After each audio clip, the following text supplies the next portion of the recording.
Good morning, good afternoon, and good evening, wherever you are in the world. My name is Tridd, this is Ark, this is the Brawl Stars Championship monthly final for April. I'm not going to go into the reasons too much, but obviously we've had to make some changes and we're moving to an online format, but we'll get you up to date as soon as we can on how it's going to happen today. Ark, how are you feeling wherever you are in the world right now?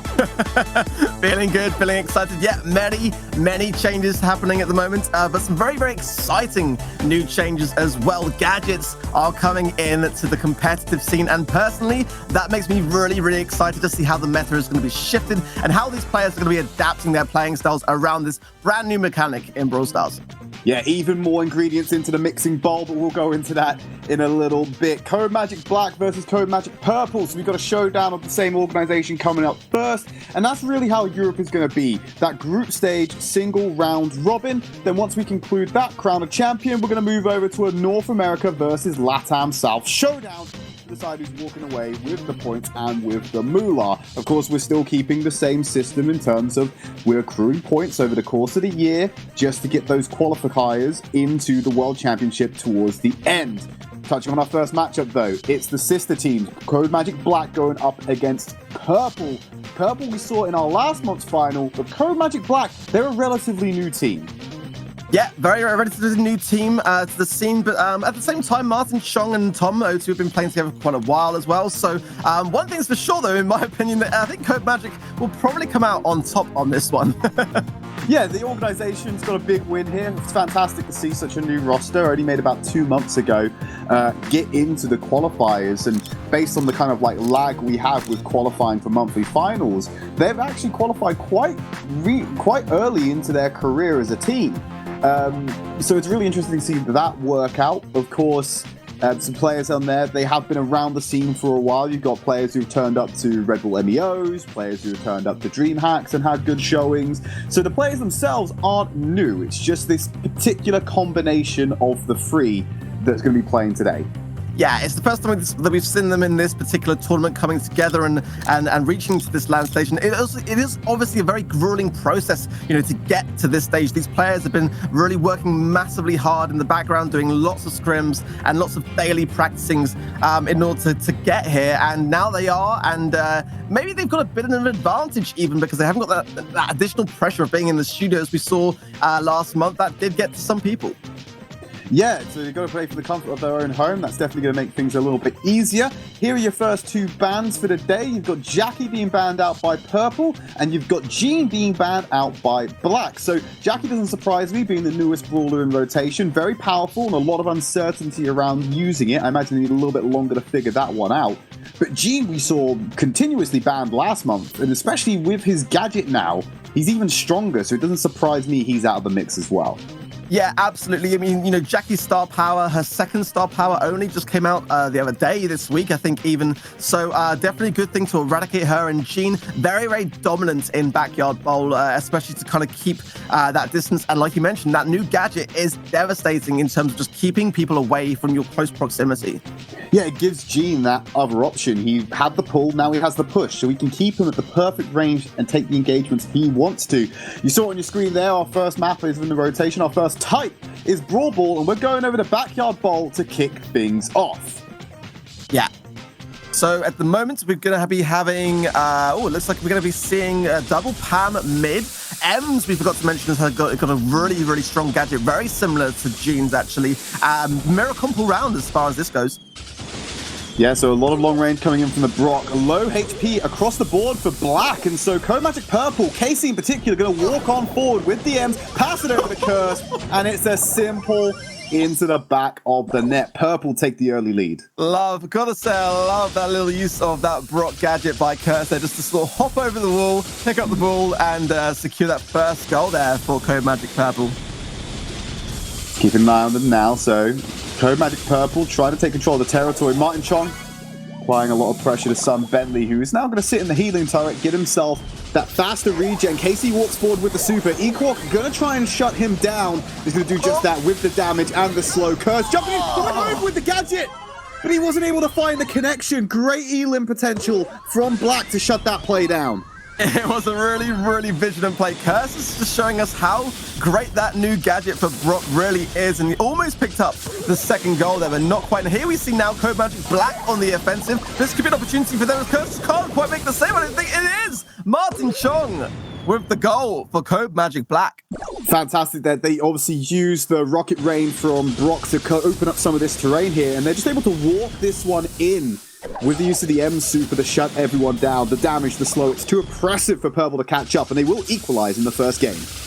Yeah, it's worth to note as well, in case anyone's new to gadgets and kind of wondering, that all of these players will have an active gadget, whether or not they've unlocked it in the game. If it's in friendlies, the gadget will be live, so therefore everyone will be running that today. And only 3 charges though, so they have to be careful with the usage. Very true, very true. 3 charges for every brawler for each map there. And oh, now we've got a bit of a defensive here for Codemagic one of the Black. charges of his gadget there to force back Martin Chong and stop the kill from going on, shut down the angle of attack. So he keep himself alive, retreat over to the Pam turret to heal, and they're just playing around the healing stations from the respective Pams. Yeah, a wise choice as well, especially with Countdown now. We're going to be going into overtime, it seems, unless one of these two teams can make an insane play in the final 10 seconds.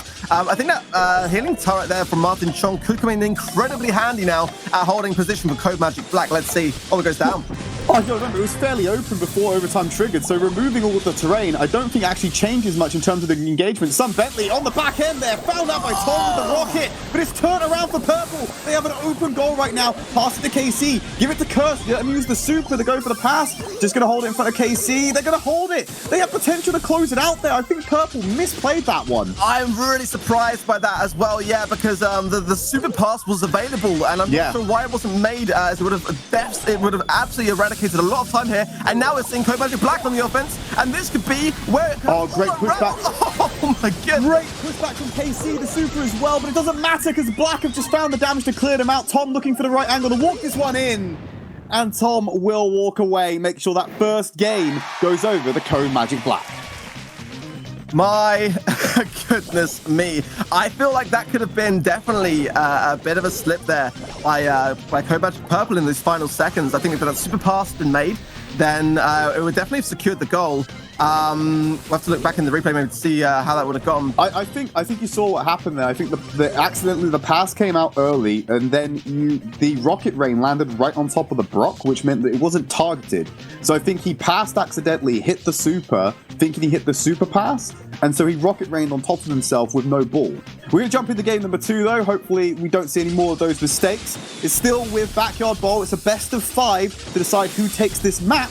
And then, of course, the entire series, or set, if you will, is also a best of 5 in itself. Yeah, no switching up of comps here. We are going to see the lanes change, though. However, M's going on that left side now, and Brock's taking the right-hand side. Not sure how that will make much difference in terms of the way things play out, but we'll have to wait and see how those changes do go. Well, I think it's slightly harder for the Brock, for Codemagic Black's Brock, so Tom, to get the crossfire from this angle. If you look at the placement of where the boxes are, it's harder for him to reach across to the left-hand side and apply pressure. And it's the same thing with Curse, actually. So Curse actually has a better position because the box is forward. He's able to shoot across if aggression comes out. It's not an option that's provided by Tom. Yeah, and Ems with her range being on that left-hand side definitely makes it easier for KC and Equox to be able to connect those shots. And I think that early super that Curse got, taking down that cover, is definitely putting a lot of pressure on Tom. But that healing station for some Bentley should be quite helpful as well for Codemagic Purple. Yeah, it does also shut down the crossfire argument I had a second ago by that terrain actually being moved. So should make it a little bit easier for Tom, provided he could stay alive. Chong feeling the pressure right now, but that's an aggressive play coming out from Equal. Yeah. Walks in with the super. He's too low HP, so he has to play around. But the incendiary from the star power of Curse means he had nowhere to backtrack. He just gets taken out. So now Martin Chong needs to find a way to keep them away from this ball and buy time. Tom goes aggressively with the gadget, and he's punished for it by Purple. The pass on to Martin Chong. Ems walks forward. They rocket rain to destroy the cover, and they can't finish it off, but they put Codemagic Black on the back foot. What a strong position, and almost a goal there from Codemagic Purple, and sure it's been, now it is KC, yeah, they've got it. With a last-minute goal in the last 40 seconds now. Codemagic Black are going to have to be able to get a goal, or this one is going to be over. This game will be over. Yeah, the just constant barrage from the rocket rain, dealing the damage onto Black as well as getting rid of their cover, making it easier for these goals to be walked in. KC just playing outside the range of Equark. So both the M's paying a lot of respect to each other. They're both sitting on their supers. So when they decide to go aggressive, could go wrong. Both of them tanking a little bit of damage there, but it's Equark on the back end. Overtime's about to go into play. Purple, they just need to play defensively right now. Yeah. Black, everything's on them to try and score. Tom's going to go forward with the gadget, but they've got too much control. That's going to be Purple going 2-0 in this match. Wow, strong performance then. Strong comeback then from Codemagic Purple, and that's going to even out things a little bit now. And maybe we'll see some broader changes in the next game, but it does seem like this comp is pretty strong. It's like definitely the meta now for Backyard Bowl, it seems, and this would be quite a close one, I think. Now these teams are getting warmed up. Well, jumping into game number 3 now, so it's a set point, if you will, for Codemagic Purple. Codemagic Black and Purple are one apiece. Yep, sorry, what am I thinking? I got confused there. It's because they're both Codemagic Ark. You can forgive me for this one. I think it's a bit forgivable in that respect, yeah. But, you know, it's one of those things that we're going to see transpire. Now, it's very, very close. It's got to be said. And this is what we see often with mirror comps, is that things do become quite difficult to kind of establish that early lead. But yeah, just both teams looking to get the supers, looking to get that early mid control here. Equark on the back of the back, which does go down by a super pop by KC there. A lot of pressure now on Codemagic Black here. Super aggressive by KC, taking the fight straight to Equark, puts him on the back foot. They've got the ball in the cover. The rocket rain's going to destroy the cover. KC trying to go for the angle, the pushback into the attempt at the goal. Didn't quite work out with the gadget, and Equark's able to turn it around. Sun Bentley, he's the next target for Tom to pick off at range, or Equark goes in close. Get rid of the healing station, press forward, but they haven't got the manpower and they're too far back to be able to score from it, so they just pass it down range. That was, for me, an amazing use of the gadget by Ems there by Equark. That was honestly a fantastic defense, and yeah, now we're seeing a bit more of the pushback from Codemagic Black here as the ball entering the midline here. Yeah, going to go behind Equark. He's happy to just keep KC away from the ball rather than take possession just now. You got the ball, you can't deal any damage, and damage is pressure in this game. Martin Chong just going to press up, being a little bit beefier. Ball's passed back. They're trying to get rid of this healing station, and they're going to commit to super from Equark to do it. Sun Bentley's out of position and will be punished by the rest of Black. And it's just Cursed and KC in the way. Thankfully, they got a kill to relieve some of the pressure. Martin Chong went for the healing station pop there. I think he actually could have gone for a shot on goal for me. It was a really, really great positioning from Codemagic Black. They just weren't quite able to secure that goal, and there has been no goals yet. This is a really dangerous position now for Codemagic Purple. If they can secure this, Martin there's really the Tom's had to go in with the gadget. There's no one to defend it now. Sun Bentley, if he just hits the pass to KC, it's an easy walk-in. And Purple scored that goal with 20 seconds remaining. It's all or nothing for Black right now as they're going to be pushed to set point. What a great timing to score. I mean, there's literally no time now for Codemagic Black to really go back on an offensive push, and I think it's going to be over now. There's really nothing Codemagic Black can do about this, and it's going to take it to 2-1. So yeah, set point for Codemagic Purple. They want to obviously walk away with the first W in this series, and they're one map away from doing so. Let's have a look at some of the replays. Yeah, great use of the gadget there. We're really starting to see how it's mixing up competitive play, especially with the M's, because I know we talked about the counter-attack from Equark, using that gadget to push them away from the goal. It was actually KC on the offensive to start the play, used his own gadget to push Equark back, hopefully behind the goal line, and then go for the score instead. The distance not quite right on it, so he was still able to defend the shot on goal. Yeah, I think we're going to see some honestly incredible plays now that gadgets are a thing, and just some really new dynamics that people have just never seen before in the competitive scene, and that makes me super, super excited. Let's jump into game number 4 and keep the action rolling, Ark. Codemagic Purple, who've got that set point. Just one more game will give them the lead in this series. Martin Chong being a little bit worse for wear, but so to Bentley. But it's Equark on the side. Opens it up. Martin Chong get the pass to Equark round the side. He wants to go for a fast play here. KC catches it on the goal line. And the pushback wasn't there in time, but it will keep possession over to Black as they carry on going. Look at the damage. They brute force it in, Ark. And that's goal number 1 in a roaring fashion. The amount of pressure there was extreme. I mean, I think it goes a lot to say about Codemagic Black now, knowing quite well the situation that they find themselves in. They don't want to take this first round loss, and they are coming out and they're coming back fighting really well. It's great to see an early goal from Codemagic Black. Yeah, the Codemagic Black are feeling a little bit worse for wear right now. The healing station from Martin Chong, much needed.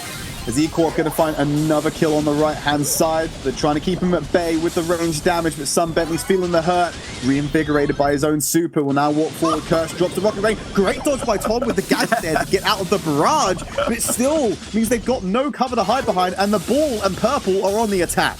Yeah, a great position here for Codemagic Purple, but now with that takedown, it's going to allow Codemagic Black to take more of a center spot, and that's what they're doing nicely. Be quite keen to know how many gadget pops Equok still has left.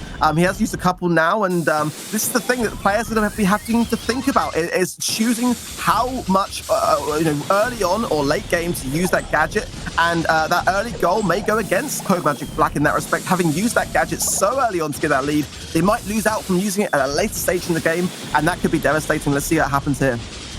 It's the risk you take with this one, unfortunately. KC going to go down. He risked a little bit too much, and he ultimately paid the price for it. Equok needs to heal before he exposes himself. Sun Bentley playing further back, but this is giving some breathing room to Codemagic Black as Equal trying to get in close now. It's really difficult with no terrain for Ems to safely get forward and get into super range. We've done just that. Sun Bentley will lose his life, but now the Pam's been removed as they look to get possession of the ball. But the onus is on Codemagic Purple to make the moves. They are the one who are one goal down right now. Yeah, that is the thing. I think this is a really well thought through game by Codemagic Black. Getting that early aggressive goal just out of the way and done. It means that all the pressure has to come from Codemagic Purple. This has been a great shot. Oh, one second. It went in literally the final millisecond, and now we got the equalizer. We're going to be in overtime. That was like watching a car crash in slow motion, Ark. I could see it coming a mile away, but there's just no reaction. They just put it in the back corner and got overwhelmed by Purple with the last second remaining. I cannot believe what we just witnessed. I had to double check the score to make sure it actually registered because it just said overtime. And now look at this. Codemagic Purple now continuing that aggression. Oh, the top super. KC! Oh, he didn't do the pass, but now it's just Equal remaining the super. This is a valid effort, but there's too many bodies trying to go in. Cursed will score that goal, and that does mean that Purple will walk away with set number 1. Oh my word, what a way to wrap up the first set for Codemagic Purple. It couldn't have got any closer than that in that final second. I would love to see exactly how many milliseconds that was. But he basically nutmegged him on the goal line here, but look at this. This is the replay from that urgent action. Look how he just gets it in. There's just too much pressure from Codemagic Purple, and they get crushed on the right-hand side, and just as overtime ticks, the goal line connects. Yeah, it's fantastic. And the other thing, that star power as well, Mama's Squeeze, was being used by Pam's turret, and if you looked at the health ticking down, I think Casey was within an inch of actually dying under those circumstances as well. It was just incredible to see. I've got to say, chef's kiss, Supercell. Fantastic work with gadgets. I'm loving what I'm seeing already. It's just bringing a brand new dimension into the game, and something that I know competitive players have been keen to explore for a very long time is by making that a bit more open to various other things. And Snake Prairie now is going to be an interesting one with Tara's gadget, for example, being able to see inside those bushes. A Psychic Enhancer, I think it's called, is a great gadget for this map. But will it take sort of advantage over like a brawler like Bow, for example? We'll have to see. I mean, we'll find out now. We're just about to jump into the game. Snake Prairie was not a map we had in the rotation last month, so it's kind of new for the Brawl Stars Championship to see what's going to happen now. As we jump into game number 1, it's Bounty, and it's Codemagic Black going up against Purple.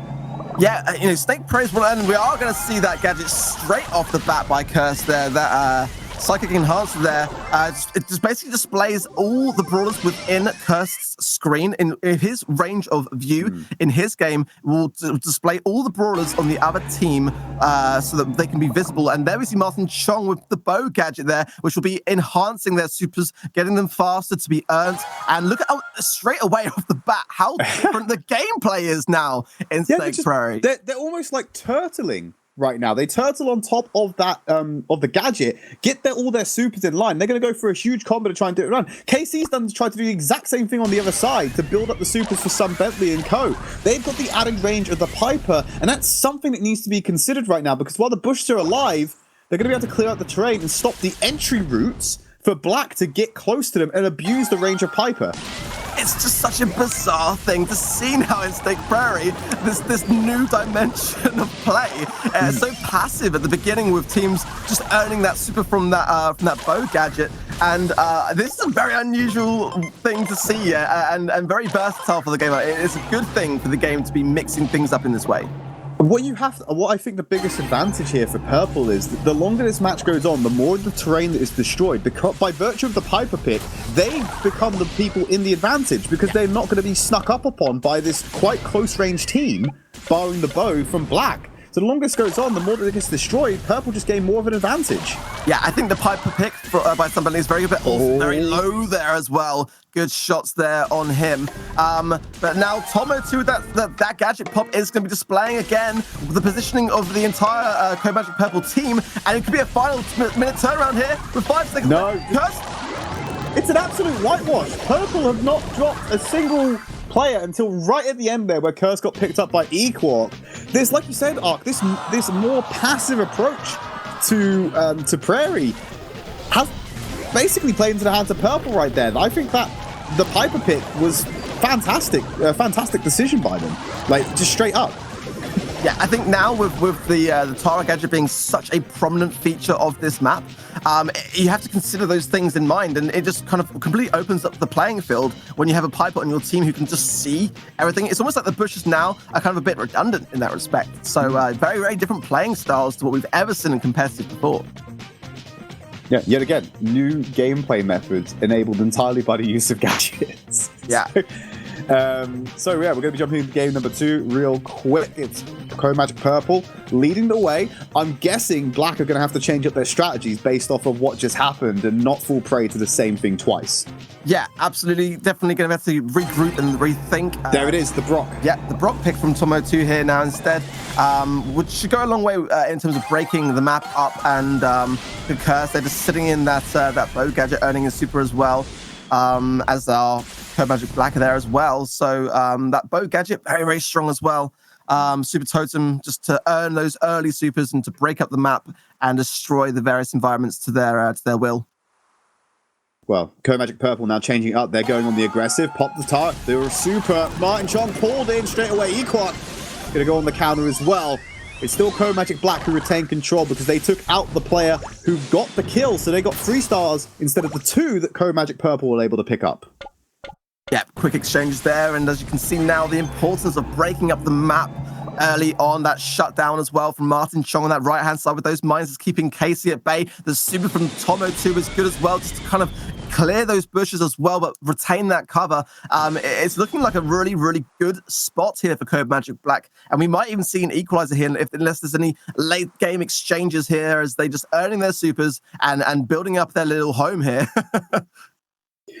Yeah, it's a weird thing. They're just like basically turning this into a tower defense game where the timer between the waves is based on how fast they can get their supers, and Equark gonna execute his a lot better on that attack and push this lead up to 6. Casey gets a counter which puts it back into the range of 2, so maybe one more assault from Purple and they might be able to walk away with this one, but they have to do it in 25 seconds. Yeah, this is the thing. It does seem like you say that teams are just basically just earning their supers and just trying to do a full attack assault with just every player having their super. But with 10 seconds left, it's going to be Codemagic Purple here who need to go. Great shot. Casey! Oh, the takedown from Equark there and the jump as well.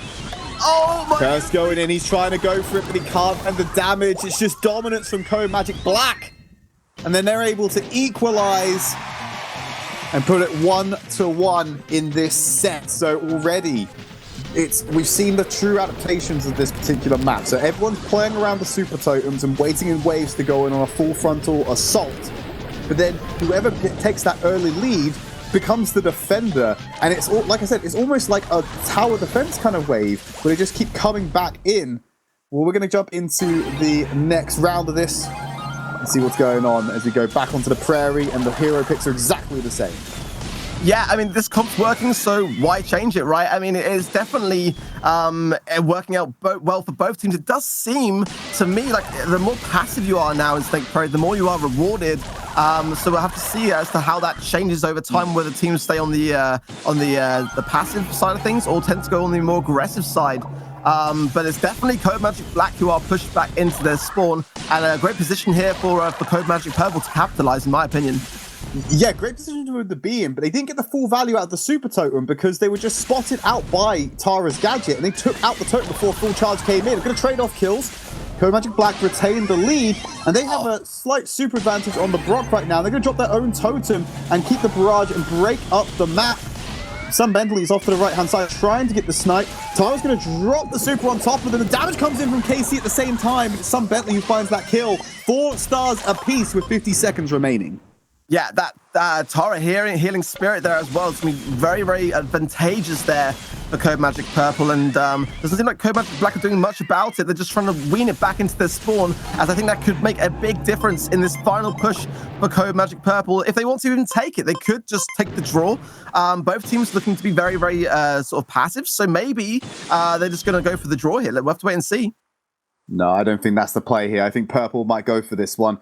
Going to put that rocket rain up. Going to make sure they can see where Purple come from if they want to go on the offensive. But turns out after that terrain was broken and the sneak attack's not an option. I think you might have been right, Ark. I think they may well go for the draw here. I think it was a safety move there just to ensure that nothing sneaky was going to happen. There is that right-hand side still available to one of the teams if they choose to take it. But I think in this circumstance, they're going to go for the rematch. Boo! That's not how this is supposed to go. That's fine. It's a safe yeah, I agree, Ark. It is the safer play, and when the stakes are pretty high, I don't blame them for taking the draw. But they need to make sure they just get a definitive lead in the next attempt. Yeah, I am the worst offender, by the way, in Bounty. I'm that guy that just wants to go in there with guns blazing and just come out a hero. And to be honest, more often than not, it doesn't work out. Let me tell you. Game number 4 on your screens. Yes, the scores are correct. We did see a draw on game number 3 just then. Some adaptations yet to be seen since game 1. Tom very comfortable on the Brock and will keep on that, whereas Some Bentley opts to go for the variation with the Piper, effectively occupying similar roles but not exactly the same. Yeah, not quite. And Martin Chong using that star power. Oh, it does go down really quick. Great spot. That's terrible for from Black. Some Bentley. Yeah, oh, really no, great play. Curse has been found out, Tom, as well. So now Codemagic Purple get to go on the defensive, and it's on Codemagic Black to assault their effective territory. Yeah, great snipes from Some Bentley, and the map looking like in a really, really good with the entire left-hand side. Look at the space from that break of the wall now, and this is going to allow Codemagic Purple just to channel Codemagic Black down the right-hand side. Equok does have super. Watch out for that. If you can get into a good spot here, that could come in really, really helpful for a bit of a clear-up. Trying to get rid of some of that terrain and limit the movements of Codemagic Purple as they try and hide within these brushes. Tom, just firing out those rockets with the incendiary, hoping to catch someone off guard. They press forward as a unit. Tom needs to take a breather. They spot him out. The super drags him in, and Cursed Gadget into super. Equok on the back line does the exact same thing. He's going to get picked off by Some Bentley here, so it's all for naught. 30 seconds remaining. There's a substantial lead for Codemagic Purple. Very strong plays from Codemagic Purple, just keeping a really, really good, consistent positioning there. It was a kind of a long play approach from Codemagic Black to try to gradually pinch into that final moment to get those stars, but it didn't work out. And now Codemagic Purple with a really good lead here. Wow. Yeah, this is over. It doesn't matter. So Codemagic Purple, they're going to walk away with that game win, put them to set point. They just need one more game to go to match point as well and continue a path of domination. Because you got to remember, we said they're sister organizations. There's going to be a lot of internal pride on the line with this one, Ark. I imagine they're going to wind each other up in the next couple of weeks based off of who comes out on top here. So, if anything, this is probably the most important match of the day for both of these teams. Yeah, I think you could well be right there, actually. Definitely so, and there's definitely going to be some teasing to be had here, and but I think definitely handshakes all around regardless. But yeah, I mean, it's definitely looking like a good spot now for Codemagic Purple if they can continue this kind of streak. You know, it's going to do well for them. But we've seen turnarounds happen before. It could easily be the case for Codemagic Black. Also, we got to take into account that players and teams might be better at certain map types than others, and Bounty may not be their game, the Prairie may not be their map.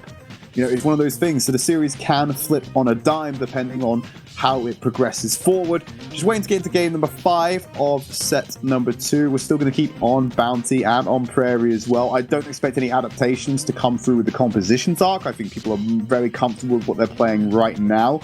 The only variation we might see is they might opt to switch out the Brock for the Piper and match Purple, but I see the Bow and I see the Tara being mainstays on this map.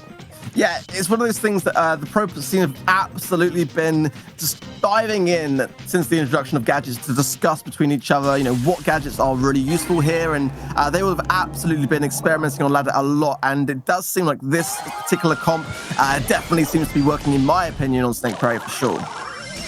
So Cursed actually committed resources there to go on the hunt for the Super Totem while Codemagic Black were away from it, making sure they couldn't get that easy charge. They basically wasted one of the gadget charges, which is quite an interesting adaptation because we have not seen anyone make those aggressive demolition moves, if you will. Yeah, I actually really like that decision. I think it's a really, really cool idea to kind of like just to break away from the norm, to be a little bit unpredictable is always a very, very good thing in the competitive scene. You know, if you're too consistent in the way that you play, then people will capitalize on that. So I really like that play from Curse for sure. Well, the early lead in favor of Purple. They got the star and the first kill, so they're sitting on 3 stars right now. 1 minute remaining, and it's on Codemagic Black to go on the offensive. A lot of territory's already been destroyed. There's supers on the board. The HP's not there. Tom gets caught out, pulled in by the gravity. Another kill, just extending the lead of Codemagic Purple. The counterattack from Equok can't get the execution and pays with his life. 9 stars to nothing in favor of Purple. A really great start for Purple. It was very difficult for Equok to really do anything about that. He was on his own, didn't really have the support of his teammates to be able to help with that Tara super. I love where Cursed is. Look where he is right now. He's in the front. No one knows he's there. Pops it, gets the super on top. Easy kills. Will get caught out. Only giving 4 stars over to Black, but it's still extending the lead and shutting down these coordinated pushes that teams are gravitating to on Prairie. Yeah, and one thing, down goes Tomo2 there as well, extending that lead for Codemagic Purple there. And this is going to give them surely the second set. There's really little that Codemagic Black can do now, unless we see something spectacular. It's definitely going to be Codemagic Purple then on top in Snake Prairie. It's fantastic play there. So it means that we're going to see Codemagic Purple going 2-0 in the set. And it means that they'll be getting 1 step closer to getting that first W on the board in our group stage. And bear in mind, if you get 2 wins in this group stage, you are guaranteed to walk away with the first place from it. You've got some replays on your screen right now, recapping some of the more interesting adaptations we've seen on Snake Prairie by virtue of the gadgets being involved with these two, with all of the matchups now. Yeah, it's really interesting to see, in particular with Bo's gadget of Super Totem, like how much faster players are able to kind of earn supers that can break cover. Like, we haven't seen Snake Prairie evolve into that kind of map where the sides are broken as quickly as we now are, and that's just completely mixing up the game for these players. Yeah, so we're going to be in a brief pause while we move over to map number 3. Here's your map set on... Oh, no, it's not your map set on board. There's some stats from game number 2, sorry. Look, 21 kills to 9 deaths by Purple. They had a convincing and dominant lead on that past map. Yeah, they're pretty strong stats there. A lot of damage dealt as well. Unusual as well in Bounty to see stats quite that high, but nonetheless, definitely making it look easy, as we're going to be going next into Factory Rush. And like you said earlier, will Siege be one of those game modes which could be a more favorable one for Codemagic Black to make it his comeback?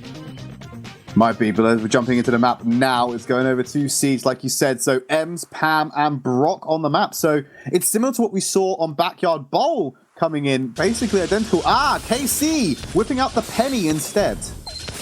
Yeah, Penny's gadget is actually going to be very, very interesting here to see. Pocket detonator, almost like a bit of a C4 being shot out onto the map. You can detonate it and catch the team unawares. I think a bold move, actually, by KC here. But it's going to be the first push on the attack for Codemagic Black. It's not paid off for him at the moment because that first siege bot's going to come in. So a level 3 siege bot, we're not expecting the damage to come in from that one. It has been whittled down quite a lot before it's even got into the area. A few body shots being tanked and will make a connection, but shouldn't see anything too bad coming out for them. It's more about losing that mid control. So 25% from the first siege bot, but a 2-bolt lead maintained by Black. Yeah, I think Martin Chong's going a bit too aggressive there. If he'd been a bit more defensive and able to survive that, would have probably helped in that in denying Codemagic Purple from pushing back into the center of the map. And now we see Codemagic Purple dominating those bolt pickups now, and in a really, really good spot to get this second push, putting some pressure on Codemagic Black. Yeah, got a substantial bolt lead, and that's going to be a level 6 coming in. They just need to walk it forward right now, and Martin Chong tanking a lot of damage, but Tom's already gone down. He'll come back with that invulnerability shield, so Chong buying more time for them to abuse those invulnerability frames on the siege bot, but the damage is coming in from the rest of Purple as is. The bot didn't make a connection, but he still dropped it to sub 50% HP by raw damage output. That gadget from Penny there making an appearance. You saw it by KC to break that mid wall, and now Codemagic Purple will absolutely be looking for that last and final push, because having broken that wall is going to allow the bot to go very, very much on the aggressive, and that will be the strategy here. Great spot by Curse, not able to bank that bolt though, however. A lot of bolts in the mid right now. Tom needs to collect these ones and get a lead over the side of Purple. Last siege coming in, they couldn't quite get it, so that means that a level 6 siege bot coming in again. And they have a 30-odd% lead in their favor. If anyone from Codemagic Black goes down here about dealing substantial damage to the bot, it could be going all wrong for them. Chong trying to buy more time for the frames. Tom goes on the offensive on the back line. He's going straight for the base to try and deal some damage and equalize this one out. But there's too much assault going on to his own Ike. And that means Codemagic Purple will pick up the first game in this set. Very, very strong start for Codemagic Purple. Like I say, for me, that pick by KC with that gadget worked out very, very well. And I think Codemagic Black now needs to kind of just work on more area control around collecting those bolts. That was going to be the thing which they need to be focusing on next to ensure that their pushes are always going in their favor and that they are always holding that mid-ground territory when the counter push comes in. Well, we're going to jump into game number 2, see if any adaptations do come into this one. Like you said, the Penny pick came out huge for them, especially with that gadget as they press forward. So no changes on the side of Black. Purple are also going to keep it up the same with the Penny to try and get an early control. Some Bentley think there might have been a disconnect there. He just stood still in the middle. So we wonder what's going to happen with that one as the match looking to carry on for the time being. Cursed. Caught isolated by himself. So first siege, just like in map 1. Hang on a minute. No. Only one bolt was collected, and he's going to come in from the side of Codemagic Purple. Looks like Sun Bentley's back in the game as well, despite the disconnection. So they're going to walk this siege bot in. Equark going to have to tank up some shots, make sure the bolt doesn't go in too far. There's only so much you can do. As expected from a level 1 siege bot, nothing really gets done from it. Gotta say though, I really like that play from Equark, just lining up the shots on Curse that went through the bot. Sun Bentley looks like he's still having some issues with some connectivity, but again, he's beyond his own connection today, so he's got to ask his family to get off the Wi-Fi. Get off the connection. Well, 5 bolts in favor of Codemagic Black. There's 7 seconds remaining until that siege. It's not going to be something that Purple can come back from, but they can start looking towards the last siege if they can build up a bolt economy. 8 cashed in for Black, and Bentley's potentially going to get killed on top, but great use of the gadget to get behind some cover. I love that play from Tom, honestly. I mean, you might be able to argue one side that it was potentially a bit of an overuse, but for me, staying alive at that key moment was very, very important for Tom, which will allow, like I said before, to hold this mid control, putting a lot of pressure on Codemagic Purple. For me, a great use of that gadget for sure.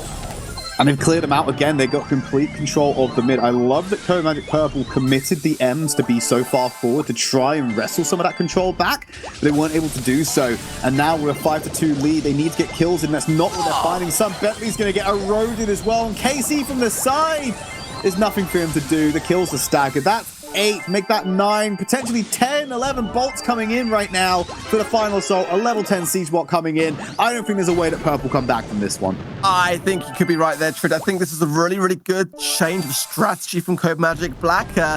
Despite some potential, connectivity issues from Sun Bentley, which I'm sure he'll be looking to resolve in the background. I just think the way that Codemagic Black were playing there just felt for me a bit more, working as a team as opposed to that previous game. Yeah, great use of their own teamwork to get that one in. And so, can't imagine there's too many highlights from game number 2. It was quite a by-the-numbers game with the disconnects, like we said. We're going to be jumping into game 3 shortly. Might have a little bit of an extended pause while Sam Bentley give him a little bit of time to get the technical issues, but I'll feed more information to you as and when we get it. But yeah, so we're seeing that kind of like the control, almost the control composition right now is the Pam, Ems, Brock. It seems to be the one we're taking. It was played on Brawl Ball, it's being played on Siege. I think that's where we're leaning to right now. Yeah, I mean, the Ems gadget is very, very good, as we've seen, for like that kind of knockback effect, but the Brock gadget is very, very good for avoiding the Ems gadget. So we're seeing a lot of kind of counter plays between gadgets, and that's a really, really cool thing to see. It kind of brings things into that new realm of things to consider, as if there wasn't already enough for these pro players to have to be thinking about. There is now another dimension. We're just adding another plate for them to spin and keep balanced while they try and work their way towards the Brawl Stars World Championship at the end of the year. So, just to give you an assessment of where we're at with the series right now, you've got a scoreboard on your screen as well, so you can see it. But it's Codemagic Purple leading the way right now, 2-0 in this series, in this match. But in the current set, they're tied 1 apiece, and so they need 2 more game wins. Will put Codemagic Purple with the victory in this series, and then they won't play again until they take on SK at the end of the round robin. Yeah, Codemagic Purple obviously must be feeling very confident right now. Again, they were in this position this time last month and came out very much on top. So they are very well practiced. They are taking this very seriously. And as you know, there are a lot of points to be playing for today. They absolutely want to be taking that victory. And no, there are no friends here. Codemagic Black versus Codemagic Purple. It's, you know, they are putting their friendship aside, and they are in to win it today for sure.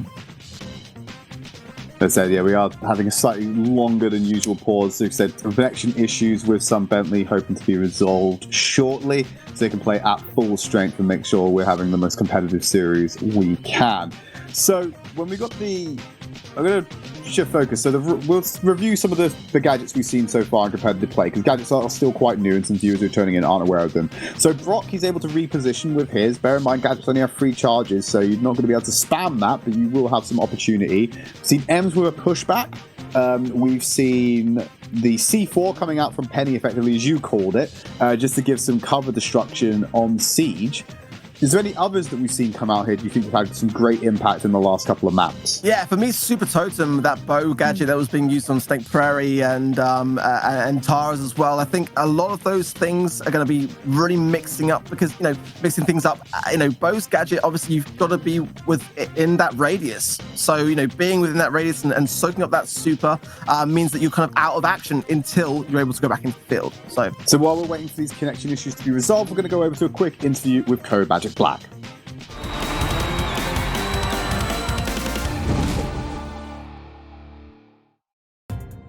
Do you think your team has what it takes to win the regional finals? So I play Brawl Stars since the beta, and I play tournaments a lot. And I know one thing in Brawl Stars, every team can beat every team, so yeah, everyone can win, and I'm sure we can do this. Great. What do you think is the key to success in Brawl Stars? In Brawl Stars, in my opinion, the key is the comps. Like, it's so important. The ban is so important, and to know our opponent is so important. So yeah, I think we know the 2 other teams really well. We played a lot against them, and yeah, that's it. Cool. Do you have anything special prepared for your opponent this month? Yeah, sure. With gadgets, like we have a lot of comps with new comps with gadget, with Jackie, and we have some surprise.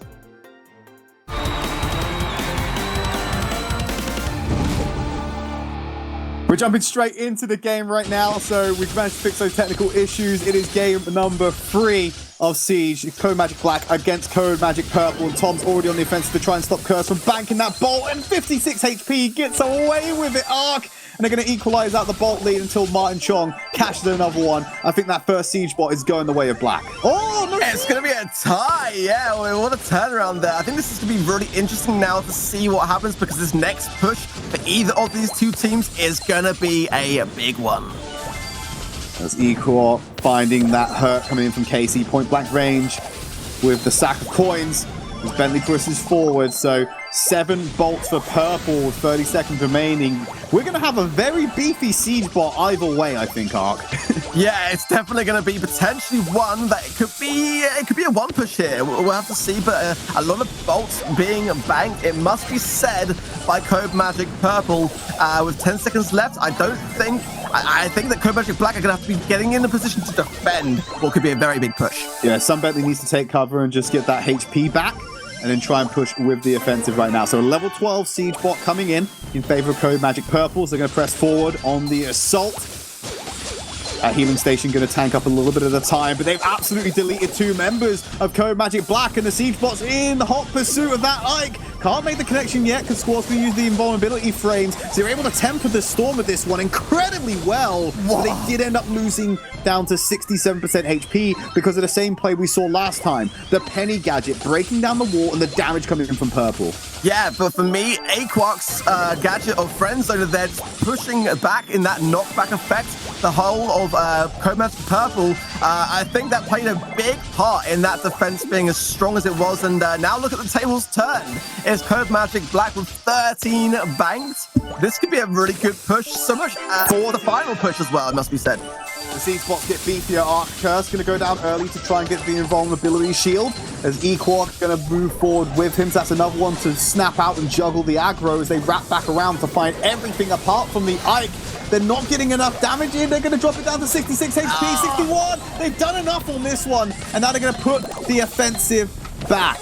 They need to be on the defense right now. The match is over with the final Siege, 30% down. So that's going to be Codemagic Black going 2-1 in this set.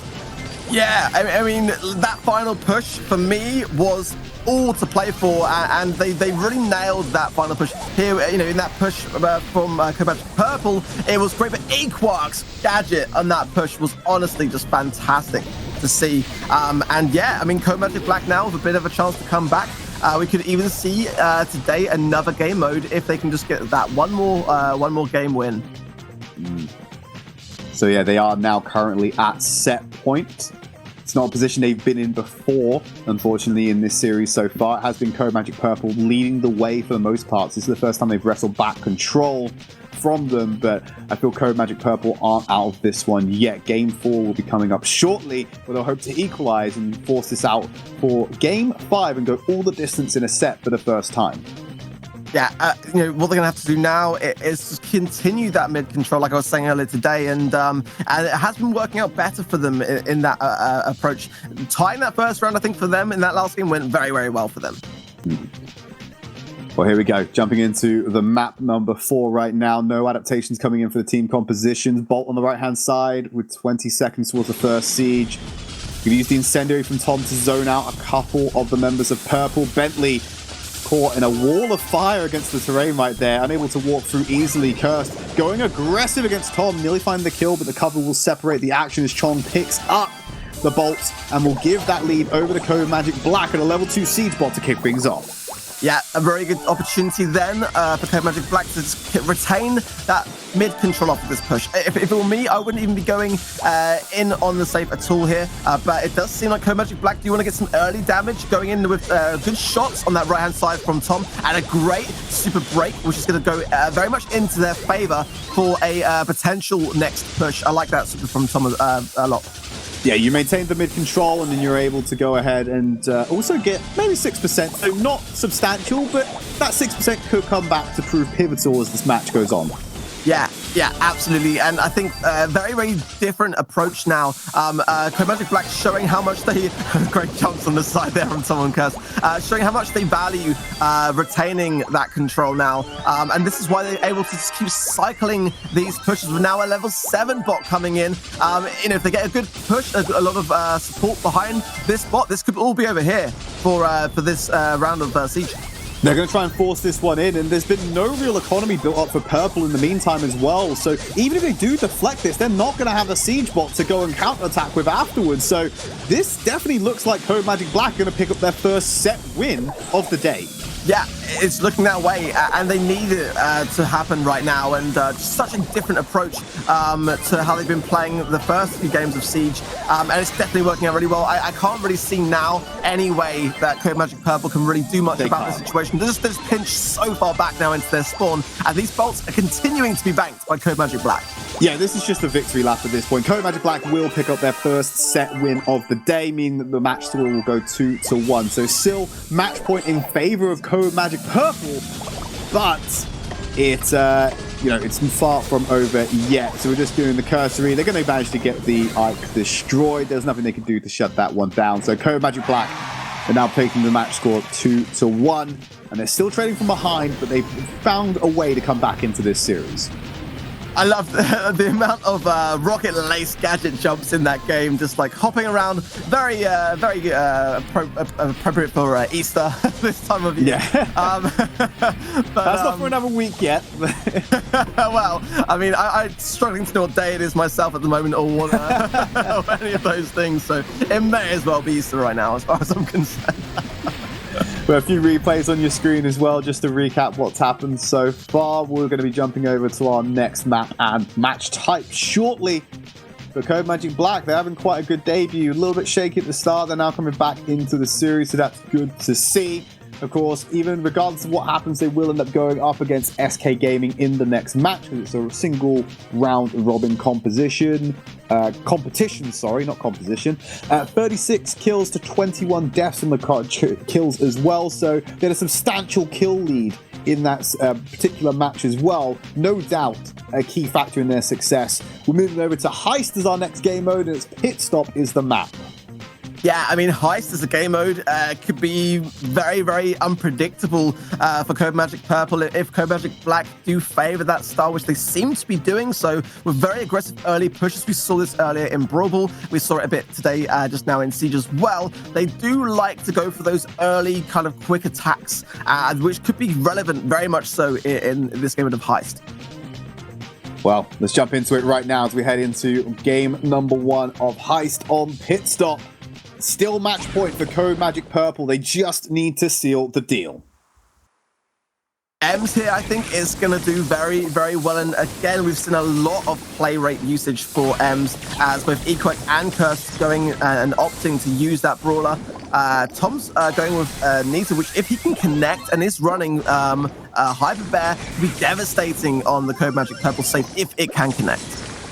It was KC running in on the Max, who built up that super very quickly, but did give his life over with an aggressive play to begin with. Curse going to run in. That combination of Max's super and with EMZ as well is so lethal, and Equark is feeling the hurt right now. Yeah, I think he did immensely well actually to defend as well as he did there. But like you say, that combination between Max and EMZ here, I think it could be a bit of a game changer here. So we're now having Tom just under the pressure a little bit from KC. And Cursed and KC are now going to find that safe and steal it damage. The chips coming in. Counter-attack is happening on the same side right now. Equark being unanswered until KC has to come back and try and deal with that one.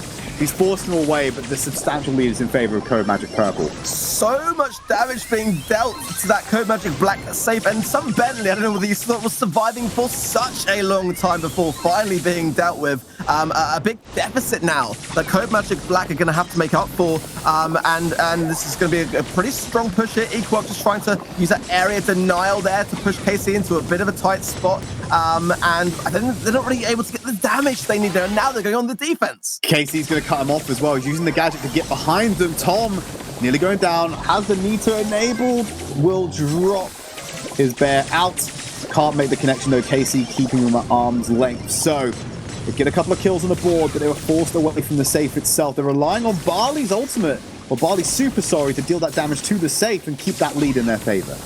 Yeah, a bit of a mid-ground sort of standstill now as these teams are looking to kind of cycle this. But Curse does get the takedown on Equark and KC on Tom. This could be the final push here for this particular game. If Codemagic Purple can get 1%, they do get the first game in the bag. Easy pickup there for Codemagic Purple. They never really lost control of that map arc. They had it from the start, and the pressure coming in from Max, constantly finding a way to get behind them, get on the back line as well, and find those avenues into the safe, made sure that Codemagic Purple stayed on top. And they never really were under too much pressure. Yeah, Equark snuck in on the back line and got some damage in, but it wasn't substantial enough to demand their attention. Yeah, I think for me, the Codemagic Purple pick of Max went a long way. And I'd be kind of keen to see now whether Codemagic Black do kind of go for that mirror comp even, having now dealt with that situation. They might even want to adopt it for themselves. We'll find out. Yeah, the Max coming in for Tom. So they're dropping the Nita and they're moving over to Max instead. They've got the Barley as expected. So mirror compositions now coming in. Codemagic Black, yet again, not being the innovators, more so answering the call of what Purple are putting out. Yeah, we saw this a little bit last month as well, when teams sort of had a circumstance which they were not really easily able to deal with. I mean, it goes without saying that you know that if you just lost a game, that you're probably going to be playing the same comp, and it makes sense to mirror it in that respect, and that's what we're seeing right now here with this pick of Max. The early damage against the blue safe for Black means that they're now on the back foot. Cursed going in on Equark. They both use their gadgets to try and create some range, and they're just trickling off. But it's Cursed who comes out in the lead. Chong can't go for the direct engagement, so Cursed will wrap around to the side, find some free damage, and a weave out before it's too late. But now he's going to capitalize and take out Chong on the way out, or he should do. The damage coming in keeps him alive, and now they're going to go on the offensive. They get the Barley, they get the last call onto the safe, and they start to come back into this matchup. Tom is still in the back line, dealing damage. He's trying to equalize it, but Bentley is on the back end doing exactly the same with a super of his own. Yeah, so much more going on in this game now with that addition of Max on both sides of the table. Equark now with that super pop from Tom, able to push in really aggressive, and they actually should, no, not quite. Casey survives, just able to defend there for Codemagic Purple. Wow, so much back and forth this time around. This is all about, the thing I've noticed about these conversations, it's all about buying time, or like getting enough kills on the board so that someone like Sun Bentley on the Barley can come in, get that last call on the safe and deal as much damage as he can. He's not really focusing on dealing damage to other brawlers. It's more about assisting the Max, assisting the end, in assassinating members of the team. Tom, meanwhile, is just unattended on the back line. He left the safe open. And it just means that Purple were able to walk away. If you've got two people railing against the safe and you can only put one on the other end of the map, it's obvious that you're going to end up losing your own. Yeah, I can see the idea there from Tom to try to go back behind and be a bit sneaky, but Codemagic Purple were very much aware of that and just thought, well, you know what, it's just one player on the safe, we can deal with that damage, and they went completely on the aggressive, all three players applying pressure, and that's what made the safe just go down so quickly. Match point then for Codemagic Purple as we jump into game number 3. They win out here, they're going to be walking away with that first W, and they'll go 1-0 on the leaderboard for this monthly final. No more adaptations coming in. The exact same mirror happening once again. Tom on the right-hand side with the Max. Going to force Bentley away for now, but no one's really giving up an inch. KC, in fact, he's going to use that gadget to close the gap and put that pressure on. Buy time for Kirsten Bentley to come up in support. Yeah, it's a lot of pressure now on the shoulders of Codemagic Black here, but nevertheless looking pretty confident. It's going to be steady with the takedown there in that mid-range by Equark on Cursed. This is going to put a lot of pressure on Casey to be able to really do much, but he does pop his super, more so for his teammate there, Cursed, to be able to get into a good position, but lots of damage being dealt upon the Codemagic Purple safe. But again, we got a safe rush at the same time. It's all kicking off in this game. But they're not actually able to deal with Codemagic Black. Tom and Equark have been here for the longest time dealing damage. Some Bentley's getting some in on his own, and they managed to clear him off. And look at the safe difference right now. That trade works out so much better for Codemagic Black than it does for Purple. Yeah, but not much in it, it's got to be said. And if a Codemagic Purple here can just shut down a few of these side lanes, but that super pop from Tom could be difficult to control now. Casey under a lot of pressure being placed upon the Codemagic Purple. Curse turning it around. It's basically a complete wipe. They're going to go make a beeline for the safe right now. The respawns came in just in time. They will get a couple of the bottles out for some Bentley to deal some damage and close that gap down. 8% remaining for Purple. If any of them go down, they lose pressure, lose sight of one of these members. It will go wrong. He's making a beeline for the safe. Tom's going for it, but he gets shut down. 6% remaining. Meanwhile, some Bentley still dealing damage. 1% in it. Someone just needs to breathe on the safe and it will crack. Casey going for a rush here, but shut down by Tom. This is so intense. More damage being placed upon. No, the last call! Black have found it! They just yeeted some bottles. Martin Chong found a way to keep Black alive in this series by just winning out there. Let's take a look at some of these replays while we get ready for another matchup. Current scoreline on this map is 2-1 in favor of Purple. And yet again, Codemagic Black refused to die. 1% is all that was in that game. I can't believe how intense that ending was. We're already into the next map, mate. They just not have taken any breathers on this one. They want the action just as fast as we do. I mean, it does seem that is a strategy being employed by Codemagic Black. They like to keep this pressure on and just keep cycling that pressure and not giving much thought and thinking time to their opposing team. So I think it's a really good idea to go straight to the next game, to be honest. Well, we need Cursed to be able to stay alive here. He's got some damage onto the safe. Chong going to go down as well, some Bentley. A great spot here, Codemagic Purple. They're going to get some damage in. And now Sun Bentley's going to walk forward and hopefully get that last call. He's just on the max range of his super. Only 2 of the pulls will get the tick damage down onto the safe though, so not the complete coverage you may want to look for, but he wanted to play that one safe. Yeah, I think a wise choice there. It's better just to kind of like buy some time and... Oh, great takedown on that left-hand side there by Tom, giving a good advantage here to push up on the Codemagic Purple safe. But Casey spawns in and sees him coming and still dancing around fantastically well, though, and just buying out some time there, allowing his teammates to push up and kind of hold Codemagic Purple back in that position. And now they're just going to keep on the mid-game right now. Sun Bentley trying to find a way back in. That early lead still in favor of Codemagic Purple. Tom now going to back off to the safe. Equat to find that assassination. Finds 2, in fact. This is the window of opportunity. The damage is coming in. Tom's already on that safe, and now Equat does get a spray in. Chong doesn't have the super available, but a bottle will go ahead and land on him and get some damage in. This is a very, very close one to call. I wouldn't be in any position to call it with any degree of certainty here. It's just very back and forth at the moment. A bit of an advantage for sure for Codemagic Black, but at the same time, it can turn so quickly. 30 seconds left, and Casey with that super pop is going to be pushing up very, very aggressively now with Curse. And the takedown on Tom is good. Able to find what he needs there with the damage. 48% health on the side of Codemagic Purple. They're equalizing out with some tick damage. A little bit of it from KC. We'll find it. It's so close, neck and neck right now. But the lead is in favor of Codemagic Black. Curse cannot get the connection on the save. They don't have their Barley with them to deal the damage, and they can't wrap around. There's no one in time. KC has to go for it, but he won't find it. And Codemagic Black, yet again, stay in this game and force out the final game of this map. Just when you think it is all over, we see something different. And Codemagic Black doing a fantastic job. I don't know whether you saw at the end of that game, but shutting down fantastically that right-hand side, knowing full well that KC was going to be trying to get those additional percentage of damage onto the safe, and they just shut it down. And we're seeing the reverse sweep here. It's looking like it. It's on the cards, Ark. I'm not going to lie to you. It started in the last map. It's carried on to this one. And now we're jumping into map number 5. This could see whether we're going to force out the final set.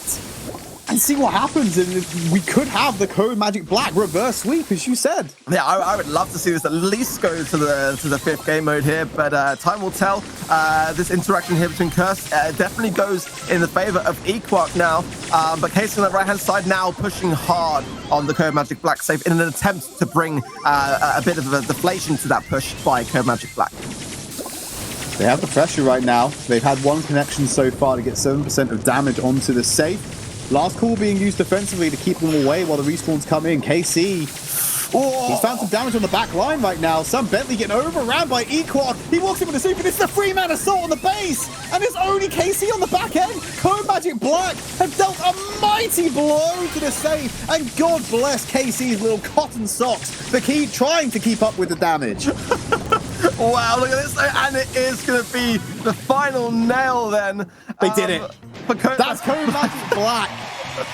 Carrying on with the reverse sweep arc, it looks like we're going to see map number 5 in this series between the two Codemagic organizations. Honestly, for me, that gadget pop by Equark was just insanely good in allowing that push to go forwards in the way it did. And now Codemagic Black are in a great spot. They've got all that momentum, all that confidence, that newfound confidence now. They could go all the way here. Yeah, it's on the cards right now. We only have one more map to go to. I believe our last stop will be Gem Grab. We haven't seen that in the rotation yet. I can't quite remember the map type we're going to, but I'm sure we'll get a reminder of that on the screens shortly. And that could be the real upset coming in here. The new upstarts for the Codemagic organization in the form of this Team Black. They didn't get the kills you'd expect. In fact, they had quite a deficit, but they made the impact where they needed to. And they were able to find those opportunities to deal damage to the safe where Purple weren't able to do so.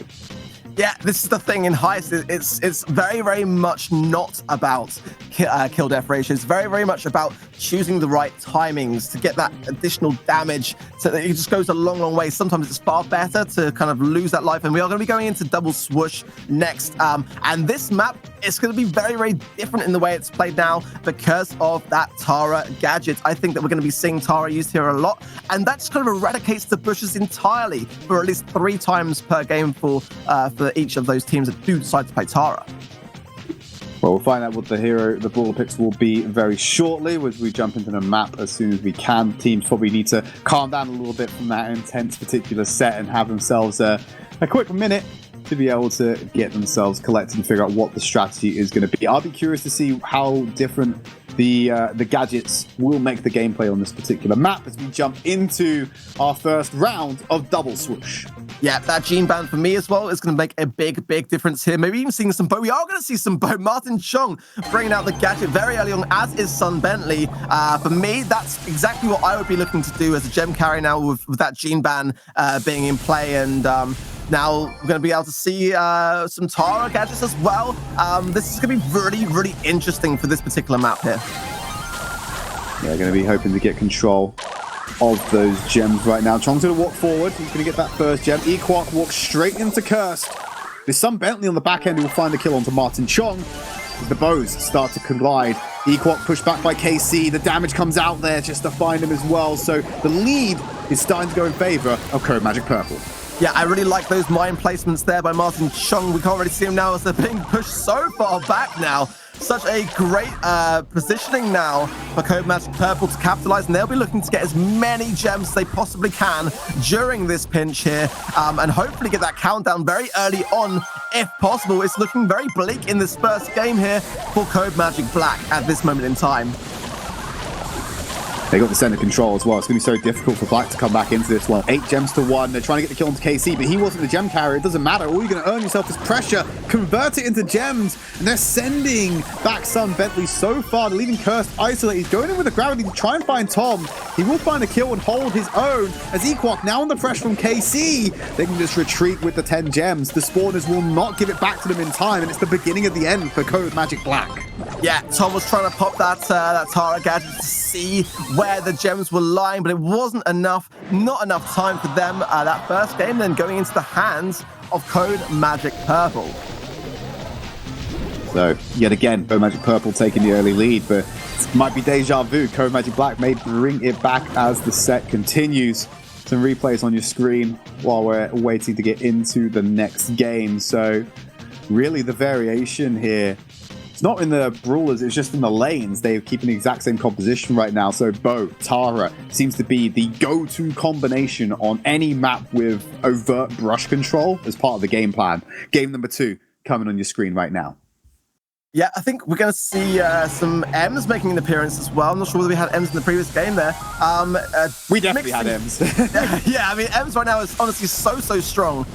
It would be a wise thing to play. And again, very similar to Snake Prairie. We're just seeing in these maps with a lot of push, just a straight up gadget early on by Bo. Both teams sitting back for Super to get those Supers in. And here we see Curse with a good suck down on Martin Chong. Martin Chong, though, able to survive that. I'm kind of surprised to see that. Yeah, it's weird that he's able to get away with that one. We're going to have KC just on the back end. Sun Bentley playing around the Super Totem, but it's Martin Chong on 4 gems right now. They've not got the option to pull him in apart from the gravity from Tara, but that pull is quite short. And they're also relying on Martin Chong mispositioning.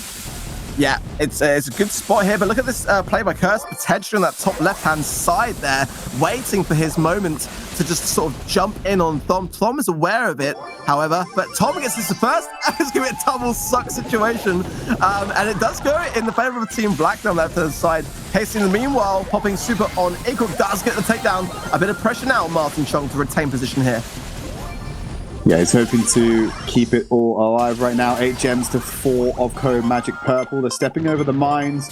Not going to go down, just clearing them out, but it does remove the shrubbery, removing the brush, making it so it's not going to be able to hide anymore. Equat going down. Codemagic Black have control of this map, but they do not have mid control right now, so Sun Bentley will walk in, grab that gem and attempt to equalize. Curse wins out the 1v1 against Tom. It means that he's able to stay alive in this one.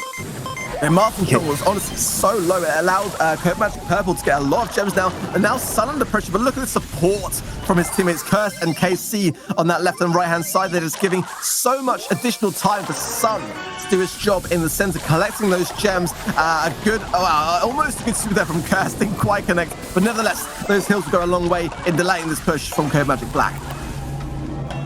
Well, countdown's begun for Codemagic Purple. So close to walking away with this one. They just need to do it, and there we go. That's going to be game number 2 going away at Codemagic Purple. They are at, for the 3rd time in this series, Ark, match point. Yeah, I mean, it's taken a while to get to this stage, but we are now at this point. A great comeback, it's got to be said, for Codemagic Black, but it does seem like they are struggling a little bit now when it comes to gem grab, and I'm sure those additional rounds will go a long way to helping them in terms of the things to follow. But however, Codemagic Purple right now looking very dangerous, only 1 game away now from taking this entire match. Yeah, exactly. And you said, I feel like I'm going to keep stressing this point when it comes down to it. It's just that this is the 3rd occasion that they've been at this point, and they've not been able to seal the deal. They've been choking quite a bit here against their sister team. Codemagic Black, Codemagic Purple going on to double swoosh yet again. Yeah, they've got to seal the deal now. It's now or never, really. And we have seen a lot of comebacks being made, it's got to be said, by Codemagic Black. Are we going to see that happen again? Time's going to tell here, as Tom with that early gadget's getting a good idea on all the spots, all the positioning of Codemagic Purple, giving them that early center positioning there for Codemagic Black. Good player around. Martin Chong yet again grabbing control of the gem. Sun Bentley matching him so far. Going to drop the mines behind Sun Bentley. He knows he couldn't go for the attack because he'd be caught off guard and have to wait for the mines to trigger before he could get to the relative safety. Going down low, 39 HP will get dropped, and then will drop the cache of gems as well, as Codemagic Black trying to pull away with the lead, but they haven't been able to before. Yeah, we saw this early same kind of approach here from Codemagic Black, getting a lot of gems, and then what we tend to see and have seen in the past 2 games is this comeback from the side pressures of Codemagic Purple. And great pick up there. Look at this, they're going to steal all of those gems. Tom tries to counterattack, he can only find 1, and it just means KC is going to play cleanup and grab all of those gems for himself. 1 more from the spawner, and Curse could die here, not worry about it, but he's not going to go down as he tries to go for the assault on Chong. Takes out Tom as well. This is huge for Codemagic Purple, and they may have just walked away with this game. Yeah, absolutely great plays. Equark was in a position to try to do something about it, had no support, and that is going to be match 4, Codemagic Purple. Finally, it took them a while. Like I said, they've been at match point for 3 separate games, but now they're finally in position to do so. Codemagic Purple, let's take a look at a few of those replays. Yeah, it just wasn't quite the game mode for Codemagic Black to get into the swing of things. They definitely seem to find Gem Grab to be one of those game modes for them, which is a bit of a struggle.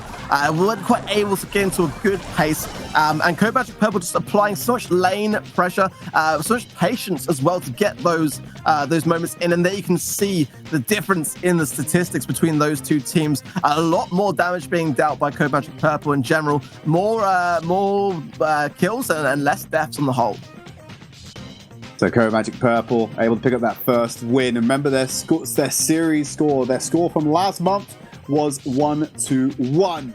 We're going to throw it over to Falcone, and we're going to be able to go ahead and get a recap of the match so far and see what the standings have a look like.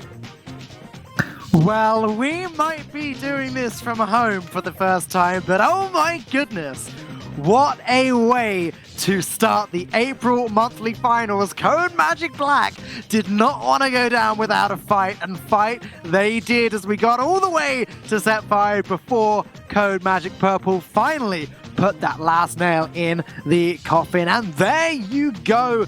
Purple did take down their sister team, Codemagic Black, but you have not seen the end of Codemagic Black yet. We still have several matches coming up in this group to decide who the winner is going to be. So, let's take a little look at the teams that are going to be playing in this next match. It is going to be Codemagic Black once again up against SK Gaming. Now, SK Gaming did incredibly well last time.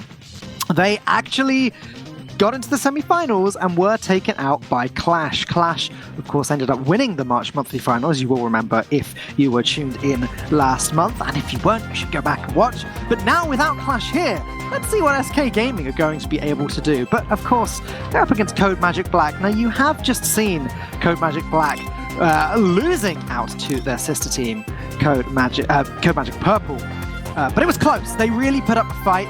They're going to be a little bit fatigued at this point, I would imagine. They just played a lot of Brawl Stars, over an hour, in fact, of Brawl Stars. So there's a lot of fighting to be done. But interestingly, with this matchup, Tom from Codemagic Black and Ashil from SK did used to play together. They actually won DreamHack Sweden together in 2019 and also competed in the Red Bull MEO together last year. So we've got a little bit of a rivalry going on. And while Ashil said that he would love to continue playing with his former teammate, Tom actually also said he would like to have Ashil on the team, but the teammates don't necessarily agree. They have other players like Guille that they particularly like, and they'd like to see join the team if they got the chance. But hey, we're not going to waste any more time. The next match is ready. Casters, over to you. Thank you very much, Falcone. We made a quick substitution. I've got Woody with me. My friend from across the pond is still here and taking part in the Brawl Stars Championship. Woody, how are things looking where you are, brother?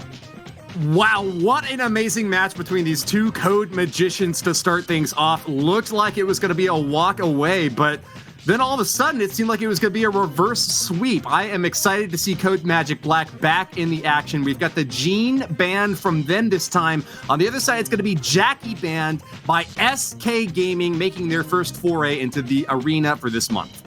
Yeah, so it's the exact same bans we saw from the first match. These teams generally have come to a consensus, and I think we're going to see very similar compositions of what we saw in our first series. But there's your map set for today. Hard Rock Mine Gem Grab is our first stop in our best of five matchup.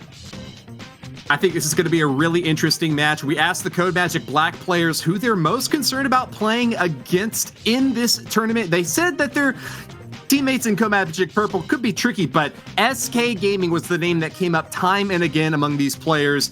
They have certainly got their work cut out ahead of them against an expert team that has been competing together for a very long time. And it's like Falcone said as well, Tom has some familiarity with Akie. They played, or Achille, sorry, they played together. Need to work on my pronunciations. I may be partially European, but still don't know how to get them all, Woody, unfortunately. Well, maybe you can't win them all, but some of these players certainly have a chance at that. SK Gaming has been in the arena before, and they'll be back to defend their streak, trying to score even more points. It bears repeating that this series is building toward a world finals, and that the higher you rank each month, the greater chance you have of qualifying at the end. It's not just the hard, cold cash that you'll be checking out at the end of the tournament, Tridd. Yeah, the cash is good. The points, I think, in the long term, definitely better to pick up here. And of course, that's what teams are playing for as well. SK Gaming, if you reminder of what happened last month, they lost out to Clash in the final for this particular bracket. They didn't quite manage to get as far as they'd like because of Clash, but SK Gaming, still an incredibly strong team. We're expecting them to do wonders here. Clash aren't in representation. A lot of them are pegging them as the favorite to walk away, especially in this European group, without those Titans of Clash not here. So we're expecting dominance from them as the day goes on.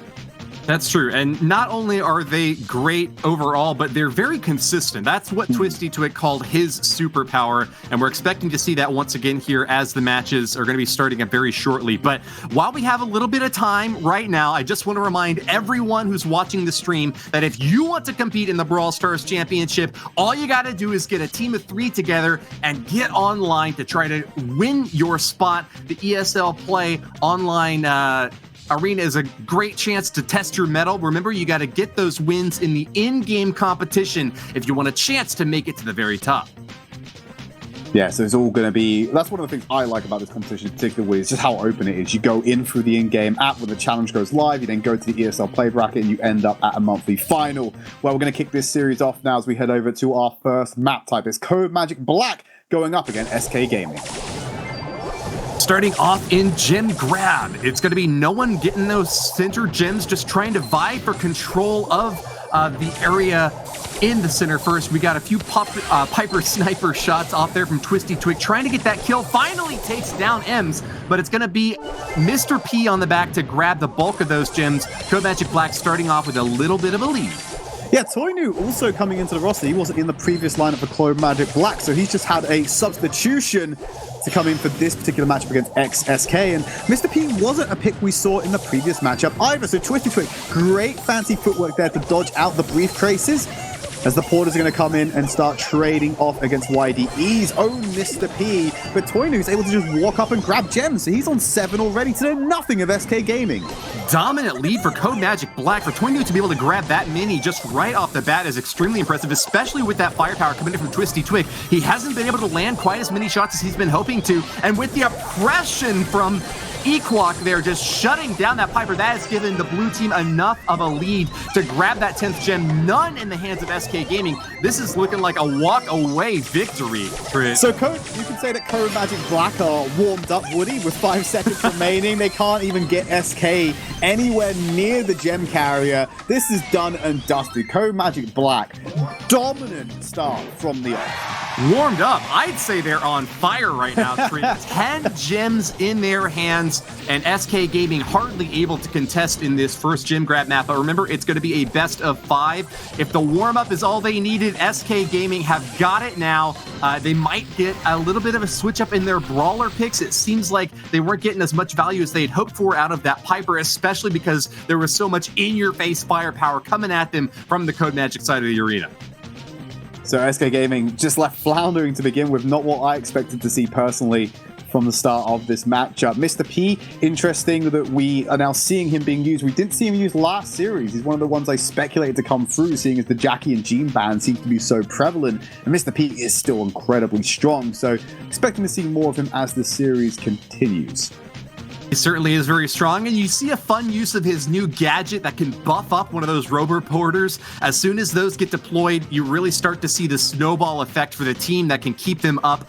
Both of these teams running Mr. P, acknowledging his dominance right now in the current metagame, and even using him as the gem carrier, despite the fact that he doesn't have the most hit points of the team it's actually going to be Ems from Codemagic Black, but she's playing more of an aggression role right now, trying to take out those turrets. Akie really able to set up that mortar early on in this match, Tridd. Yeah, Shield getting that mortar set up very early is great for SK Gaming. I think the reason why Toinu is being the gem carrier is because they want the option to combo Ems and Max's supers to go for a super aggressive rush, and if one of them is the gem carrier, they run the risk of losing it all in the backline. So I think it's not the optimal thing to put it on Toinu, but it is necessary based on the comp they're running. Ooh, nice snipes there from Twisty Twig, grabs a couple gems. And the super to get out. Bulk of it though, gonna drop 4. Yeah, still there in the center, Tridd.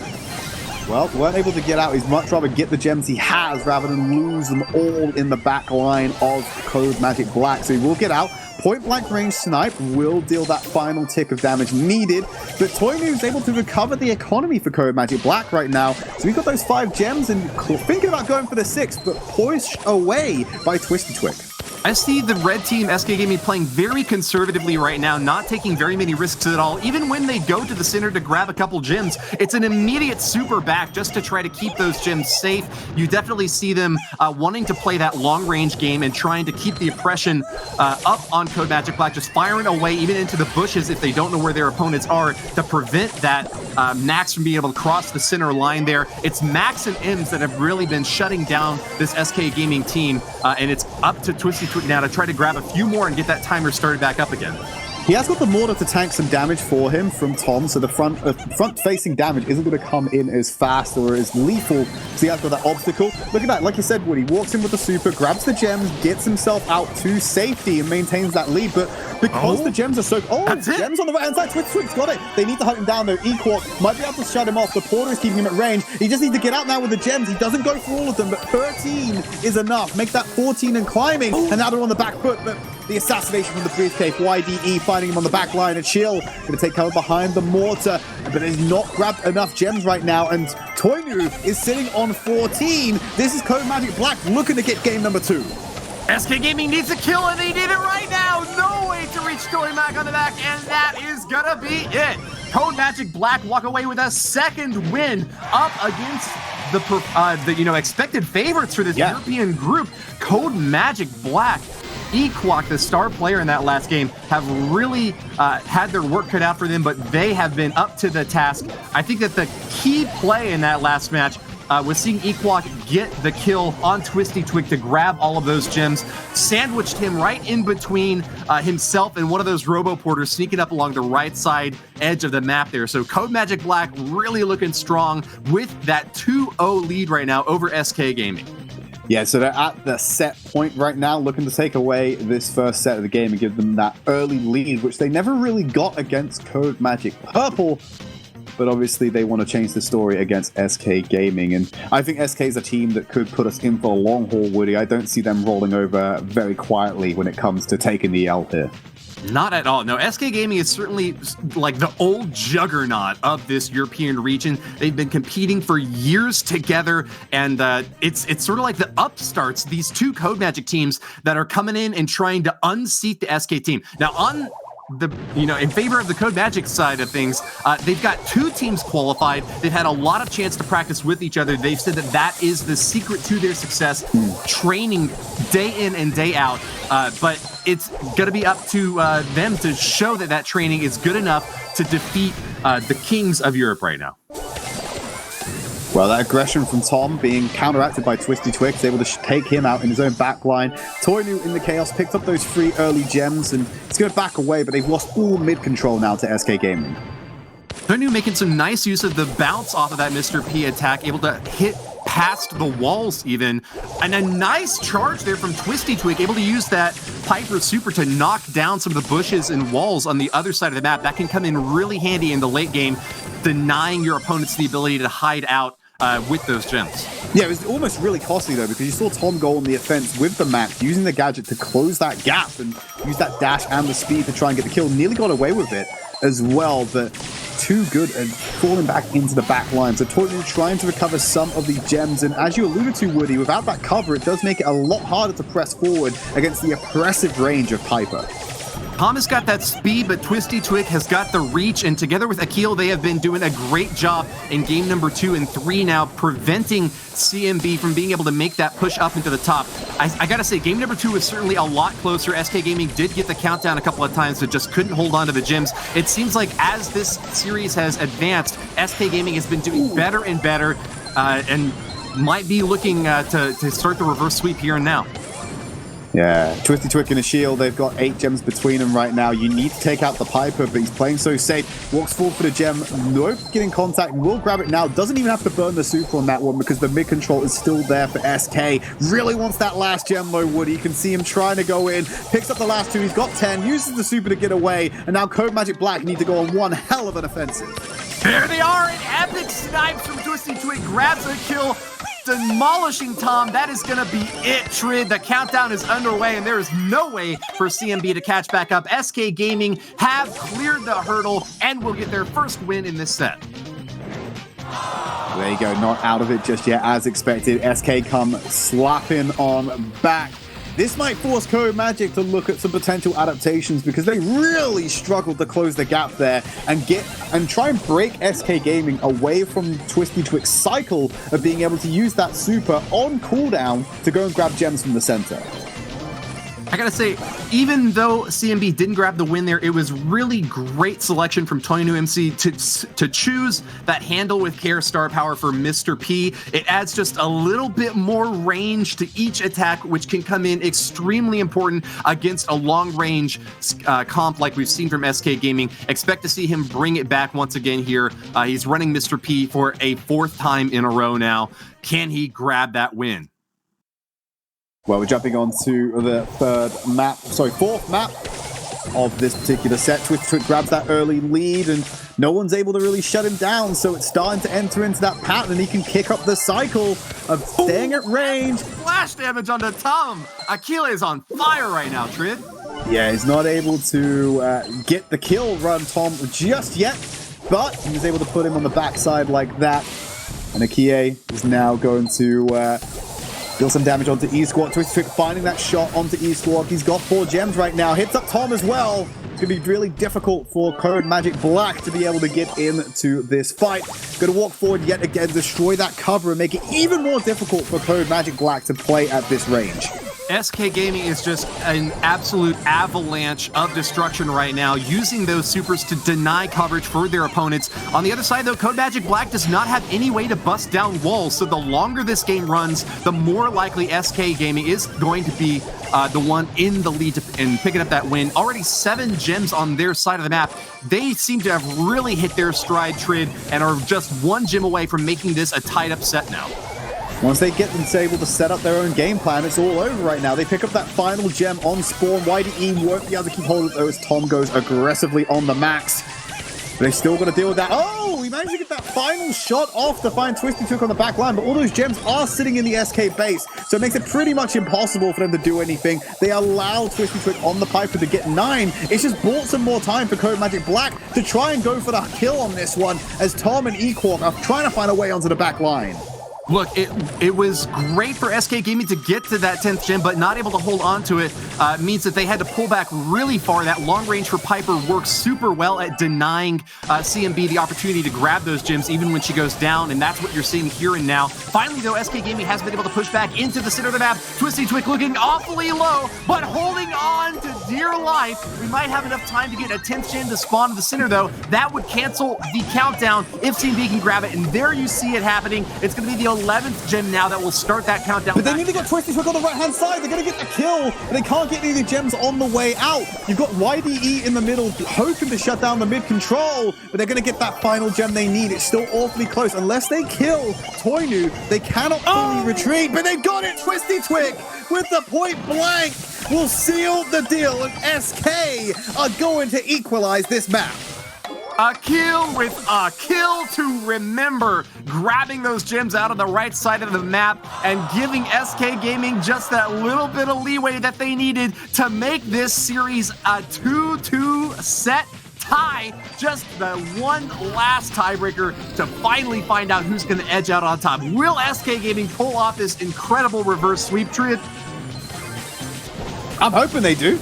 it'd be really interesting for them to come back and then take control of the lead, and then we're going to have a nice back and forth throughout the series, similar to what we had with Codemagic Black attempting the reverse sweep in their previous matchup. Maybe I should move so fast because the camera can't keep up with the movements. A lot of blurriness on there.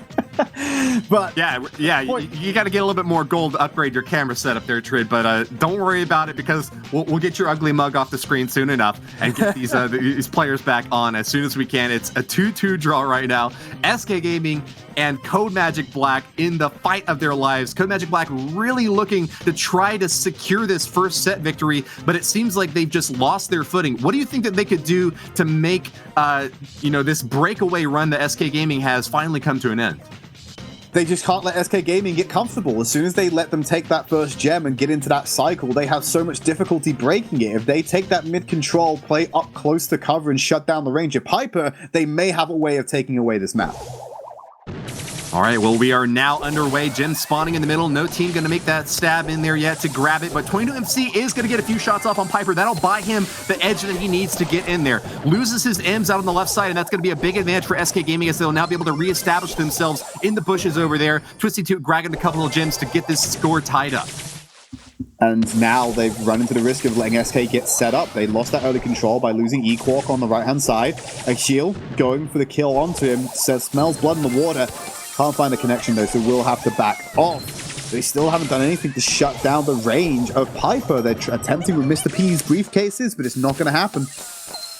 Getting a lot of damage now off with those Mr. P Porter shots, pushing YDE back and grabbing another gem here. 22MC is having a little bit of trouble. They're going to have to back off as that Piper is able to grab control of the center of the arena. Still hasn't been able to knock down any of the bushes or obstacles on the opposing side of the arena, though, and that's going to give CMB just a little bit of wiggle room if they need to continue the fight in the center here. It's going to be an M's duel, but it looks like YDE will take the win, victorious in that battle. 22MC goes down, and that's a huge opportunity for SK Gaming to get all 10 gems. They're at 9 and just need to get the one more in the center. That's a countdown, Tridd. They don't need to risk it, Woody. They're just able to pick up the gem from the center, sit on the 10, and fall back. Codemagic Black have not been able to take the fight to SK, let them set up their own game, and this is exactly what happens. With 3 seconds remaining, there's nothing they can do. SK Gaming, they're gonna take gem grab. Twisty Twig playing right up in your face even until the very end of that map. Drops that super to fly away safe. Congratulations to SK Gaming pulling off the reverse sweep in this first set. It's going to be a best of 5 sets overall, though, so don't worry if you're a Codemagic fan. We've got more action coming up very shortly, but congratulations to SK. They really were looking like they were in trouble there at the beginning of that set, but found that magic touch and pulled off a great upset. So one of the things we spoke about, or one of the things you spoke about in the last match, Woody, was that we saw Twisty Twig not break cover like he tried to do beforehand. Well, the reason he couldn't do that safely like he had done in the past was that when he attempted to do so, you actually saw Toinu using his gadget to empower the Roboporter and support himself right on top of the area where you wanted to see Twisty Twig move in. So rather than go in and risk losing the gems he had, he decided to back off because that extra pressure was there from the use of the gadget. Taking a look at the map stats there, you see the hundreds of thousands of damage dealt by these brawlers. Good point there, Tridd, though, on those gadget usages by Mr. P on the bottom. Just gives you that little bit of extra oomph whenever you are in like a mirror match, especially with brawlers that are the same as you. If you get a tiny bit more damage, a little bit faster of an attack, or a little bit quicker of a stab at your opponents, that can make all of the difference, especially in a match as close as the one that we see here and now. Perfect use of gadgets is essential to grab the victory. And we're going to move on to our next map type. We're heading over the Brawl Ball. And in the previous match, Woody, we saw this tried and tested combination come in, where I believe we had Ems, Brock, and Pam was the combo that we were running with.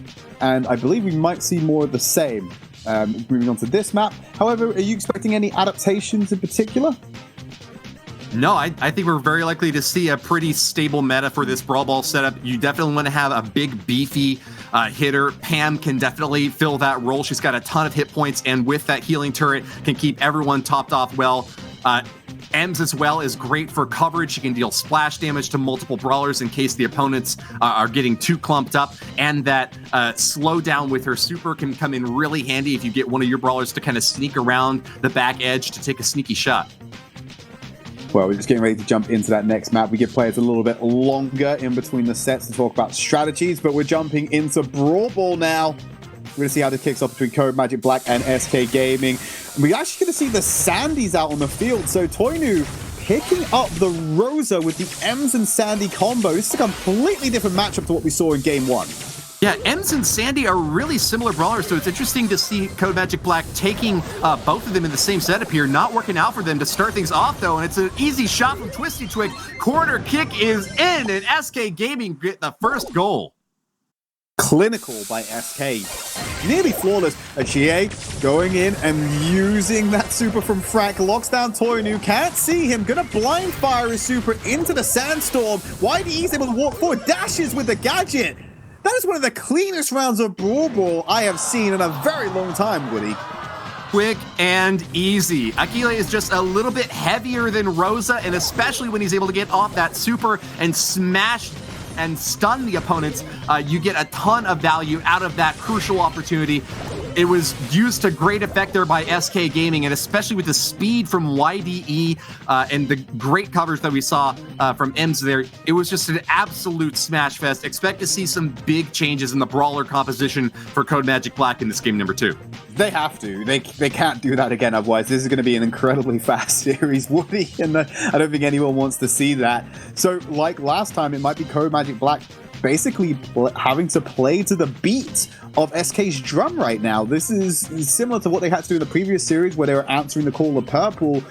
When are Codemagic Black going to be the trend setters? That's what I want to know. When are they going to force a composition? That's a good question, Tridd. I think that this psychological edge that SK Gaming gets by picking up the first set and now taking the first win is really going to put the CMB feet to the fire. You're seeing a pretty big swap up here that we're going to get. Looks like Terra in place of Sandy here, and not even running a tank on their side of the map, instead trying to outpace and outmaneuver this Frank, denying him shots, but it's not working out pretty well in the first round here. Twisty Twig with the first goal for SK Gaming. Woody, the games are ending before we can even talk to like change over or hand off to each other. That's how fast this is right now. Twisty Twig goes forward. There's the stun from a shield. They're going to try and counter it onto Twisty Twig. There's only Equark in the way. The pushback from the gadget is good, but the damage is still there. It's so simple for SK Gaming. And yet again, this is so fast. And they're just dominating Codemagic Black. Did you notice that little dribble at the end there? Twisty Twig grabbed the ball and was like, oh, I don't need to shoot just yet. It looks like the entire team on the other side has been dominated. We'll just take our sweet little time here to tap the ball in once everything is looking good on our end. Yeah? Everyone's down? Okay. There you go. Now send it in for the goal. Leisurely stroll is the way I would explain that towards the end. No urgency whatsoever with that play. They had complete control at all times. Game number 3, coming in thick and fast. We're going to jump straight into the action, and just as fast as SK can win a round, we're into game number 3. You know, Tridd, I don't think I've seen a German team play football this well since the last World Cup, so hats off to SK Gaming. They are on an absolute tear right now. And they look to get another goal. YDE charging in. Not going to get it this time. Codemagic Black finally finding some defensive chops to hold on to dear life. And how do they do it? By playing the exact same composition, Woody. They're mirroring what SK have done, and they're able to slow this game down and play at their own pace. Speaking of which, they're using Max's super, but Twisty Twig's going to knock back with the gadget, use his own super to keep them at bay. Toinu put into the corner, Twisty Twig on the right-hand side. So you got Tom and Equark respawning, passing it across. There's the speed boost from YDE to try and move around the ball. They're using Frank to zone away with his own oppressive damage. Twisty Twig may go down here, able to turn it around, so they have the man advantage. Oh, there's the attack, and how do you squeeze that one in? Straight on in, and not even any obstacles busted on the CMB side of the map. Perfectly threading that needle. SK Gaming on the 1-0 lead, and just need to hold on to this win to have a clean sweep of set number 2. YDE on 60 HP, Equal can't contest on 191. This is all good for SK Gaming. They have the lead. They're not having to deal with any pressure right now. It is Codemagic Black who need to assault them. That's right, Tridd, and it doesn't look like they're going to have any chance to make that stab just yet. Trying to find a few little chip shots here and there, sending in that gas as best she can. INTZ is getting a few pop shots off, but hasn't been able to charge up that super, and it's looking like a team wipe for CMB, not able to keep any of their 3 brawlers up, while all 3 of SK Gaming are on a rampaging march. Achille just going to walk forward, not going to find the goal. I love what happened between Achille and Tommy. He's going to drop the super, finds Equark off to the side, sitting in that M's dot over time, and Toinu tries to go on a counterattack. Tom's isolated. YDE dashes past the Frank damage to try and assassinate Toinu. He's going to be able to get this one in past the Frank. Going to try and walk it in. Pushback from Equark's good, but the super will lock him in place. And with 15 seconds remaining, it's not going to look good. Super pass over to YDE. They can just maintain possession for the win here. Yeah, you saw the use of that M's gadget to try to keep Akile out, and that actually prevented the goal, I think, but not good enough to keep CMB in contention. SK Gaming, finally, CMB was able to prevent them from getting a 2-0 sweep right off the bat, but not good enough to get the goal themselves. SK Gaming with the 2-0 lead now in this set score, Tridd. Dominance is a word I'd like to throw out there for what just happened. Didn't see any real Codemagic Black resistance in that set, and it means basically that whole map has just disappeared into the back of my mind, just like a plastic bag in the wind. It didn't happen to me. Like, it just, I feel like we're just moving into map number 2 now. Yeah, if you blinked, you would have missed that set. Brawl Ball can go by lightning fast, and this time it did.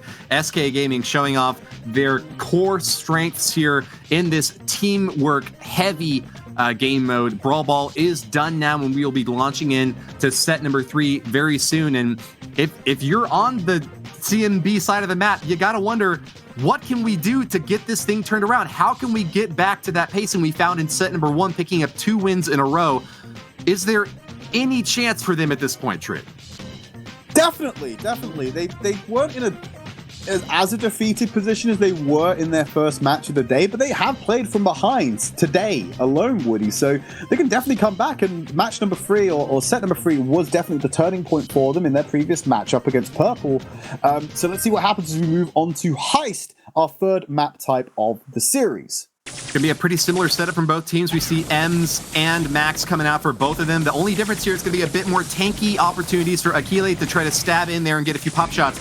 Notice Tom, though. If he is running that Hyper Bear, that can deal a ton of damage to the safe in a very short amount of time. All you got to do is get your super charged up, and that can be thousands of damage dished out in a very short amount of time. Having a base face already, YD's by himself. He's dealing a suitable amount of damage, and his team's doing a good job of defending right now. Tom trying to get the Hyper Bear online, but he's just going for the attacks on the safe rather than the players. YDE's still in there, being a nuisance on the back line and keeping up with the damage output. Look, if you're uncontested, just those shots from Max can deal quite a bit of damage, especially if you're landing every single one of them as you expect YDE to do.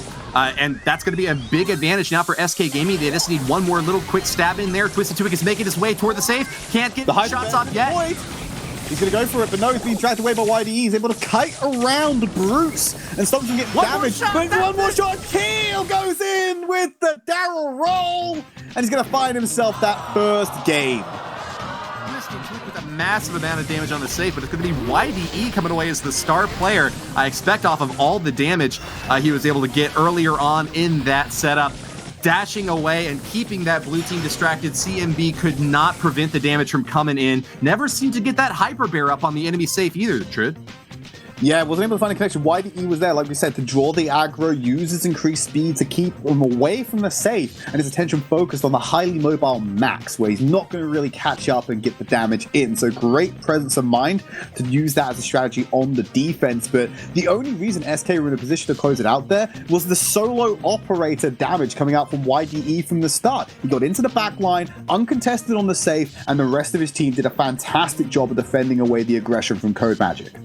CMB were playing pretty consistently well throughout. You know, they got the enemy safe down below that 50% health threshold, and it seemed like if they could have gotten their supers back online, that next push could have been enough to seal the deal.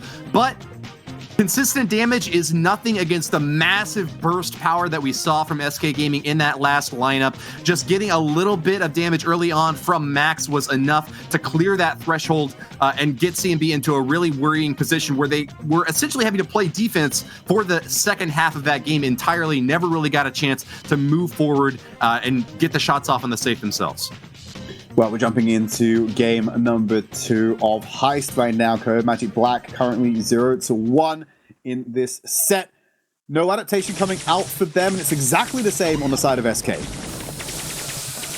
Starting off pretty slow, just trying to get pop shots here and there, charging up their supers and trying to find one opponent that they can finish off. Twisty Twig with a great stab in there, does take down Tom. That's going to be no hyper bear to start things off for CMB. And an early opportunity to roll in. Achilles not going to take it though, goes on the reverse and will start to regroup with his team.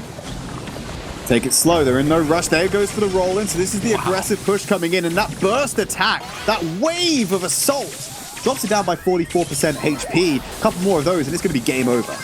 One major hit, but here comes the Hyper Bear, slashing away. Only gets a few shots off. Nice job to Achille and YDE there, able to take the bear down and not even really worried about Nita at this point, able to make their way back toward the enemy safe and try to get a few shots off. Great defense, though, from CMB will deny that opportunity and give them another chance to make it back up to the SK Gaming safe. Tried to close the gap there onto Equark and get some damage in from YDE. Twisty Twig's off to the side. He can make that lingering gas cloud just sit on top of the safe and deal that extra damage. Achille moving forward, going to roll forward onto Toynu, potentially get the kill, pops the gadget just to go for the spiral and hopefully get some AoE damage, but no one's in range for it. Going to press forward. Here comes the Hyper Bear onto the safe. Deals a little bit of damage from Tom, but nothing too substantial. Starting to close that gap that SK have created. Good heads-up play from SK Gaming there on defense. It seems like the story from last game is playing out once again. SK Gaming looking for those burst shots after a team wipe, while CMB is doing their best to try to just keep up consistent damage, playing defense here and there. No, Woody, look at this. He's so close. 7% remaining. One more assault from SK will seal the deal. It's going to make a monumentous push from Codemagic Black to be able to take down their opposing safe before that happens. They can't afford to trade any damage at this point. They have to play perfect defense and get a big offensive hit off. Oh no, here it is! Time. Twisty Twig with the first shot and the second to seal the deal. SK Gaming are 2-0 in this set. They are at match point already, Woody, where they're going to be able to get themselves to that 1-0 position where they will go up against Codemagic Purple next. And what a day for you to be SK Gaming if you take out both Codemagic teams in the same day. That would really be a beautiful start. They've already got a 2-0 set score and 2-0 on this individual game score. So yeah, just like you mentioned, this is now all it's come down to for CMB, starting off beautifully in the first set, but haven't been able to recover their footing after that early knockout punch. SK Gaming looking to deliver the final blow. And I'm not even really sure what CMB could do here at this point to switch things up and try to regain that position. I guess switching away from Nita might be the option that they have to go for here. And it looks like that's what they will do, opting for Daryl instead. It's their last chance. Good luck to them.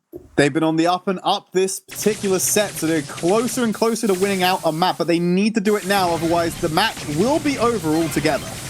Nice knockback there from Twisty Twig, able to keep Toynu MC off of him for just a little bit longer. And a killing shot from Achille, able to get This is it. The assault's going to come in here, Woody. They're going to try and get in. Equal trying to keep them at range. They will find only a tiny bit of chip damage in here because the respawn's coming in. Achu going in, but not going to be finding it out. 35% damage dealt. So not as substantial as the previous blows, but now it's the counterattack coming in from Codemagic Black. The respawn's coming in just in time to mitigate the damage.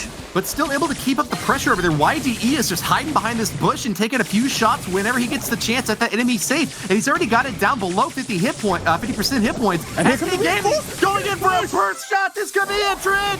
They're going to try and move into the side. He can't weave around the side. 7% HP. Codemagic Black, they're sprinting for the safe to try and do something, but the respawns are coming too fast. They're on at a knife's edge right now. It's so close for them losing the match. They just cannot let anyone sneak past them. And Inkwalk Super is going to stop that from happening. They're keeping him in the base. YDE, they cannot let him go for the sprint. If he goes with the Super to try and get behind him and go for the save, it could be all over. But Tom's there to catch him and stop that assault. One last little chance to stab in. SK Gaming just need to get one of their brawlers on the enemy save, and this thing is going to be all over Tridd. Meanwhile, CMB doing their best to stab back up at the SK Gaming save. Red save down to 62%, but they have to continue playing defense. Any brawler that sneaks past this line could be the one to get the kill for SK Gaming. They're going to take out the enemy save, and they're moving in now. Twisty Twig with the Tom's shot. trying to go Gets for it in. That's it. One more That's spray to it. do it. Ocean's 11. Have I seen a heist pulled off so expertly? SK Gaming with the 3-0 set score, 3-0 match score, take the series. Fantastic play by SK, showing us that they are not be trifled with. And they're going to walk away with the series like Woody said. They go 1-0 in the leaderboard. There's some replays on your screen right now. Not a lot, unfortunately, not because of the quality of play, just because of the quantity. That was an incredibly fast series after our first match. Hey, that was certainly quality and quantity, if you ask me. That was played really well by both teams, but as you can see in the stats, a clear and decisive advantage for SK Gaming in damage dealt and a pretty dominant, nearly 1.5 to 1 kill to death ratio here, picking up a 3-0 match score, and it bears out well in the numbers that you see on screen there. Tossing it back, though. We're finishing up here. Well played to SK Gaming. We're going to see them one more time going up against the other team that Codemagic brought here. But Codemagic Black now down and out of it, Tridd. Well, let's take it over to Falcone. He's going to show us where we're at after 2 matches played. All right, gonna be totally honest about that one. While that first match of the day was a real nail-biter, that was just a bit of a slaughter from SK Gaming. Yes, Codemagic Black did put up a fight in the first set, but after that, SK had everything going for them, and as you can see by the leaderboard, they are sitting firmly on top now. Codemagic Black not in a very good spot at all, having lost both of their games. Hopefully we can see better performances from them in the future, but we have one match remaining in this group. It is going to be SK Gaming up against Codemagic Purple, both teams that made it into the March monthly finals as well. They are back. Let's see what they can do this time. Both performed very well in the March monthly finals, also both making it to the semi-final stage. But I don't know, from what we've seen so far, both teams have played against Codemagic Black, and one of the matches was very, very close. The other match wasn't so close. So if I had to make my predictions up in advance of this game, I would say that SK Gaming are in a fantastic spot to go forwards. But here you can see Codemagic Purple one more time, and you're going to see SK Gaming as well in these lovely little videos that our production team have very kindly prepared for us. Codemagic Purple are a team that are very confident, they're very happy with their team, and when asked who, if anyone, they would have added to their team, they all agreed we wouldn't change our team. If we could have any player, we would keep the same team. That is great to see, a team that loves to work together. On SK's side, we've got a very sporty bunch of gamers over here. Almost all of them are big football fans. With YDE, Skyrix, and Ashil all playing a lot of sports. A little bit confused by their leadership here, as YDE is supposedly the captain, but Twisty Twig is the leadership, whatever that means. I don't know. We're going to find out. The game is about to start. Casters, take it away. Thanks very much, Falcone. Yeah, you mentioned there that Codemagic Purple was pretty happy with their team setup, but when we asked SK Gaming the same question, they actually said that they really loved the chance to play with Son Bentley. He's highly respected in the competitive community and will be coming in to defend the honor of Codemagic team up against this SK Gaming squad that has looked so strong. It's good to be back with you here. Once again, Ark. Hello, Woody. How are you today? Doing quite well. Bans are in then. Codemagic Purple going with the M's ban. SK Gaming going with the Jackie ban again. We've seen today already M so dominant now with that new gadget. And Jackie very new to the scene most recently, especially with that new star power coming out with only in the past couple of weeks. Canal Grande up then first. Bounty, how do you feel about this, Woody? What kind of comps do you think we'll see for Canal Grande then? Well, we definitely expect those long-range brawlers to make their way into the arena for these bounty maps. I like brawlers like Tick, Brock, and Piper especially. But yeah, I just want to say how excited I am to finally see. Look at that, it's Tick, Brock, and Piper for both teams. I'm really excited to see this final match. We've got Codemagic Black cemented in 3rd place, but it's up to this match to determine who will walk away with 1st place in the European region. Yeah, all to play for now. Both these teams very well warmed up and playing at a very high level today. We've seen some fantastic snipes from Twisty, and straight off the bat, one hit Sun Bentley, pushing Codemagic Purple very much into the back of their spawn, and SK Gaming off to a very aggressive start here.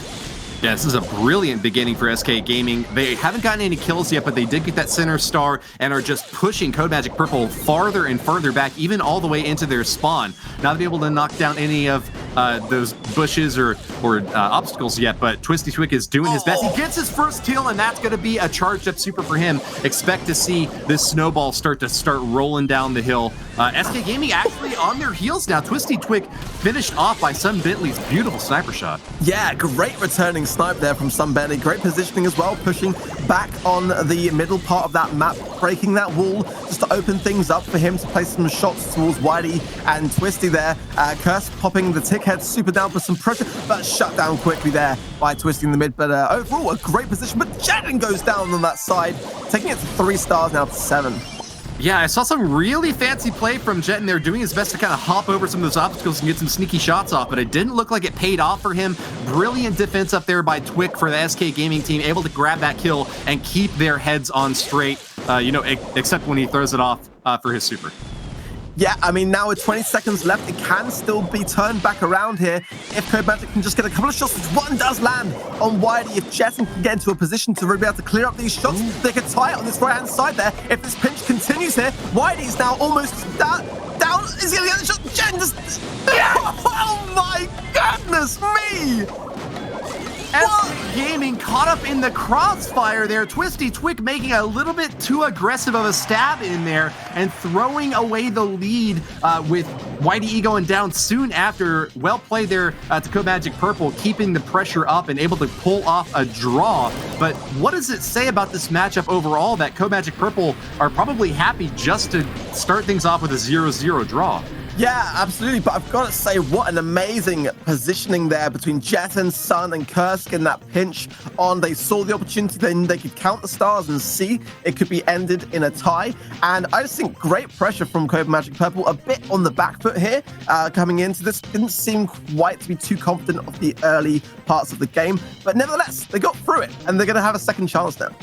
They did, and hey, it's the consistency and it's that motivation to push far into the late stage of this tournament that has kept them ahead. That's what they said time and again about their strategies for the qualifier. It's staying focused and keeping your composure, even in the face of one of the best teams in the world.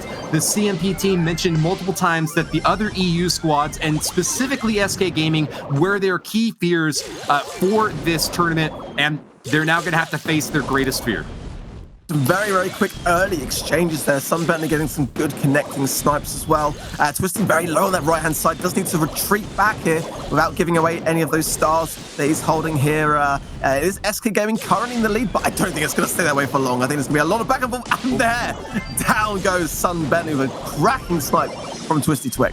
You know, I really thought that CMP had the advantage there. They were able to get a better spread for their brawlers, and were starting to push SK Gaming back kind of into a corner, but when you push them back into a corner, they come back swinging even harder. It seems SK Gaming grabbing that kill and leading now this series, or this game rather, 6-2. Can they hold on to this lead though and not give it up like they did last game? Sun Bentley is honestly hitting so many of these shots. Got a nice takedown on a shield on that right-hand side. They're closing the gap. Whitey's super doesn't quite connect, and I feel Jetton's in a great spot here if he can get some connecting shots to get some pressure. But no, not if Twisty's got anything to say about it. Rocket fire from this, blue Brock on the bottom side, firing away and providing that little bit of zone denial that SK Gaming wanted to kind of keep their momentum and mobility up. Wow, SK Gaming, though, able to get the drawback on. It's 11-all, and Tick's not looking too good, hiding in the corner over there. Wow, the amount of plays that we just saw in the seconds there, it brought it so much closer to giving, but I think SK Gaming just managed to survive what was a really difficult position spot for them. Jetson going in here, can he get anything done on this left-hand side? Tick going in, wow! Oh! No, 14 stars for SK Gaming. Jetton on fire on the left side there, taking another few pop shots, but not able to get the kill. Congratulations to Twisty Twick, the star player from that game. But another super close competition, Ark. So much going on in those end stages that you have to kind of slow it down to really see how much was going on there. But Jetson got himself into a great spot, pushing SK Gaming off to that side. But the pinch just wasn't enough. The gadgets were going off with the rocket laces, jumps, and Piper Supers and all. Once again, SK Gaming grabbing control of the center in this third game now. Twisty Chick earns that center star and a kill as well. Cursed found out of position, and Jetton now charging forward, looking for an easy kill, but not gonna find it. SK Gaming on a 7-0 lead in just the first minute. What a dominating performance in those opening 30 seconds. And now 9 stars on the cards. SK Gaming clearly getting into a nice flow here. And Codemagic could have to do a lot here to catch up now, as it's now 11-0. A game of chicken as both Ticks out on the left side start squawking at each other, but it's going to be SK Gaming once again pulling off the lead. Great shot there from Sun Bentley, able to get some stars. And once again from Curse now, pulling back a little bit closer. 2 deaths from SK Gaming are going to put the damper on their excitement, but still with a 16-8 star lead. Even though they're pushed back into their spawn, they have got a dominant lead in this game. Yeah, it's one of those things, isn't it, where you've got that early start, the bounties increase, and it doesn't take much to close the gap now, as we've seen for Codemagic, but it is going to be an upward struggle here. Twisty with a great little jump there, out of harm's way. Is Shill looking very low here? Does survive on 144 HP, but 6 stars now only in it, and 30 seconds left. It could all happen and turn around here for Codemagic. Codemagic Purple needs a team wipe just to tie things up, and it looks like that's not happening anytime soon. Tick retreating back just far enough to stay safe. A few more pop shots here are going to push the Codemagic team back, but here we go with the final salvo. 10 seconds left, and it's all up to Codemagic Purple to get those final shots in. It could all happen here in the next 5 seconds if Whitey goes down, and also the Tick, it could change, but no! SK Gaming survive and hang on, but these games are so close, Woody. In the lead every single game. They haven't even dropped stars to Codemagic Purple a single time. They've just been in that tied position for a few rare seconds here and there. SK Gaming have really shown that they are the dominant team in Bounty and just need to do so one more time to grab the set win. Yep, going straight in again. These games being very quick, not really any brawler changes. Both teams obviously very comfortable with this current lineup, and although it's not quite been going Codemagic's way, they definitely still feel like this comp is going to earn them a victory if they can just kind of collect themselves and gain back some of that control there. YDE really hoping that he can pick up the win here and spread his fame. He's a creator in the Brawl Stars universe, and says that the first thing he'd do with his prize money would be to buy 500,000 gems with creator code YDE. So if you're interested in stocking up, make sure to keep that in mind and support your Brawl Stars creators. In this third chance for victory here, SK Gaming are behind for the first time though, Ark. Yeah, very different start here for Codemagic now with a pretty decent lead. Jetton's going to have to be a little bit cautious now, as he is on a 4-star bounty. But with that Rocket Laces gadget, able to jump away from all of those shots that are bombarding down there upon him from a shield. So I quite like his odds now, and look how far back SK Gaming pushes. Why he goes down the right-hand side. Wow, it looks like somewhat desperate plays here from SK Gaming to try to get a kill. Codemagic Purple finally able to catch their stride and are holding on to that lead with a pretty dominant setup here. YDE sending out the rocket rain to try to knock down those obstacles, but not finding a kill anywhere. It's retreat for Codemagic Purple as they move back toward their spawn, but once again, even a team wipe would not be enough for SK Gaming to get a dominant lead here. They're charging in hard and fast, but can they get a hit? Yeah, it's dangerous positioning here now for Codemagic, and they've got to be very wary of this. The pinch coming in from SK Gaming could turn things around very quickly. If Jetson goes down here, it could be a good start. He does go down. 10 seconds, so he goes down. And look at this. Protect the tick. Codemagic's curse is doing his best to stay alive, but with a great kill from the left side, Son Bentley is the hero of Codemagic. The victory for the blue team as they finally find their footing in game number 4. Oh my goodness me. These games are honestly, I'm on the edge of my seat, quite literally today. But well, don't fall off. I know, I'm trying my best. I'm gonna have to hold on with 2 hands. Still just set number 1, Ark. Great performance there from Codemagic, turning things around. Can they now get the sweep, or can SK Gaming just get this one last round in, secure this? Let's see what happens here. Bit of a slow start, teams getting their supers. It seems like Codemagic get an early lead though, however. Jetton jumps out of jeopardy there, able to keep his cool and gets another few shots off there, not able to grab the kill, but he's right on top of Akile now. Akile does his best to dash out and will find safe harbor on the backside. Advantage now for SK Gaming as they've once again grabbed an early lead in this 5th game. Yeah, that gadget there. Oh, takedown there from Twisty is very good as well. It's just so great to see these gadgets being used in to full effect here. Those dashes that we're seeing from Tick there, and those Brock jumps are honestly making such a big difference in saving these stars and not incurring those deaths here. But now the positioning here of Codemagic is still back, pushed so far back into the spawn. They're struggling this time round, Woody. Yeah, and a great spot for SK Gaming to be in with so much bush coverage right there in the center of the map, and CM pushed back to their spawn. It seems like they're having a lot of difficulty finding a good angle to fire away at.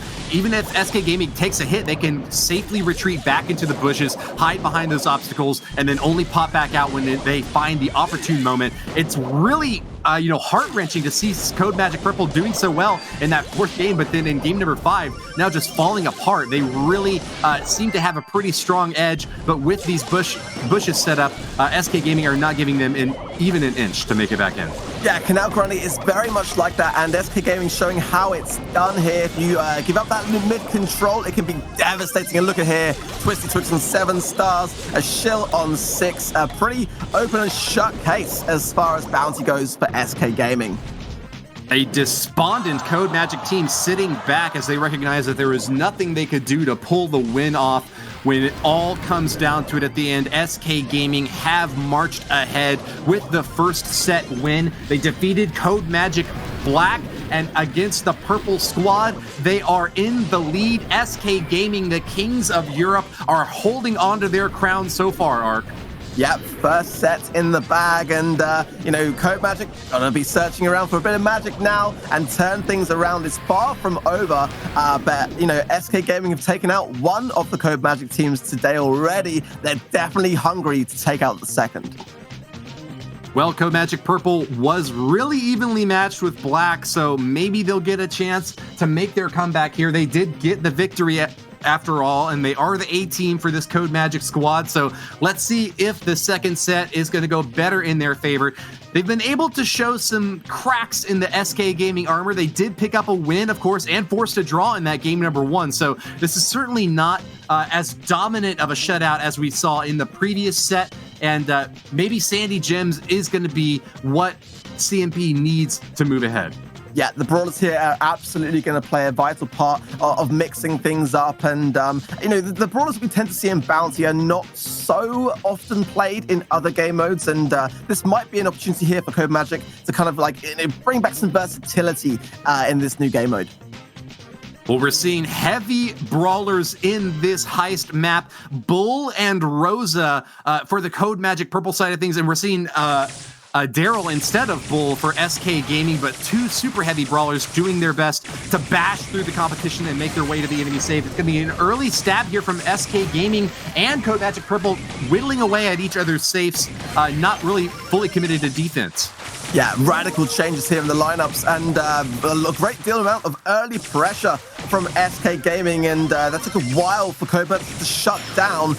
Pretty even though on the score, it's got to be said, but Shield a very aggressive super shut down quickly, as was his teammate there. Great defensive work there from Codemagic, must be said. Yeah, great job, but still an advantage for SK Gaming. It seems like they always seem to break out with just a little bit of a lead, and that's all you really need in Heist to start that snowball effect. Defensive now for SK Gaming is working out quite well. Max able to pick off that Bull charging on in, and it's going to be the defensive lead there that will keep them afloat. SK Gaming have got the enemy save now down to 21% and looking for that final blow. Yeah, Twisty Twist able to put so much pressure with that super to push forwards and advance on Codemagic safe here, and it could all be over here. It is going to be SK Gaming to secure that first round. Well done to them. Akile, the star player, that Daryl really coming in handy, rolling straight through, and you can't stop the rock. Crashes onto the safe and getting so many kills. That's a ton of damage from that double barrel shotgun when you're right next to the safe. Every single shot hits, and it paid great dividends for SK Gaming. Let's see if they can make it happen again. Yeah, I gotta say though as well, I do love that new Daryl skin. It just looks so great. Did you unlock it yourself? I did indeed. Skins equals wins, buddy. You know this, right? Well, I love the cross promotion there with Paris Saint-Germain. It was a great pleasure to get to join the team there in the studio when we were filming that promo bit. But they're in the arena now and back in action. We've got SK Gaming getting a little bit of a pop shot off onto the CMP safe. Codemagic now making a tear up the left side of this map, and maybe even going to get a Rosa onto the safe now. I like that strategy from Codemagic just to kind of push in. I kind of feel like Kirst thought twice about it and was a bit worried to leave it. I think he probably should have just carried on going on the aggressive there and left widey, but we're going to see now a bit more damage coming in from SK Gaming, bringing the Codemagic safe down to 79%. It's so evenly matched at this stage. Max just able to outrun that Rosa any day of the week and is working really well, both on defensively shutting down those quick stabs and at sneaking around on the edges. Twisty Twit going to make his way back down in after he's regained his health and is going to be able to finish off the enemy Max. This is going to be another opportunity to strike for for SK Gaming. Yeah, a really, really strong push here from SK Gaming, and look at the shield. He's so good at that. It must be said, healing up on that left-hand side and that right-hand side is something that shield does a lot in Heist and just keeps that pressure on. Codemagic do get a defense, but at the cost of about 30% damage there. When you're defending that close to your own safe, you don't even have a chance to get any damage off on your enemies, even if you do pick up the defensive win there. So once again, we're going to see SK Gaming taking the lead, and a big advantage now as they smash into the enemy safe, now with only in the teens of percentage, holding on barely single digits. One last hit from YDE could finish it all. Wow, the pressure now is so much on Codemagic. It was a great strategy leaving Jet in there. He did get a lot of damage, but now with only 5% and a scoop pop from Twisty, it's got to be all over here. Surely it is. Jetten can only handle one enemy at a time, and with two still left on the offense, SK Gaming with another forceful shutdown, grabbing that second goal in the game. Now up in the set score, and with a 2-0 now in this game score, looking to clinch the series. Yeah, a really dangerous spot then now for Codemagic Purple, who need to really bring the pace back into this, and because they don't want to lose this next game mode. If they go down in Heist, they're going to be 2-0 down. That puts so much pressure upon them to be able to turn things around. They don't want that to happen. All right, no changes in the brawler comps for either team. They're going to stick with what has been working. We are going to see a defensive opportunity for Codemagic Purple as all 3 players from SK Gaming are going to clump up on the left side there. A relative draw, though. Both teams can be kind of pushed back and no opportunity to get any safe damage in here. Sun Bentley going to make the charge back into the center of the map as Jetton is going to make a stab at the enemy safe. Rolls on in and will start firing away. That's going to be an edge for Sun Bentley now grabbing a kill, and Codemagic Purple are looking to get their first lead in this series. Yeah, what a great moment there for Codemagic to be on the comeback, and the damage that they did then, almost 50% damage that they dealt to SK Gaming. It's going to be a really good opportunity now for them to push and push. They are cursing Sun Bentley. This damage is rolling in here for Codemagic. You can't stop them. That's the speed and the forceful charge from Rosa that we've been expecting all series long. Codemagic Purple have finally caught their stride and pick up this game number 3. SK Gaming will not get a chance to walk away that easy. Yeah, Codemagic did need that to happen, and happen then. It does seem like there's some fight still left here in this this set of Heist. Can they now, however, turn it around? They're going to need to win the next 2 games straight in order to stay in this particular set. So the pressure is still on, but a good start nonetheless for Codemagic. We've seen epic comebacks before, Ark. Can they make it happen again? Have they finally found that magic formula to get the wins? Max getting a few pop shots off here, but it's going to be Akile trying to sneak around the other side. This time they've switched up their own brawlers and have said, you know what, Daryl seemed to be working just well enough. Why don't we give him another shot, making his way toward the safe, and only gets a few hits off, but it's going to be Codemagic to get the advantage, charging into the SK safe once again. They're going to chill out in the center bushes there, looking to get another few brawlers down before they make their next step. Yeah, this honestly, this Max and Rosa combination is honestly so strong here. It provides so much of pressure to deal with here, and it's definitely working out for both of these teams. So much back and forth here. But look at this, all 3 members of Codemagic with super, and they're taking SK Gaming down one at a time here. Look at this. It's a classic combination you see in so many games, the tank and spank. Rosa out in front, tanking those shots as Max dashes around the backside and deals a ton of damage. Working out quite well for Codemagic Purple, even though they haven't seemed to be able to grab the lead just yet. They are still in it to win it, fighting for their lives now against an SK Gaming team that has been so heavy to apply this pressure and are winning right now in this game number 4. Looking to get a few more safe shots off here. Twisty Twig on the edge, complicating matters for CMP, not able to keep their heads on straight. Yeah, those side lane pressures are honestly really valuable to hold on to. Twisty then just hanging on, holding his ground, healing up. But now SK very low on that left-hand side. Should be a good push here for Codemagic. Twisty escaped through though, however, and there's going to be a base race right now, Woody. Jetton makes a stab in, and Daryl certainly has more DPS than Max on the close range attack. Sun Bentley doing his best to defend this safe, but in a 2-on-1 battle with your safe already so low, it looks like Codemagic Purple might have had the mistake that it's going to cost in the series here, down to 15%, and one more sneaky hit from any of the SK players could finish it off. Just 30 seconds left to close the gap. Look at the uncertainty now on Codemagic because they don't know where SK Gaming are, and they're lurking there now, rolling in, damage going out, and that is going to seal the deal for SK Gaming, who take that set of Heist. It's all over for Heist. SK Gaming with the 2-0 set score just need to put one more under their belt to be the European champions for this April qualifier. Looking to earn the biggest monetary prize as well as points for the World Finals at the end of the year. We're hoping that we get a chance to see them back in the studio soon, but what a performance we've had just so far today, Ark, and expecting great things in this 3rd set. The last chance for Codemagic Purple to pull back against an awesome SK Gaming team. Yeah, SK Gaming, they really want this. I think the points are very close between themselves and Codemagic right now.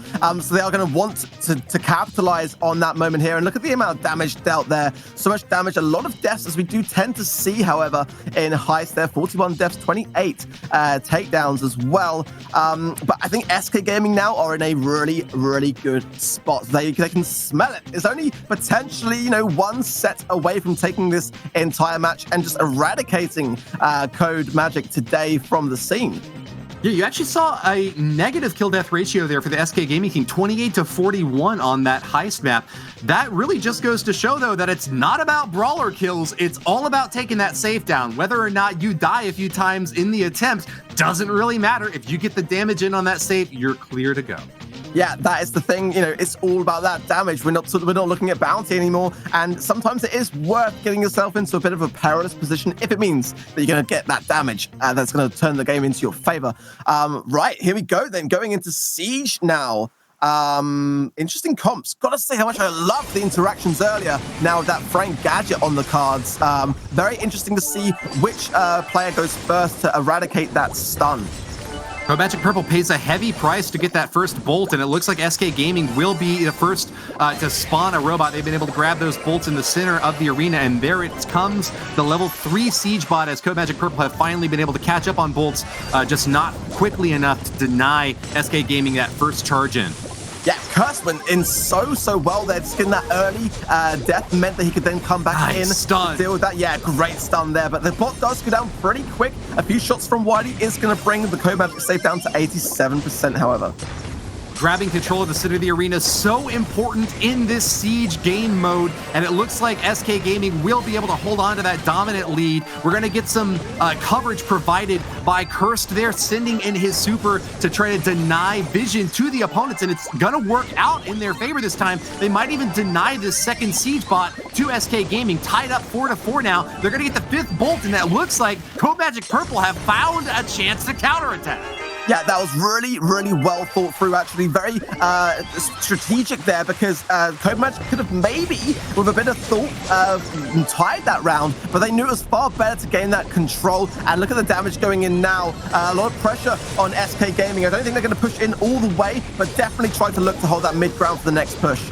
It's all about who gets this 3rd and final siege bot, and SK Gaming have got a big bolt advantage, up 4. It's going to be up to the CMP team to regain control of the center, and it's not looking too likely. We need another epic super here from Curse, and it's not going to happen. Twisty Twig rolling in for the kill. That is going to be a dominant position for SK Gaming. You can't make a comeback when you're that far behind.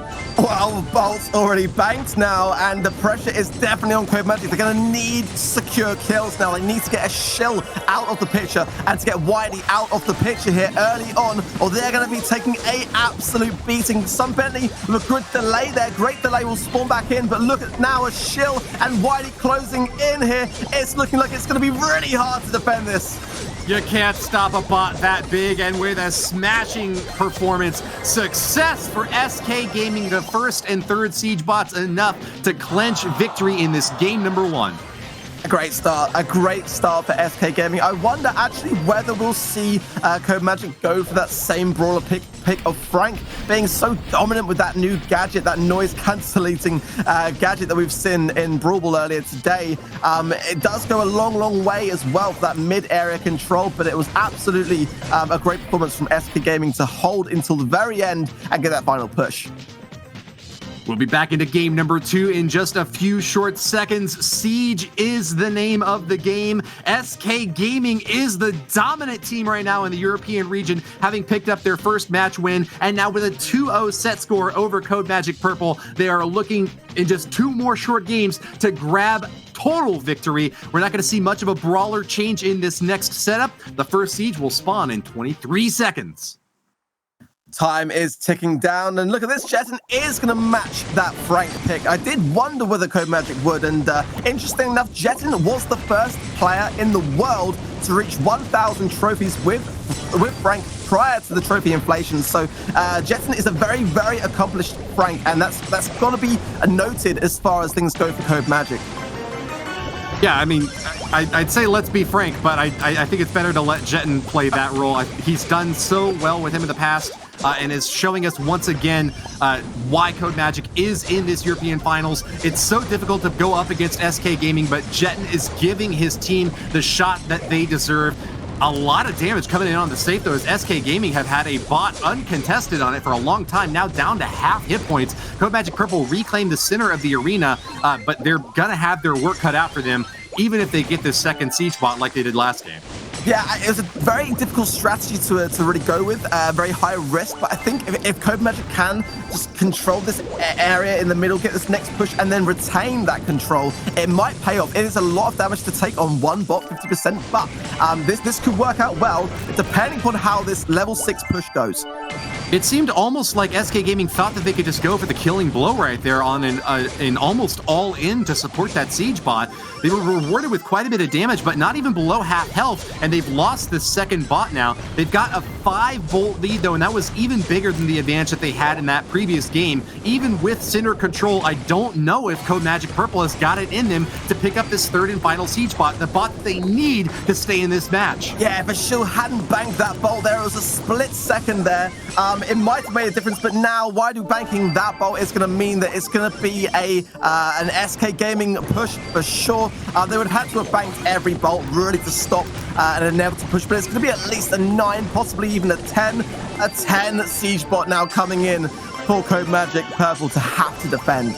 It's hard to say what Codemagic could have even done differently that time. It just seems like when SK Gaming has got their perfect preferred comp and they're playing all these brawlers at such a high level, there's almost nothing you can do. So many hit points, such fantastic range with YDE tossing off shot after shot, and so difficult to break through a brawler like Achilles playing as Frank with over 10,000 hit points, Ark.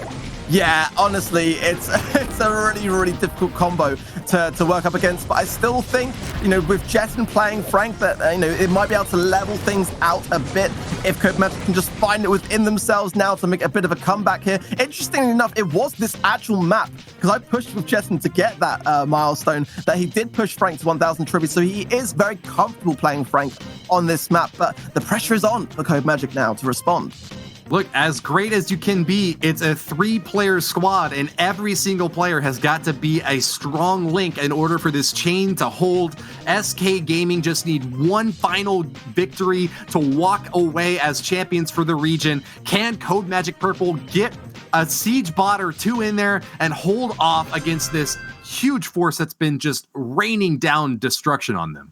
It can be done, but honestly, it is a big, big ask now at this stage, being behind in the way that they are. It's got to be playing on their minds now. Those mind games come into play massively in these stressful environments, and it can happen. It's going to be a big, big ask now for Codemagic to turn this one around.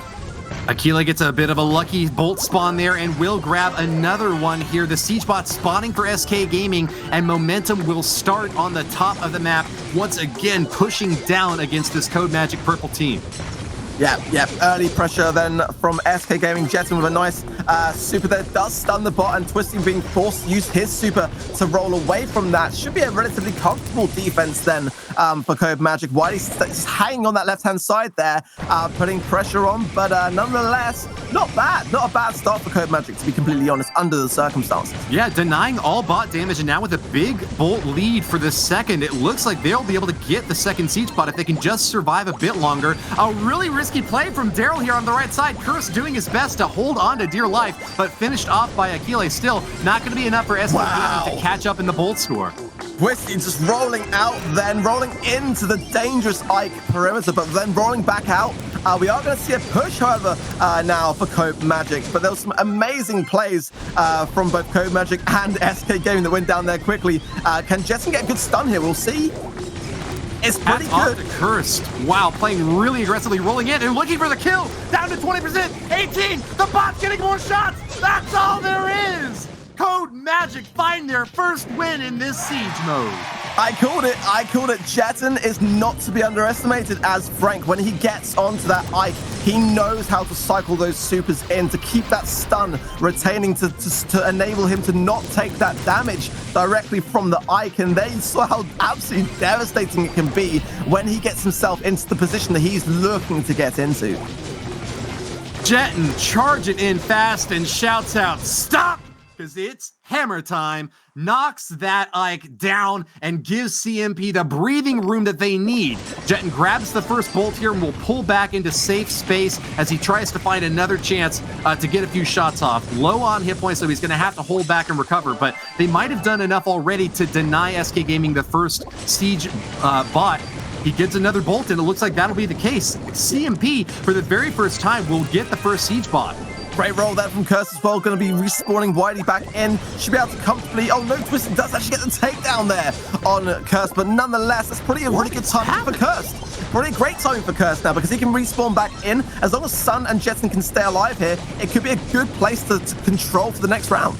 Incredible and unprecedented lead for Codemagic Purple in the starting segment of this game number 4. It seemed like SK Gaming was, you know, toe-to-toe with them in terms of center control, but great spawns on those bolts and really snappy recovery time from CMP have given them the edge in the first bot, and it seems like in the second bot, it's really neck and neck, even with Codemagic pulling ahead now in the last few seconds. Yeah, great plays here from Codemagic. Got to be said, they're keeping calm and starting to bring this back really nicely. There was a great interaction between Jetson and Shill on that right-hand side. Both players being really conscious as to when to pop that gadget. But look at this push coming in. And, you know, if Jetson gets into a dangerous spot here, this could be devastating here for SK Gaming. A few body shots here, but they're going for the kill. All of them are in. Dominating that Ike without any team losses. Codemagic Purple have tied up this set, Ark. It's not over yet. We are seeing what I said might happen, this comeback now from Codemagic. That Frank pick, which I thought might come in, I wasn't sure. But now look at the turnaround that we're starting to see here. Much more comfortable Codemagic now in these sets of heist. Wow, not even a brawler swap, just really getting a little bit lucky with those bolt spawns, but also is keeping their squads spread out so that SK Gaming doesn't get the chance to get that team kill that they've been able to grab in the first couple of games to start off this series. Wow, I'm really looking forward to this 5th game. Who is going to walk away? Can Codemagic Purple pull off this reverse sweep in the set, or will SK Gaming put the last nail in the coffin? Remember, we're still in match point, Ark. Yeah, I know it's hard to remember now, but we actually are still in a position where, you know, if SK Gaming can just get one more win, they are going to be able to take this. And Codemagic are hanging on. If they can get this first round push to go in their favor, then I think it'll be a great start for them to continue that momentum forwards. Very well done here to SK Gaming, finally getting that first siege bot again and reclaiming their position up at the top here. Curse going down, not getting much value out of that little bit of a roll, charging up that shield, but that siege bot is still looking pretty strong, storming into the arena here. Akile not able to get the kill on Sun Bentley, though. That ticking damage able to finish him off, and it's going to be just single digits of damage on that enemy Ike, maybe taking it down 16% overall. Yeah, not too much damage there. Jetson was desperately trying to earn super from someone during that push. Wasn't able to get it. A bit unfortunate in terms of timings there. I think if he had super, then we wouldn't have seen any damage at all now. But look at this control we're starting to see now from SK Gaming. 4 bolts in the bank, and no real sign that Codemagic are going to be able to get any more from this round. It's going to be a second push for SK Gaming here. SK Gaming sneaking around along the edges and able to get that bolt score up really high. YDE even taking a few shots here, but keeps the bolt on his side of the arena. Akile will be the one to continue pushing Sun Bentley back. Can't find an easy shot on him, though. Twisting to it gets a few hits in there, but epic defense from Codemagic Purple. They haven't gotten a single bot yet, but their Ike is still up at 84%, and it's going to be all up to this final siege to determine who gets the win. A bolt advantage for CMP, but can they keep control of the center map? Yeah, it's honestly so close here. Somebody should get this kill, and Wiley does indeed. This could be the turnaround now. Look at this mid-control from Codemagic now. They just need 1 push and 16% damage, and this is going to be going to the next game mode, Woody. Codemagic have got the last siege bot. It's level 8, not too strong, but that might be just enough to get that 60% in. And meanwhile, SK Gaming are going to go for a sneaky attack of their own, trying to get a little bit more Ike damage off to provide some more cushioning. They're going in for the kill, but looks like they can't finish it off. And on the other side, it's all over. CMP have blasted that Ike to pieces. Wow, really smart strategy. Got to be noticed by Twisty and Wiley there, but going to that right-hand side to try to get additional damage. I felt like it was a little bit too late because Codemagic were already positioned to just batter that Ike, and Jetson stayed back, rightly so, to defend. But what an exciting set of siege. Codemagic, under all that pressure against all the odds, are hanging on by a thread here. too late and a bit too little, but you got to give them credit for giving themselves that little bit of chance to make the win happen, even when things seemed all lost. Codemagic Purple, though, finally scoring the first set win against SK Gaming in this series today. Finally getting a little bit of breathing room now. They've got the 1-2 set score. They've had reverse sweeps go in their favor before. Can they make it happen again? We've got 2 more sets to get an answer to that question. Yeah, honestly, I wasn't sure whether Codemagic had it in them at the state that they were in, being on match point. There must have been so much pressure, but they did. They collected themselves. Jetson made that change of brawler. It definitely seemed to work out, and now the pressure is on going into triple dribble. Is Brawl Ball going to be as favorable to Codemagic as we saw in the last games of Siege? Well, Ark, you know, purple is the color of royalty, so they might be looking for their chance to step up as the kings of Europe to kick out SK Gaming. We've got another set starting up very shortly. What sort of brawler picks are you expecting for this 4th one? For me, Ems right now is incredibly strong in the meta, as we've seen many instances of Ems being picked today. It's definitely one that the pro scene are struggling with right now. We're going to be seeing a lot of Gene as well, which could be a really interesting brawler. We've seen him banned a lot today, so let's see what happens with this. Yeah, finally without the bans. What's the crucial opportunity that you're looking for with Gene here to get the win for either team? Is it a pull to bust down some boxes or to pull enemies away from a scoring opportunity? Well, this is it. And Jetson's a very, very accomplished Gene, massively so. Very, very much one of the best, if not the best in the whole of Europe. So making that gadget look easy with that knockback.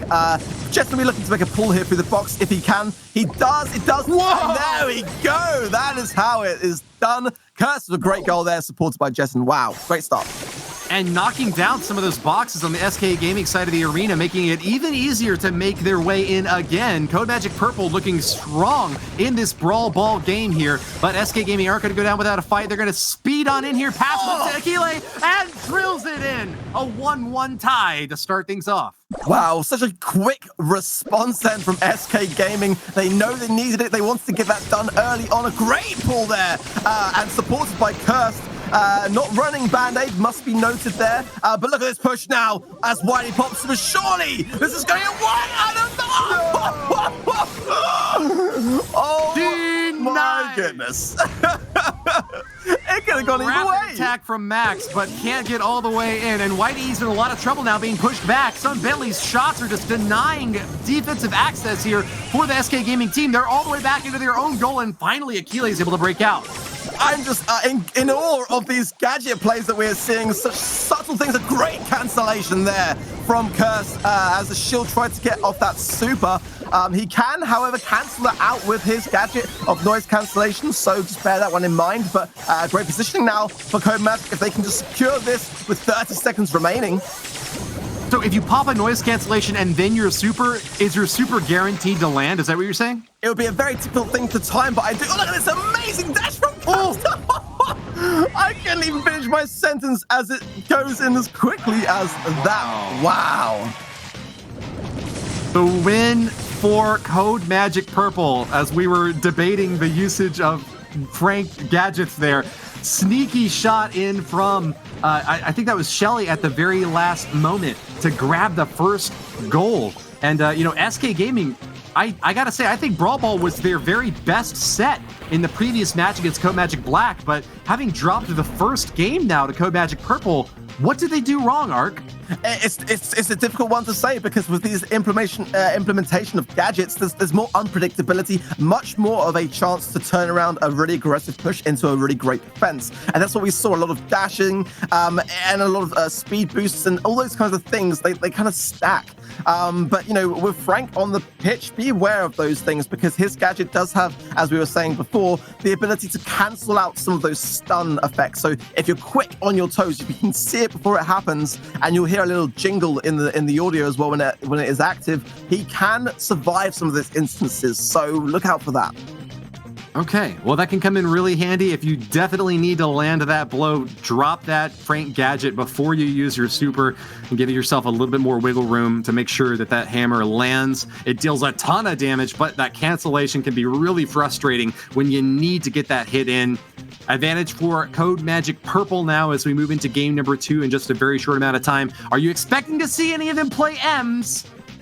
I'm pretty surprised to have not seen it yet. I mean, I don't remember it being on the ban list, but I think she's a great viable option here. We'll have to wait and see what these teams pick. But Curses, we're going with a Tara pick here. That's a really interesting brawler. Probably not much value from the gadget, but a great brawler for this map, must be said. Yeah, also able to get those brawler pulls just like Jean, but can also knock down those walls and other obstacles as well. So interesting that they're going for kind of that double pull, double obstacle knockdown comp. Jetson already in the swing of things with great precision on those pulls. Some Bentley playing max with that super, being able to push out really comfortably. So giving Codemagic some breathing space here and just able to push the ball up and buy some time here. Great start for Codemagic, actually. Look how far up, because some Bentley is now with a bit of support from Jetson. This could be really good for here for Codemagic. Akile rolls in and will start to melt the opposition. Really high hit point brawler and dealing a ton of damage out on the bottom left side of the map there. Akile working very well for SK Gaming now to get this enemy team pushed back, and they're almost back all the way to their goal line now. A toss over to Akile, but he was not in position to catch it and make that shot happen. Nice super here now from Curse will keep his team topped off as that healing shade in the back is going to start to do some great work on this next push. Great pull there from Jetson, and yeah, it's a great push in general from SK Gaming, putting a lot of pressure on Codemagic here. Can Codemagic now do something about This might be it. Yeah, there's so much going on here, and I don't think Curse can... Oh, quite. It was a great attempt. Hot by Twick. So much going on. It wasn't able to avail to a goal there, but great pushes from both of these teams back and forth right now. It's very intense. Sends the ball in, but not anywhere near the goal, just passing it off to the Codemagic team. A drilling shot, though, from Akile. Takes down Jetton, but not able to get it all the way in. He grabs the ball and will pull back a little bit here. Twisty Twig at full health. Makes a shot, but can't finish it off. Sun Bailey, the last line of defense. Now, finally, Jetton is back in the action. Wow, another really close scoring opportunity, but neither team able to finish it off. Again, these gadgets are making such an impact here. When you think it's all over, something else will come up. And we're about to go into overtime now as well. So those gadgets may have all been exacerbated in these final moments here if teams haven't been resourceful about that. Look at this push, though, from SK Gaming, pushing in. The pull from Jet, but the shell with the blow and the goal. And that is going to be the round to SK Gaming. Well played to SK, taking advantage of those boxes popping in overtime there to give the perfect opportunity for a shot. Akile tossing it forward and rolling it straight in. I mean, when your entire body is built to look like a brawl ball, you gotta assume that that's gonna give you a little bit of an advantage, right, Ark? Yeah, I mean, it was it was an unfortunate pull there. It didn't quite go the way of Codemagic, but nonetheless, I think the strategy, the positioning of that moment was very crucial there for SK. They knew the boxes were going down. They had to sort of position themselves to be as close to the goal to make that as much of an opportunity for them as possible. The set is tied up now, and Game 3 is underway very shortly. I don't see any brawler changes, so we're going to try to stick with what's worked in the past. Actually, I guess Tara's going to be coming out in favor of Jean once again for the CMP side of things. Yeah, Tara for me wasn't really doing too much. The gadget as well is not really great for this map. So I think there's a better option there to be had, and but now look at this push. A pull. Ooh, wow. Twist is good. A super from Whitey. Surely this is going to end the goal. It is a goal on the cards for SK. Brilliant heads-up play by Twisty Twig there, getting the pull of the last defender, and nice job there from Whitey E, keeping the pace up and getting the ball all the way in, but what? Heard about his fair play, and Cursed gets the return goal to tie it up. What incredible passing from Codemagic. A really quick response as well. That does go a long way. You know, returning these plays as quickly as they come does say a big statement to the other team here. But look at this. all of Codemagic now with Super. The popping leverage. What is chaos? I love to see it, Woody. They're all clumped up there. There's just no splash damage from SK Gaming to make advantage of that opportunity. Akile now kind of forced in an awkward position to try to toss the ball out, but doesn't really get it as far as he had hoped. And once again, Codemagic are closing in on the win. Sutton Billy with the ball. A shot from Cursed. It's in! My goodness me. There was so much going on in that game. I could barely see half of the action, but so much back and forth, so much accuracy. It's got to be said on these gene pulls and the timings for these max dashes here. These players making it look so easy, and I can assure you it is not. And once again, that little last-second stutter step from Cursed after he realized the enemy team was wiped and there was nothing to keep him out of the goal. Just kind of sitting there on the goal line for a second or two, rubbing it in their faces, you know, doing a little finger wag as he waits to score that last goal. CMP now up for the first time in a set. 2-1 over SK Gaming. You know, they pulled off the win in the previous set, but it was a reverse sweep that they were kind of barely able to hang on to. Finally, they're ahead with the advantage in a set. That's going to be so energizing for them. Oh, yeah, absolutely. And now the pressure is just completely swapped over to SK Gaming. Who would have thought, right? But, you know, if Codemagic can just continue this assault and keep that pressure on, then it's going to be doing wonders for them in terms of how, you know, SK Gaming are dealing with the pressure of this. What a great position for them to find themselves in against all the odds. Well, let's get on into it. Game number 4 is now underway, and it's the same brawler setups once again. We're going to finally see if CMP have got what it takes to get this set score tied up. SK Gaming going to start off with a bit more aggressive placement here, moving in over on the right side. Akile gets a few shots off, but hasn't been able to take down any brawlers yet. Yeah, both teams now. I mean, Jetson here is in a great spot to use this gadget. If he can just pop this gadget now, would be a great time. It would push everyone back, but no, Twisty with a great pull shuts it down. I think SK are safe, but it was not looking that safe. Yeah, the defense will hold up this time for SK Gaming. All three of their brawlers still safe. None too healthy, though. Going to have to recover a little bit before they make their next drill on in. YDE taking a few shots out there on the right side here, but it looks like he's got his super nearly charged up, and he should be able to charge in there. There he goes. Pops it right on top of Twisty Twig, but they're taking a ton of hits. SK Gaming's counterattack is falling limp here, Ark. Yeah, I think, to be honest, though, that was a great change-up of things for SK Gaming. To play it a bit slower, try to reduce the pace. A great pull from Twisty as well. Will start to deflate some of that Codemagic push here. As SK Gaming pushing in, Jetson with the push of the gadget in return, and Curse with a final attempt to try to make something happen. Double balls from Twisty and Jetson. Oh my goodness me, I love this game mode with these gadgets. It's fantastic. First had to throw away a super there, and that's a bit unfortunate. He's getting really close to his own side here. Curse does repel the invasion, though, and Jetton will keep YDE at bay. No goal yet for either team as we're moving into the final minute until overtime. Now, it was an advantage for SK Gaming when we went to overtime last time. Do you think that we could see a win here for SK if we go to overtime again? It's going to be really hard to call. I think at the moment it greatly depends upon how much of those gadgets are being used at the moment, and are they just looking to tie things up quickly? Ooh. As we see a great moment here for SK, if they can pass the White, the shot is in. Whitey puts one on the board for SK Gaming, and they needed that to happen at the time it did. The pressure now on Codemagic. The roll for Curse is great. Codemagic. Oh. Curse sneaks around the edge and puts an equalizer up on the board. It's all back to 1-1 as we're about to start into overtime here. Twisty Twig on the counterattack. All three players alive. Akile has the ball but loses it. YDE drills it in. SK Gaming have tied it up, Ark. What are we witnessing, Woody? It keeps going down to a match point here and there, and so much again to go back and see in that game. A great return goal from Curse, I've got to say, like a split-second turnaround, but in the end, it was absolutely another greatly timed push going in towards a potential overtime by SK Gaming just to kind of get it done. It takes two teams to tango at this game, I guess, because if either team is playing defensively or cautiously, you don't see a whole lot of that rapid, fast-paced action. But if both teams are going at it as hard as they can, you see exactly what we just witnessed, a really rapid finish to that last game with a 2-0 lead for SK Gaming, or 2-1 win rather. It's all tied up now with a match opportunity for SK Gaming if they get this last game under their belt. Yeah, gotta remind ourselves of that because, you know, if SK Gaming can win this next game, they will take it. And if Codemagic win this game, we'll be going to the 5th and final set to determine who is going to be the winner of the Europe group.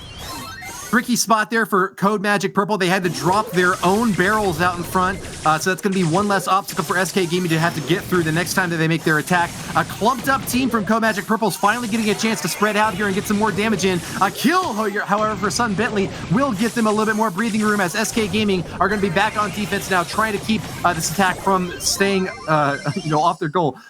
Both of those brawlers really low, though. Could be a really good spot for him to get a pull here as Codemagic respawning him with full health. But no, nice. Not if Twisty has anything to say about it. You can see it coming and goes in there early on. But now look at this. A bit of a squeeze here by Codemagic on SK, putting them into a bit of a corner. But should be able to defend now with a bit of healing up. And Wiley's probably going to take it to a safe spot in that side zone.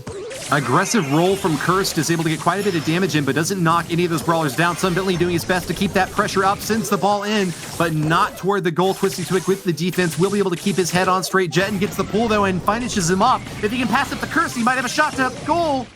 It could be a spot here for Codemagic if they can just get through this wall of pressure here coming from SK Gaming. And we're also seeing so much from the speed side of things with these dashes and gadgets popping up here and there. But now look at this, a really important takedown by Sun Bentley there. The shot! It's not enough. It is going to be SK putting the first goal on the cards. Pressure now massively on Codemagic. Last chance for them to win. Can Codemagic Purple get the equalizer? The shot misses. An incredible mistake that might cost them the whole series. SK Gaming will hold on. What an unfortunate miss by Sun Bentley. It was really difficult to call there, but it nonetheless did not make it in right when Codemagic needed it most. And now Curse is surely not going to be able to get it. It's going to be SK Gaming that take the European group. Congratulations to SK, a really hard-fought matchup against Codemagic Purple, a team that seemed down and out but had nearly gotten it to a tied spot here, coming really close to pulling off the win in Brawl Ball. But SK Gaming is the team of the day. 2-0 wins against both of the Codemagic squads. Yeah, there was not enough magic dust in the bag for Codemagic to pull out, it seemed. And SK Gaming, very, very dominant here today. We saw them just defying the odds a lot of the time, especially when under all that pressure from that potential reverse sweep from Codemagic. But they will be victorious today, taking with them a ton of points and, of course, a ton of cash. The team to beat in Europe is SK Gaming. Our third match is already done, and very shortly we will have our fourth and final coming from the North American region. I'm going to be stepping away from the desk, but I just want to say thanks to everyone at Supercell and to ESL, as well as my fellow casters, for being able to pull together and make this monthly final happen. We were hoping to get things off to a great start, and I think that today has gone very smoothly. So credit to all of y'all and to the teams for being on point and making everything run like butter. The viewers out there are what make this show happen at the end of the day, though, so thank you all for tuning in. Yeah, I couldn't have said it better myself, Woody. Absolutely. Very, very unprecedented times, very challenging times. And a big shout out to the players as well, many of who were, very devastated to not be able to go physically to Katowice in Poland. As much fun as it would have been, and great to meet all of those players. The circumstances are not such, but I think it's been very, very smooth on the whole. And all these players going into the games very quickly, which has been great to see today. Well, if you guys are at home watching this, you're doing the right thing. Hashtag stay home and stay safe. We're going to be sending it on now to cue off the next match. Falcone, what have you got for us? I am still just reeling after that almost comeback from Codemagic Purple, but SK laid down the law, $12,000, 70 points going their way, but the train doesn't stop there for today. Here is the final result of the bracket for the European group. And as you can see, SK were coming in first. Codemagic Purple will be taking the second prize of $7,000 and 50 points. And in third place were Codemagic Black. But next up, we've got the NA versus LATAM Finals. This is a one-match wonder for this group. Best out of five once again. But we will be very soon deciding which of these two teams, Spacestation Gaming or INTZ, will be the champions of the NA and LATAM regions. There you go. There is the leaderboard, the overall leaderboard for Europe. Clash sitting right on top still with 150 points. They were the winners of the March Monthly Finals in the Katowice studio. But, you know, things could be shaping up a little bit more. Clash not quite getting in with the qualifiers for the April Monthly Finals is going to mean that they've fallen behind a little bit, or rather their lead has fallen behind. Nobody's quite going to be catching up with them this month, but they are going to be getting a little bit closer. Here you see Spacestation Gaming and INTZ. These are the teams that are going to be playing in the NA versus LATAM Finals. And now, just before we get into that one, I have got a few fun little bits of information about these teams. When Crying Man was asked which is the strongest team, or the team that they at Spacestation Gaming are most afraid to fight against, he said, Bobby's girlfriend's team is strong. I don't know what team that is, but thank you for that, Crying Man. OG's hobby is being a TikTok superstar, and his superpower is handshakes. He's going to struggle a little bit with that one, playing against his opponents from home online. So sorry about that, OG. But moving on to the other team, INTZ. Consti's superpower is that he can spin a lot, whereas Marcel's superpower is apparently toxicity. We'll have to see how that comes into play when it comes to the following match. If they could have any addition to their team, they would all like to have Guille from Clash, but again, Clash aren't here. We'll have to see about that next time. But we are ready for the final match of the day. It's going to be Spacestation Gaming versus INTZ. Casters, over to you.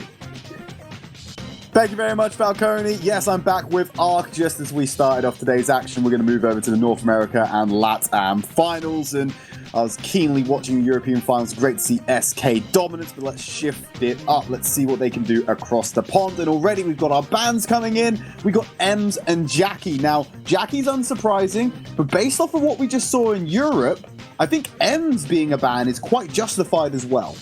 Yeah, M's being very dominant today, and you know, we've had our EU vibes for today. We're now going over to the NA vibes, and great to see Space Station Gaming coming in now to the monthly lands.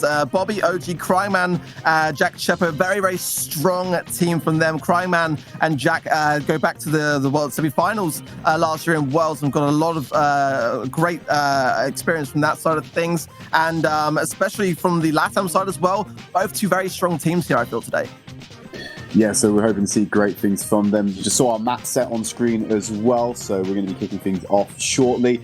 Unlike EU, this is just one match, and it is done one best of five to decide who wins it all. And if you're wondering what's happening with the Asian regions, well, that's what's going to be coming up on your screens tomorrow, and we're going to have that final in a similar fashion to how we had EU. We'll explain more about that at the end of the show and a little bit more tomorrow. But it's INTZ going up against Space Station Gaming, both organizations who are prevalent across multiple esports titles. So it's great to see them getting involved with Brawl Stars, and let's see how they do on their first map as we jump into Brawl Ball.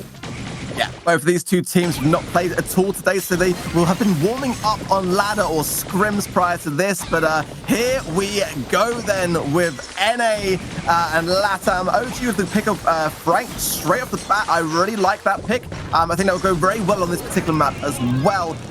Great early pressure though, got to be said from INTZ, who are now on the return push here now. 58 HP for OG. He's going to go down, obviously. It's just on Bobby to try and hold the line, buy some time for the respawns to come in. Has to pop his super to keep in the game right now, but he's locked up by Marcel.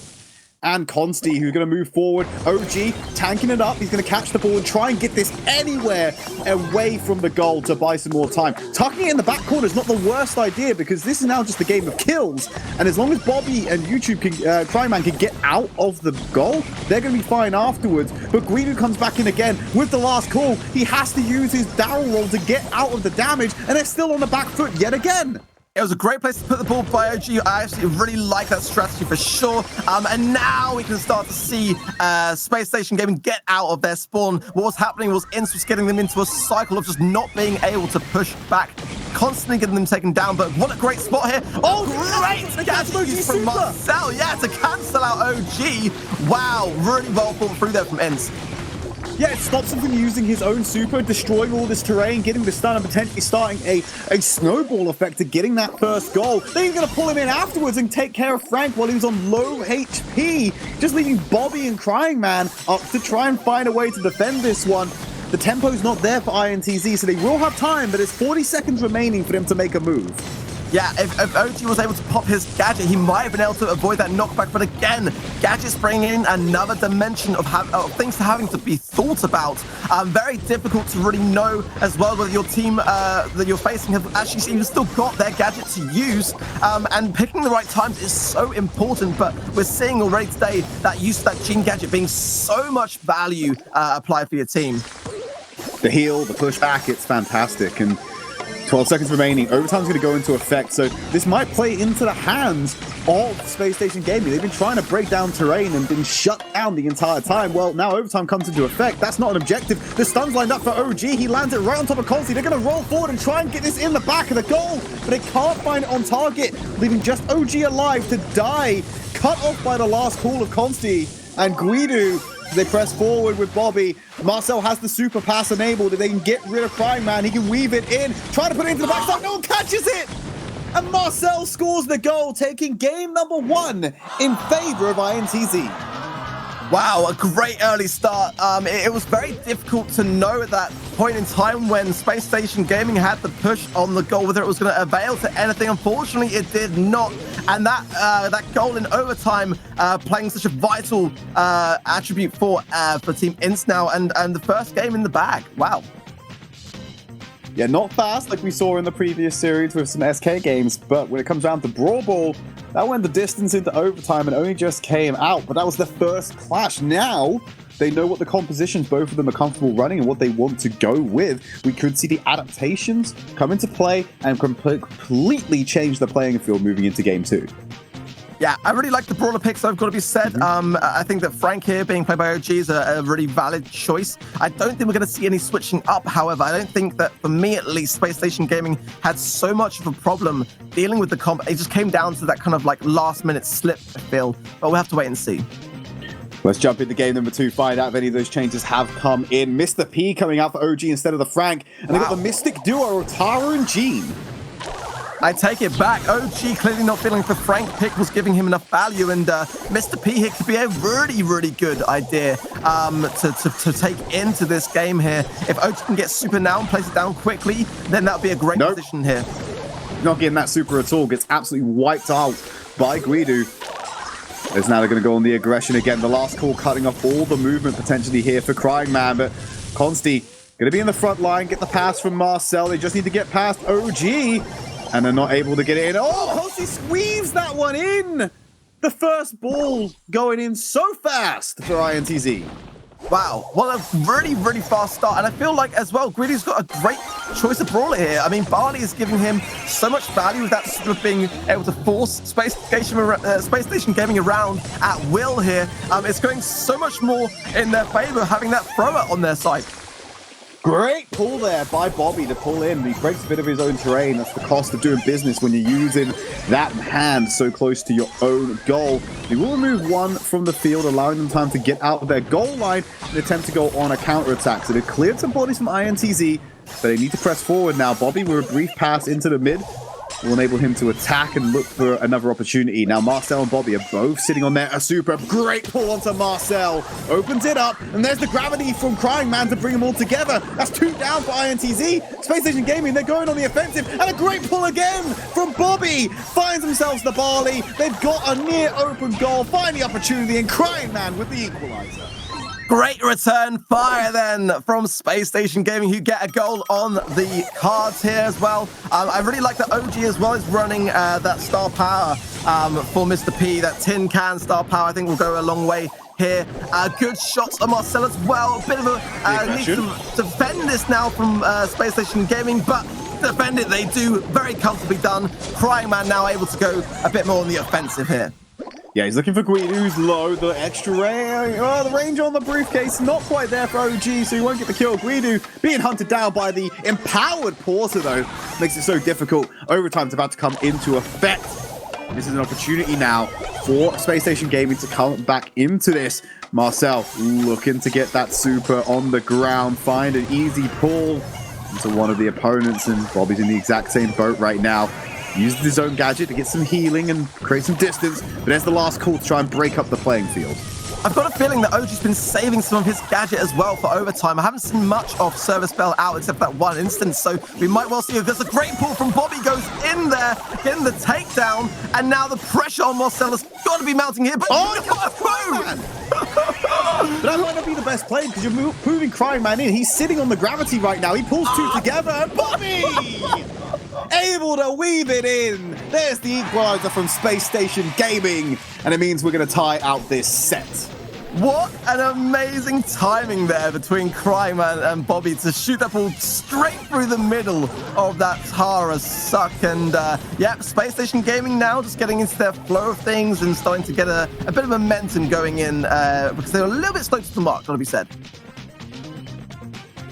Well, they're able to eventually get there where they need to. The adaptation was definitely needed for Spacestation Gaming. This composition working out so much better for them than the use of Frank they had in the first matchup. Going to move into game number 3. Now the onus might be on INTZ to change it up, or is it just they feel that the execution of their composition wasn't up to par?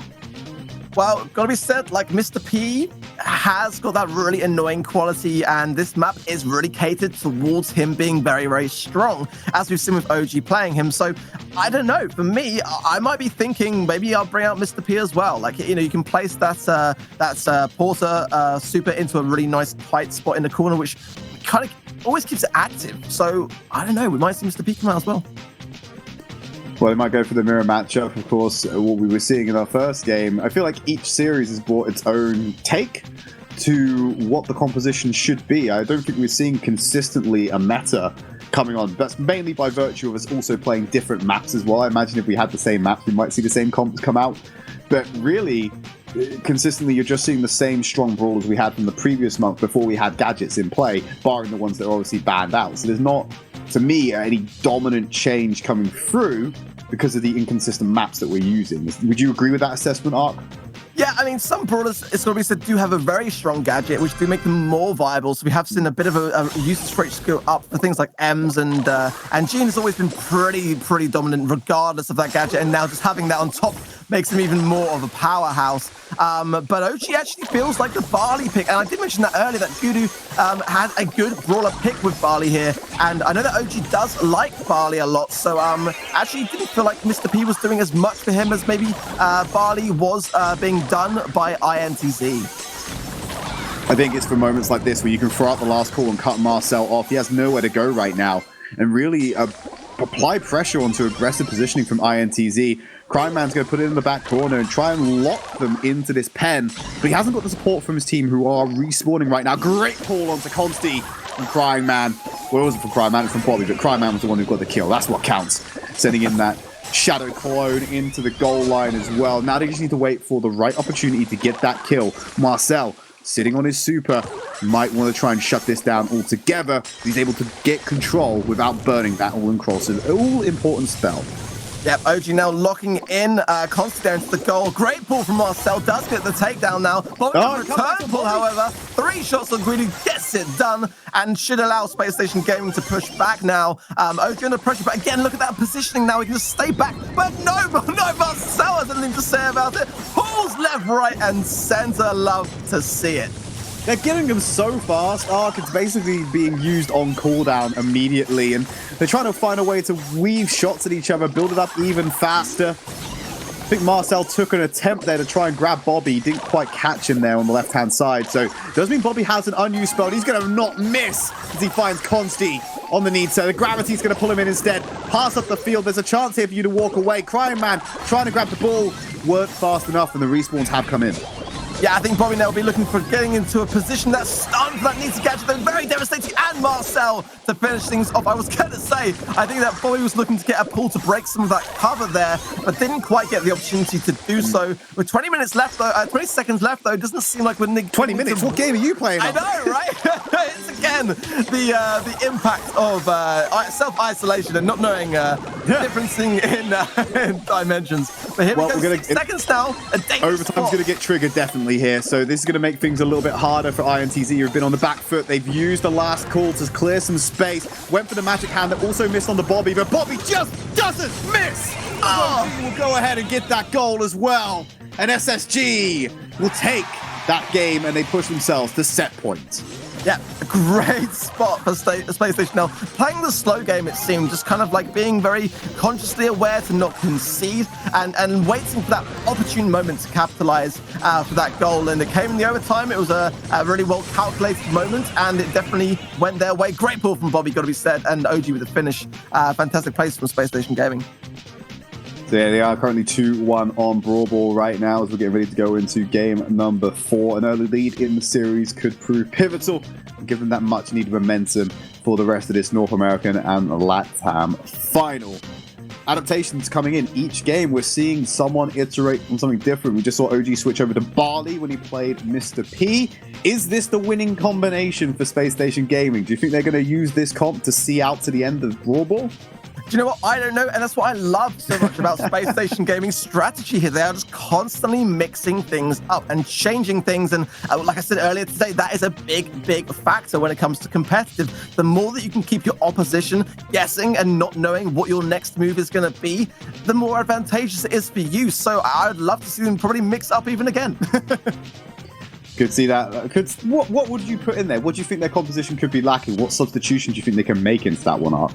I don't know. I think OG probably felt like Barley was working out better. And in general, if you have a mirror comp or something close to a mirror comp, then it is a bit more controllable, a little bit less RNG and random in that respect. But I know that OG does like playing Barley a lot and does like throwers, very much a sort of thrower and long-ranged kind of brawler preference for OG. So I think he'd be comfortable. But again, he might just throw another spanner in the works. We don't know. Yeah, so throwers potentially. I don't know.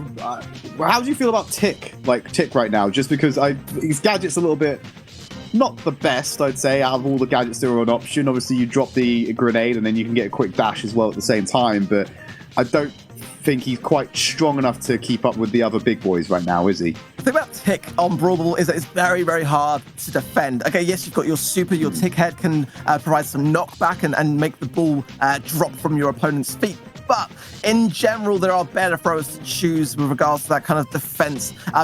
Tick's a much better brawler for more area control and game modes where if you are pushed back, it doesn't matter quite as much, like Bounty, for example. But I think Barley here is definitely a really great choice.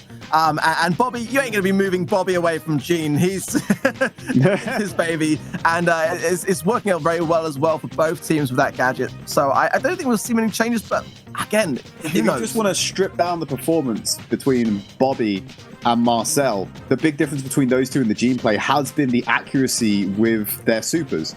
Bobby has consistently hit his, and we saw multiple times Marcel not finding the connection, maybe going for slightly riskier plays, but it doesn't change the fact that I don't think I've seen Bobby miss his super yet. That is the power of auto-aim, Tridd, and Bobby is very accustomed to smashing that auto-aim when it comes to his Gene plays, as we know. And going in now, we are going to see actually some changes, and another brawler which OG loves to play, Spike, making an entrance here. Sakura Spike. Obviously, beautiful looking skin. I'm going to be playing off to the side. So I think OG is actually just spinning the wheel right now. Oh, look at that. Guido actually moving forward. He tried to go for the same move we've seen with M's on the gadget and push them back behind the goal line and walk it in. Wasn't able to do so, but the pressure from INTZ is here early, and I love to see it. Yeah, I mean, that was a really unexpected thing to see, and I think as well, Marcel doing a lot of good work with that Nita gadget as well, that stun. If you're unaware, timing in a stun once you have your bear on the map does cause a lot of devastation, but look at the pressure now on SSG's shoulders as we get a great pull from Bobby. Should allow, actually, yeah, but no! Cryman went down, and that is going to be a goal on the cards for INTZ. Wow, great start for them. It wasn't a compositional change we were looking for, Ark. It was to rotate who's playing what brawler. It's working out. Guido on the Gene, pulling it beautifully for Marcel to be the one to get that damage in. Running away with the Nita right now. Not able to find that connection, but he will take out Crying Man instead. Bobby off to the side, pushed back by the gadget. Spike not getting the damage. Oh, we'll get that final spike as it just spreads out from the grenade. He's got that area, he's got the AoE available to him now with his own super. He's finding the right opportunity. Great pull from Bobby. Pulls in Marcel again. It keeps him with the man advantage and keeps the pressure on. Yeah, and a great suck from Cryman as well. And look at Constant now stuck in the spike trap. Bobby should be looking for getting a pull here, I think. He'll be looking to line up some kind of pull, break some cover. But like you said as well, I think there's the pull we see there. Comfortably done by SSG. But are they able to get this goal? They're not quite able to finish it. Gravity. Oh, Consti. Oh, he gets pulled up by Bobby. They're just sitting ducks right now to this madman's Gene. But the thing is, they're not scoring the goal. And in the meantime, INTZ have already got one on the board. Unless SSG can get something done in 20 seconds, they're going to take this round, Tridd. Yeah, and INTZ looking to tie this one out. Ball's in the back left corner, and SSG can't get out of their half. So this is INTZ equalizing the set and forcing us out to game number 5. Wow, SSG just not quite able to take us into the second set yet. We are going to see it go to the next set to decide which of these two teams is going to take that first set. And for me, Gene is doing a lot of work, but I think what SSG didn't quite do enough in that game was take down that cover. There's so much cover in this particular Brawl map in penalty kick, and you've got to get rid of it if you want to be able to create these opportunities easily. Well, they were able to break down cover towards the end, but with 20 seconds remaining, Ark, there's not much they can do with that, unfortunately. So not the early focus on that they needed, but they were able to put some effort towards it in the end. We're going to have one more game to go to decide who takes away the first set, and potentially the way this series is going so far, Ark, we could be in for the long haul, which I'm very pleased about. Yeah, absolutely. I mean, we've seen it time and time again today. Just when you think you've got it all sussed and covered, something else will come up and just completely blow everything up into a position where you just don't know what is going to happen. It's crazy, and I love it. Well, jumping into that game 5 now. It's coming onto your screens very shortly. INTZ have the momentum. Let's see if they can close out the set as we move into our final match. All to play for, then OG going back to that Barley pick, and I think that's a wise choice actually for him to do. Like you rightly mentioned earlier, Guidi now playing Gene. It's a very rare thing for teams to actually continue the same comp whilst changing up their roles, so it's a very interesting thing to see that being done. But already again, SSG on the back foot here. It's going to keep him in their spawn for the time being. Nice pull from Marcel, does break his own cover down though, so it's a little bit counterintuitive, but they needed something to try and break the cover and break themselves out of the spawn room. Yeah, if Crying Man and Bobby can just kind of cycle and get this super quickly, it will give them a bit of a breathing space here. But all this time, while Guido actually wastes it, I was going to point out that he had it, but that pressure now definitely leaving the hands of INTZ and going in favor of SSG if they can just gain some composure here on this defense. There you go, another pull. Will pull in Marcel. The gravity tries to get Guido. He's just on the barrier of that. Will escape around the cover, but now he's locked in this corner. He's easy pickings for SSG. And I need to get the ball into the half of INTZ and try and find some offensive to capitalize on. Yeah, here we go then. SSG getting pushed back a little bit by that need to bear from Marcel. And Crying Man there, you can see using his gadget to see. I'm not quite sure what that would do in terms of any kind of advantageous positioning there for them, because I think it's just more a bit of a troll, really, to be fair. But double balls there from Bobby and Guido. Guido goes down, however, though. And this could be a great chance here for Spacestation Gaming if they can just get the past OG here. Can this go in? No, he's not going to be able to get it. He's going to try for the last haul, get some damage. Guido's going to pull it back, and the ball not able to find the correct angle on that one, unfortunately.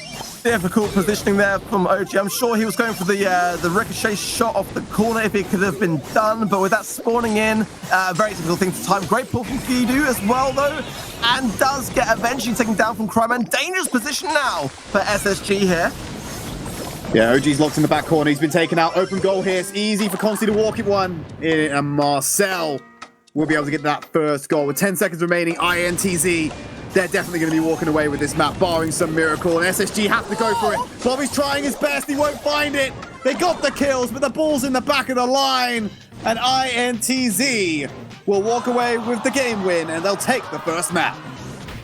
Gotta be said, I really admire the attempt there from Bobby in those final seconds. There was very much no time to do anything about it, but just when I thought that was the case, I thought that could have actually availed into a last-second goal then, but it is going to be INTZ that take this first set, and putting some pressure then on the shoulders of Space Station Gaming, who just needs to kind of get back into this a bit, and depending upon what the next game mode is, it could be a chance for them to do just that. Hoping to see this series go the distance. INTZ leading the pack right now in this matchup. Space Station Gaming so close to being able to walk away with the map, but the pressure became too much in their final attempt. And like you said, Ark, we're going to get that map set on your screen to give you a brief reminder very shortly. I'm hoping to see where we're going and what match we are going to have. We'll have a look at some stats first on your screen. They're nearly 500k, so close to hitting the 500,000 in terms of damage dealt for INTZ. My OCD is triggered massively. Why is it? Well, to be fair, it's lucky 777 on the end of that, so not the worst as well. Maybe there's some patterns you can take away.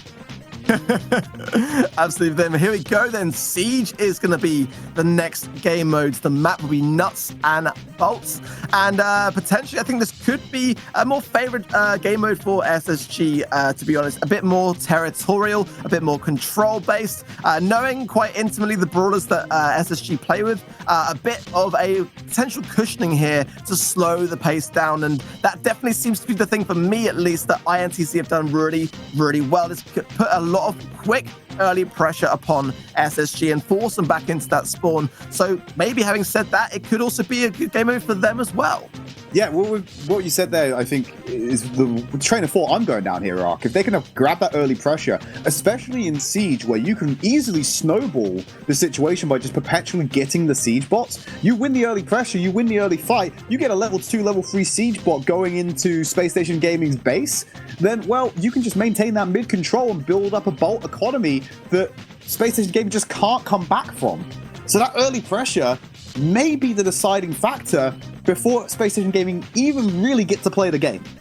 That's true, but this is a great opportunity for OG to bring out Brock, and that is one of his favorite brawlers. Very long range, able to keep INTZ a bit more of a distance here, and also very good at breaking those walls in regards to getting the bot closer towards the Ike faster. We're going to see now what the brawler picks are then, and OG going with Frank instead this time. Bobby going with Rosa instead of the Jean pick. Very unexpected brawler picks here from SSG. This is what they rolled out with on their first map, was it not? The Frank Rosa the Frank Rosa Daryl combination. It just got absolutely wiped by. Yeah, I was going to say. Yeah, they changed it just as quickly as it didn't work out very well for them early on. But they're going to go back with this comp. Obviously, then maybe something which was working out very well in their scrims, and they changed in the previous game mode because it wasn't working out. But willing to give it a second chance, it seems, nonetheless. And the push is in their favor for the first one. So let's see how this goes. Well, they're into the baseline now, and they're being locked up by the Robo Porter Dispenser. And the Robo Siege was not going to get any damage, but now you have to worry about what SSG do with the time and the aggro that was drawn. They drop it down to 64% from the first offensive, but INTZ are already sat on 3 bolts. OG doing his best to stun up Marcel and go for the kill, not going to find it. That lead is going to continue to grow for INTZ unless something drastic happens on the side of Spacestation Gaming.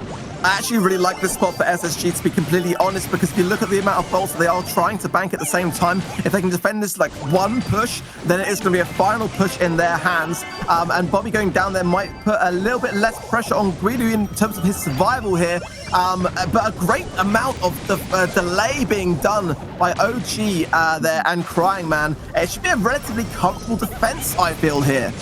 Bobby can pop his super and he needs to buy more time, but the invulnerability shield from Crying Man should be enough, as this is going to erode away. But that's a great offensive by INTZ that does put them in the lead for the last siege, and it puts them in a great spot. Yeah, OG then didn't quite connect that super that could come back to haunt SSG unless these bolts can be banked. Marcel gets one there for INTZ, but Cryman should bank this one. Marcel is looking like it could even be a draw here between the two teams, and that would be devastation for SSG here. 3 seconds remaining. It looks like INTZ still have that lead. They've got 2 bolts in hand. That's a level 7 siege bot coming in for the final siege. So this is all about the defense right now, because if Spacestation Gaming are able to go for the defense and hold back the siege bot while getting damaged themselves, it may be over. And INTZ know that. That's why they retreated and they played in their own base, and they're going to let the siege bot do its own work and jump into the grave that SSG built for themselves. They're going to take down the Ike. INTZ lead the set. Wow, that was not how I thought it might go in these final stages. I actually thought it was quite a calculated strategy from SSG, but it did have a lot weighing on the idea that they would have to regain that mid control, which they were just never really able to do. The bolts were kind of even at the beginning of the round as well, which didn't really help the situation. No real deficit there to be accounted for. So yeah, unfortunately, we might see some rethought, being done by SSG now in terms of their brawler comps, or maybe we'll see the same comp being pushed through again. Let's wait and see what they choose. I think they may see some adaptations. I'm not a big fan of the Frank, Rosa, Daryl composition on this particular map. I am yet to see a lot of success from these comps in official play, and like you alluded to, Ark, they may be having great success with them in scrims, but if it's not working in officials, then it's all for naught. So we might see some adaptations to that composition. I'm kind of hoping we do. Yeah, we saw Jetson change out to Frank actually earlier on in the season. It worked out really well, but it really does depend greatly on what your opposition are doing at the time and what their comp is and what their strategy is. And, in my experience in the competitive scene, it does say a lot when teams do decide to make a change, to keep things being switched up and to keep people guessing. You want to keep people guessing as much as possible. So seeing whether they change, that would be interesting to see. Game number 2, sticking with the same composition on the side of SSG. INTZ going to stay the same as well. Mr. P with the Barley, and of course have Daryl, who's going to roll in nice and early, try and stop Bobby from cashing in that bolt, and he wasn't able to do it. It did leave himself just before. More bolts picked up by OG, so that's going to be first siege bot going over to SSG. I know it doesn't sound like much, but this is a great start for SSG if they can just retain position here and get that first bot on the INTZ's Ike. Then being able to spawn trap here will go such a long way. And with this brawler comp here, OG going down the side here, taking a lot of damage but getting the stun, and then Cryman rolled in to take and tank for some of that damage. Look at this amazing Oh my god, it looks SSG. like it's over. The Ike NTZ has been demolished by SSG. I take back everything I said. They're slowly winning me over with this composition, Ark. Wow, I mean, honestly, you got to break that down and see how clever that was from SSG, because OG went in quite prematurely to tank some damage to get the stun, and then Cryman rolled in to redirect the Ike onto him to tank damage for OG, and then Bobby started tanking damage for everyone else. It was Beautiful really cycle. Methodical, yeah, amazing. Beautiful cycle going in there to juggle the aggro. Usually you see aggro juggling onto the siege bot rather than the Ike. But that was a great example as you highlighted Ike. I was going to call you Ike then. Oh, you can Ark. Like a great example there of just juggling the aggro, making sure that everyone stays nice and healthy. Great presence of mind by INTZ there. I did spot that as the super from Frank was being charged up, they did give him a lot of respect and distance to make sure they weren't caught up in the stun. So they were still being conscious of that despite all the chaos in their own base, which is always good to know. honestly, to do a one push in Siege in the competitive scene, it is not an easy feat. And this is why these particular brawlers, if you can get that first push, can provide a real great amount of pressure. And now that's going to give Spacestation Gaming a little bit of a lift, making them not necessarily doubt the comp as much as they perhaps may have been before this. Jumping into game number 3 then, it's still SSG going up against INTZ. After a dominant performance, will the win be taken out of their sails? They're going to change up the composition now. So they've got themselves a Barley and Spike with the Frank, who's already been demolished. And Consti's also going onto the Spike with this one as well. So the only difference is the Frank being traded out for the Daryl.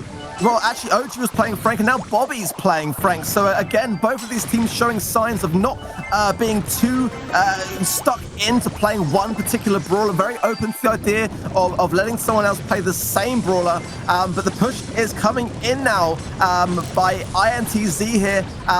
Pretty good defense, though, so far from SSG, got to be said. But now comes more pressure. Marcel with the roll. Quite a bit of damage there being done to the SSG Ike. 33% remaining. That's gotta hurt, Tridd. Yeah, that's not quite the one push wonder we saw from the last map, but it's certainly going to make him feel the hurt. Last call being put out to try and give them this mid control to build up the Bolt economy. They've got a small lead already. They want to extend that out on out. Consti under pressure from OG's spike bombs, and he's going to try and place some himself, but it doesn't change the fact that INTZ have the Bolt lead, and now they're going to maintain it. Level 5 Bolts, Siege Bot coming in with this one, and they might be able to walk away with the win on this map if they just play this right. Yeah, it's going to be a lot of pressure now for SSG. I like that. Super from OG. The respawning in from Bobby as well, because there's not much damage to do, and Marcel throws in and gets it done before the bot even makes it there. If the Ike wasn't even in range. He just tanked it all for... Like, what? Get it done quick, Tridd. Get it done quick. And that is what INTZ needed to do then. Putting them only one game away from taking this Siege set now. Yeah, so it was the steel hoops from Marcel, and then to tank up some of that damage while he was going in. And then you had Barley still outside of the range, able to hit them on the edge of the border of his regular attacks and get that damage over time. The damage combined was easily enough for them to break down that 30%. The Siege Bot's main job there was just to draw the aggro from Spacestation Gaming to not stop the aggressive push from INTZ. Still getting value out of the Siege Bot, it's not damage. Yeah, exactly that. And, SSG, you've got to be really careful now, because having taken that second game really comfortably, they're now in a position where they might be going 2 sets down, which is going to put so much pressure. We saw that happen earlier on today with Codemagic Purple versus SK Gaming, and it didn't work out well. Spoiler alert, if you're just tuning in, for Codemagic Purple. Spacestation Gaming could well be finding themselves in that same position if they don't pull their socks up. Yeah, you don't want to be 2-0 down in a series ever. It's far from ideal, and you still have to win those 3 matches you would have done from the start, except you've already started to hit that mental exhaustion that comes from playing, because you do get mentally exhausted in a series. It's not physical exertion, but you have to think, and it is quite tiring, and that fatigue often influences play later in the series. Yeah, absolutely. And, both of these teams making their debut in the monthly LAN events, they're going to be both wanting to start off on a really, really good footing here. So everything to play for here. Big points, big cash as well, as a great pull from Bobby takes down Guido there, shutting me down mid-sentence. The level 2 spot coming in then for SSG. Great adaptation. Both teams opting to go for the Gene now to change it up. Bobby getting the better of his counterpart so far as the bot will walk in. Marcel onto the backline, try and keep Bobby away from the fight and keep him outside of the range of the Ike and the Siege bot. Guido doing exactly what I want to see, which is using his super to pull the Siege bot away from the Ike and relieve pressure after the fact. Gotta say, I'm loving this new brawler comp here from SSG. Bobby going back to his roots playing Gene, something he's really comfortable doing with that great auto-aim pull on Marcel. OG as well, going with Barley, getting some great damage over the Siege bot as well. It's going to go a really long way, and already look at this control, this new amount of area control from SSG. A much different display here going on. Level 6 Siege bot coming in now, like you said, off the back of great mid control from the lineup of Spacestation Gaming, a completely different team and a level of confidence we haven't seen from them so far. We do buy more time with his own super, but here comes the offensive from SSG. They're going in for the Ike, and there's nothing to stop them. SSG will equalize the set, and we're going to game 5. Taking it down to the wire then, and that just goes to show, I really feel like that is that change up, that brawler change up. OG going with Barley, able to get that damage. Bobby going with Gene and just consistently hitting those pulls. It's definitely given them a bit of a new lease of life here, going into this final round, this final game of Siege now. Yeah, the adaptation from the Gene were great. Yet again, Bobby showing he is the superior Gene on the map and able to find those aggressive pulls to create opportunities for his team to get that mid-control, get the bolts, and all the time you see Guido being forced to use his super defensively and not create plays, and it's that snowball effect that comes from perpetually being on the back foot that really let INTZ down this game. Yeah, this is the thing. Bobby knows better than anyone. The power of the auto-aim Gene pull is just, you can't beat it. You cannot beat it. He's got it down to an art. He never misses his pulls. It's a fact. I'll laugh if he misses a pull in the next one. Just to prove you wrong now. Just be like, no, I'm going to throw this one in the opposite direction just to prove Ark wrong. He's probably watching the stream as he plays, as he does do really successfully well. Many players either choose to be on the stream and watch in the chat or just to focus. And yeah, he might well do that just to spite me, to be fair. I hope not. I think his drive to win would probably outweigh his desire to make you look like a fool. Possibly, but you know, you never know these things. You never know. Well, maybe if he goes 2-0 up in the series, he might contemplate doing that. Map number 5 on your screens right now. Do or die for Siege. And it's the same composition coming out for SSG, putting a lot of faith into the Gene.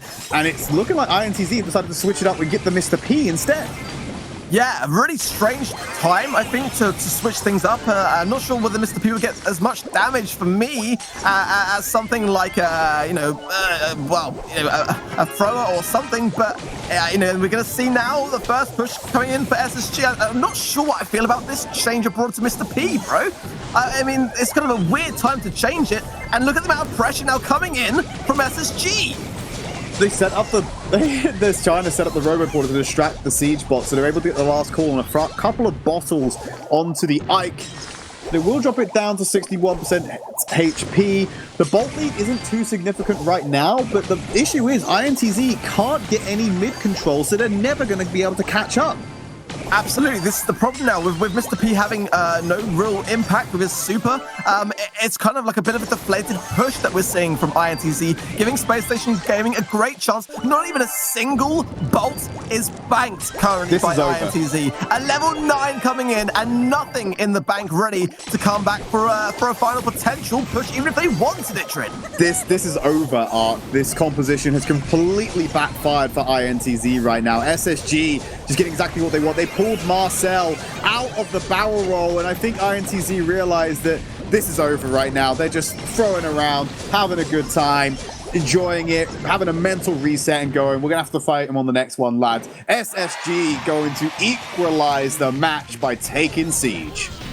Wow, it couldn't have come at a better time. It's got to be said, a lot of pressure, but actually SSG made it look quite easy to them. It looked quite comfortable and a bit shaky, more so from INTZ with that brawler change. I think that they might be well regretting that change up to Mr. P, looking back on that, and that may have cost them that second set. Yeah, I couldn't agree more. It really fell by the wayside on that final map. So we're getting ready to jump into Bounty as our next map, and we're heading to Layer Cake for this one. So we'll see some changes to the composition, no doubt. What are we expecting to see on this next map, Ark? Well, actually, funnily enough, you were mentioning about Tick being maybe not as viable in Brawl Ball earlier. I think we're absolutely going to see Tick shine now in Layer Cake, and Bounty being such a great game mode for him to thrive in. Look at that damage dealt there by Spacestation Gaming. 21 kills, 15 deaths. Not a bad kill-death ratio, and that could come in really handy going into Bounty, because as we know, kill-death ratios mean so much in Bounty. So yeah, just a reminder, Layer Cake, that's exactly what it looks like. I believe last time we saw this at the monthly final, the meta that was being played was Tick, Piper, and Brock. abusing the long range, trying to destroy the cover. That was the name of the game. And it could well be the same, barring some changes due to the gadgets being involved. Yeah, I think Brock is now actually a lot more viable, especially on layer cake. Being able to jump out of harm's way over a wall and be completely covered is a really, really good thing. To be honest, Hyper's gadget, for me, is not all that great. You get a little bit of damage, but it's pretty underwhelming. So I think those things could go a long way. And now, finally, OG could break out that Brock card that he's been holding back on so far. Well, it's Bobby that's going to be playing the Brock this time around, and it's OG on the bow instead. So they're going to be using that super totem, no doubt to help them with the endeavor to break that terrain, but also provide some pressure. Marcel out with the Mr. P, and Guido on the Piper. So here's how this is going to play out right now. The aggression coming in from INTZ in terms of positioning, but Bobby walks forward to get that first kill. Nice and easy for SSG to take the early lead. Gotta say, I love the bow pick from OG. OG actually really does love playing bow. I got a lot of milestones with that particular brawler. Did some interviews with him on that. So it's going to actually allow both of Bobby and OG to share the load of two really interesting brawler picks. And look at this, hunkering down now on that gadget, getting that supers quickly, and not much of a lead, but I think this is a really good strategy here from SSG. So far, playing quite conservatively, playing around behind the terrain. Bobby's going to keep firing those rockets from afar, trying to get that pick damage, and the same thing can be said about OG. Kragman's going to be sitting on his head first, waiting for the right time to strike. Bobby takes out the head first coming in from Consti, so he won't be falling prey to that damage. It's all very slow for the side of SSG. They have a lead, they don't need to throw it away, and they don't need to do anything risky. Yeah, Bobby's going to be very, very cautious here. Guido is playing Piper. It's about 2 shots on Bobby before he will go down. Those 4 stars would absolutely be beneficial now for INTZ for a very quick turnaround. Got to be careful. SSG have got to be a bit careful with regards to that potential turnaround there.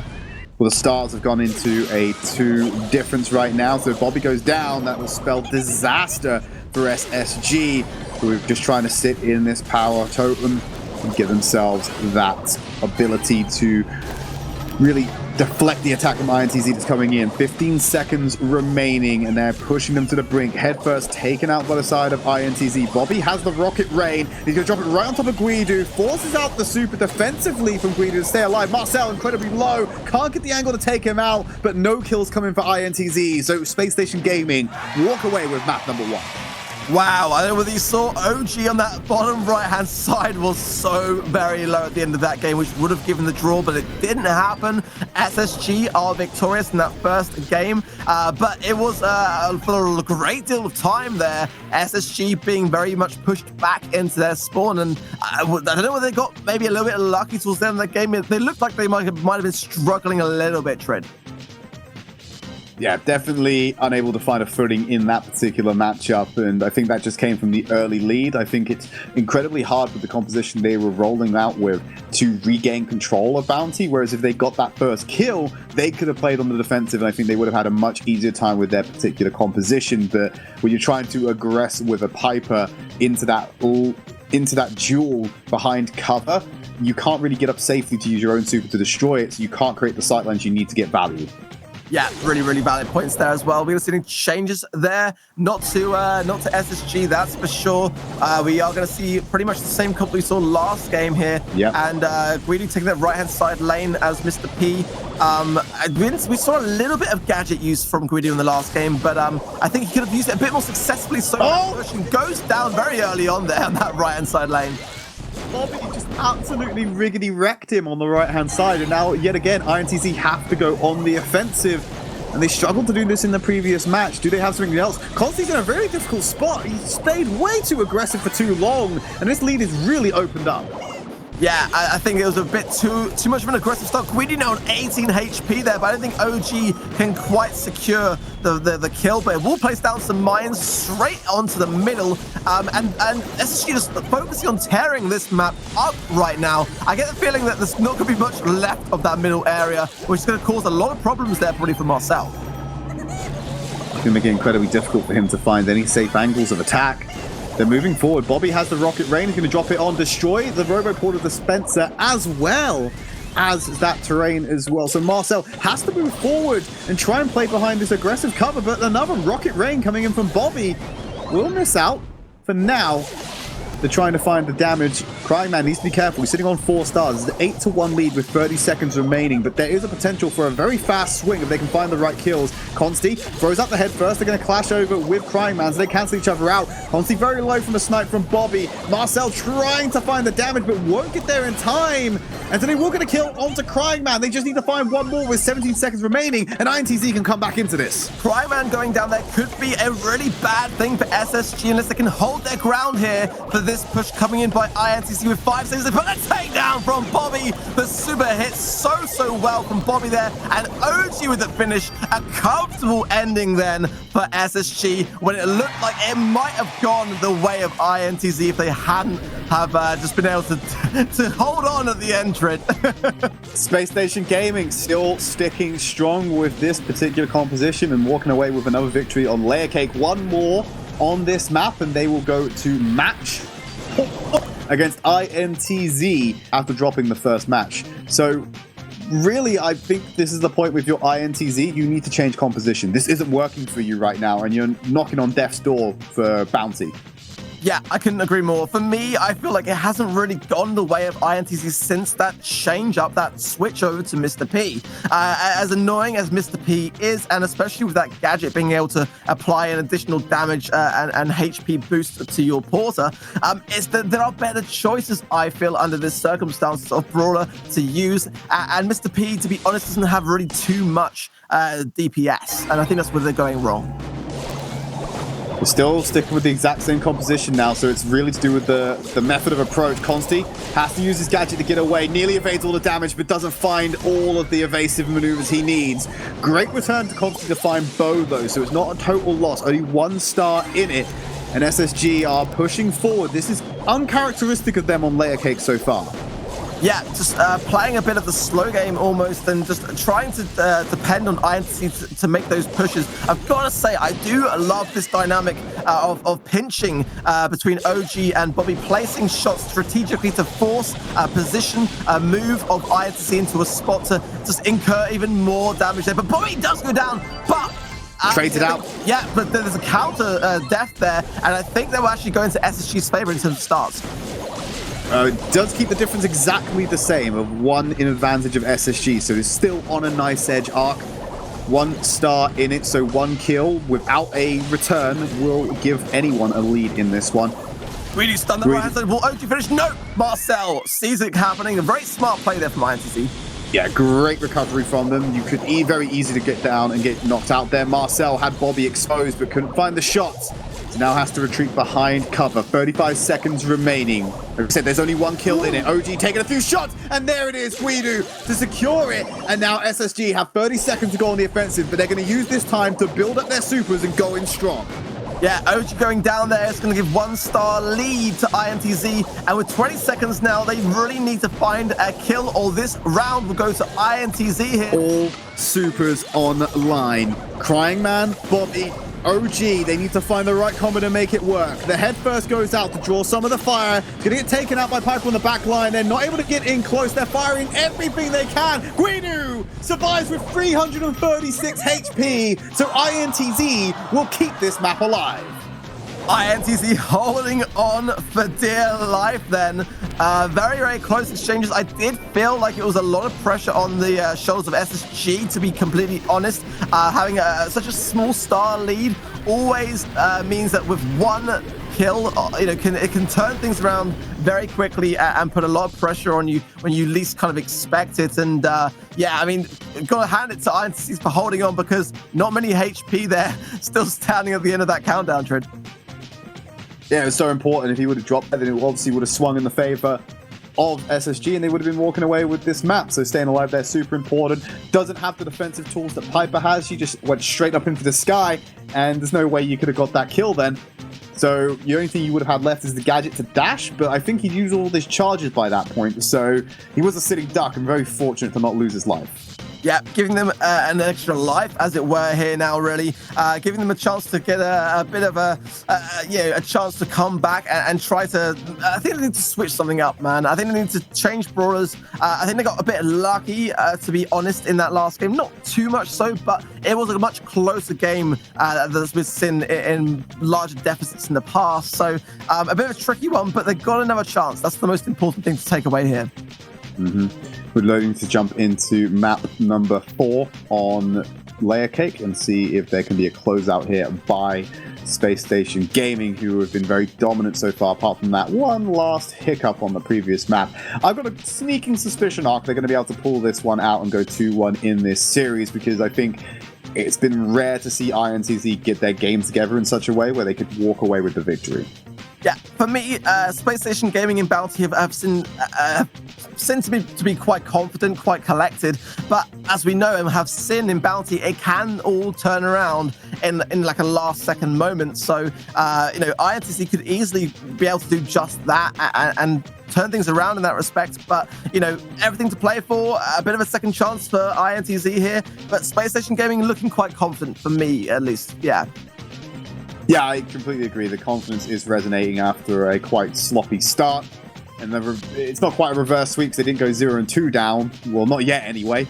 But they are starting to make that recovery. We're just waiting to jump into map number 4. I'm not sure what the delay is for, but maybe they're talking strategy. Maybe this is INTZ going, yeah, we may have won that map, but I'm not too confident with it. What can we change? What can we make better? And so we keep saying that, well, I keep saying I think INTZ need to change up the strategy. What adaptation would you potentially see here at the risk of being wrong as we jump into this match? Gene, for me, is a really good brawler pick for Layer Cake, and I'm surprised that we haven't seen it yet actually played today. And as it is not banned, we have seen Gene being played before in Siege. We're not going to see him coming out. INTZ, solid on the idea that Mr. P is the way to go here. Yeah, they're still sticking true to their game plan. No one dropping down early, no one's claimed that first star. It is in a position I think INTZ can get away with it, maybe. Guido going to be the one to pick it up. Dark can't lose his life here. Rocket Rain into the mid, but Guido's able to go off to the right and make sure he doesn't get caught off guard by that. Yeah, the middle star in the competitive scene is one of those things where sometimes it's better to actually use as a bait for your opponents to go for and then capitalize and try to get that kill in the process. And it depends. Some teams like to get that mid control sort of like firmly set in stone, and others like to be a bit more passive here. But nevertheless, 1-star lead then for INTZ, and other than that, not too much of a back and forth in terms of kills and deaths yet. Great tag by Bobby. We'll put Piper on the back foot with half HP. They're sitting on supers. Rocket Rain could be good to destroy some of this cover. Not quite got the range to hit Marcel. Gonna hide behind it. Marcel walks forward. He's gonna use that super and escape, destroy the options that SSG have, and this slow passive game really helps out INTZ right now. Yeah, I kind of feel like some of this destructive damage is a bit too late. We're almost 30 seconds away now from the end of this game, and there hasn't been a single kill being made. And it's going to be INTZ, which are going to be potentially walking away with the victory here unless we see a change. And that change has come right there as Bobby takes out Marcel. And now things have turned around, man. Yeah, it's INTZ have to go on the offensive with 15 seconds remaining. There's no cover to hide behind. You're going to take so much damage on the entry right now. The head first goes out as well. Tick actually dashes into it. There's an empowered portal on its way. It's trimming all the mines. Marcel found Bobby! And they get the lead for INTZ! They're going to equalize the map. They do not want to lose Layer Cake. My goodness me, like we just discussed, right, how things can turn around at the very last second. And, I thought that SSG had it in the bag until Bobby went down at the very last moment there. That was a max range shot. Yeah, an amazing angle by Marcel. Incredible. Maximum range shot for Marcel to be able to take Bobby out on the back end and secure the victory there for INTZ. Which means we're tied going into game number 5 on this map. Oh, I was not expecting this to happen. I thought SSG were going to walk away with this one for 2 games, and now INTZ have come back with this strategy. They're able to get that early lead, play passively, and even now when they had to go on the offensive, they were able to do so. That's the biggest difference so far. They struggled with that in game 1 and 2 of this set. and now they're able to start going on the offensive and find the kills and getting in clutch when they need it. Yeah, both of these teams are so closely matched, and it's a bit of deja vu, isn't it, really? Like, we were in this exact same position earlier today, and, SSG were able to hold their ground and remain collected in that siege game and kind of come back, as it were. But now the pressure again is back on, and, if INTZ can get this next game in the bag, they're going to be 2-1 up in terms of sets, and that's a great place to be if you're that team. Either of these teams are in that spot right now. Either of them could come out ahead, moving into the next match, moving to the next set, sorry. As we jump onto map number 5, Super Totem's already out for OG, so they're going to get that added bonus nice and early, and then go out swinging. Yeah, I like that idea of Bobby trying to get his super quite early on, because the more that Bobby can do in terms of breaking some of that cover, the less that Marcel can do in terms of sniping power for INTZ. Bobby not falling victim to those shots just yet. There's that first rocket rain to shut down some of the angles, and no one's gone for that first early start yet. Marcel going awfully close. The mines are now in place. It will make it slightly harder for INTZ to be decisive about going for it. Maybe it allows SSG to go for it instead. Bobby picking up that first start, and now they go on the defensive ever so slightly. Yeah, I actually think it's a really, really smart play by SSG. They're just taking it very, very slowly there, knowing full well that that one star it doesn't really do much in terms of the score. Obviously, it puts them in the lead for sure, but it just means that now INTZ have to be the ones to make the moves, and now we see why that's so important as Marcel goes down to OG, giving them now a 3-star lead. Pressure's on for INTZ. We've seen them struggle to come back from this one. It's been the slow story of them over the series of being able to change up to be playing aggressively. They really need to pull that same effort out now. 30 seconds remaining. 1 kill onto OG will seal the deal. If not, they're going to have to find 2.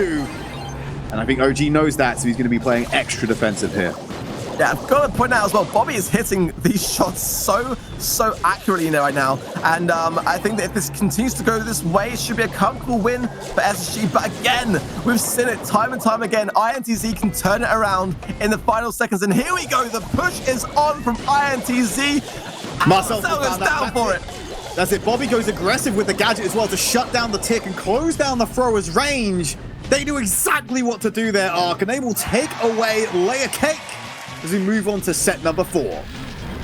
Kind of funny because we hadn't seen, I don't think, or at least I hadn't seen any use of that Brock gadget until then. But what a great use of it, actually, to kind of take that side lane and that choke there in those final seconds. Just a really interesting use of why Brock is still really, really good and viable in Layer Cake, for sure.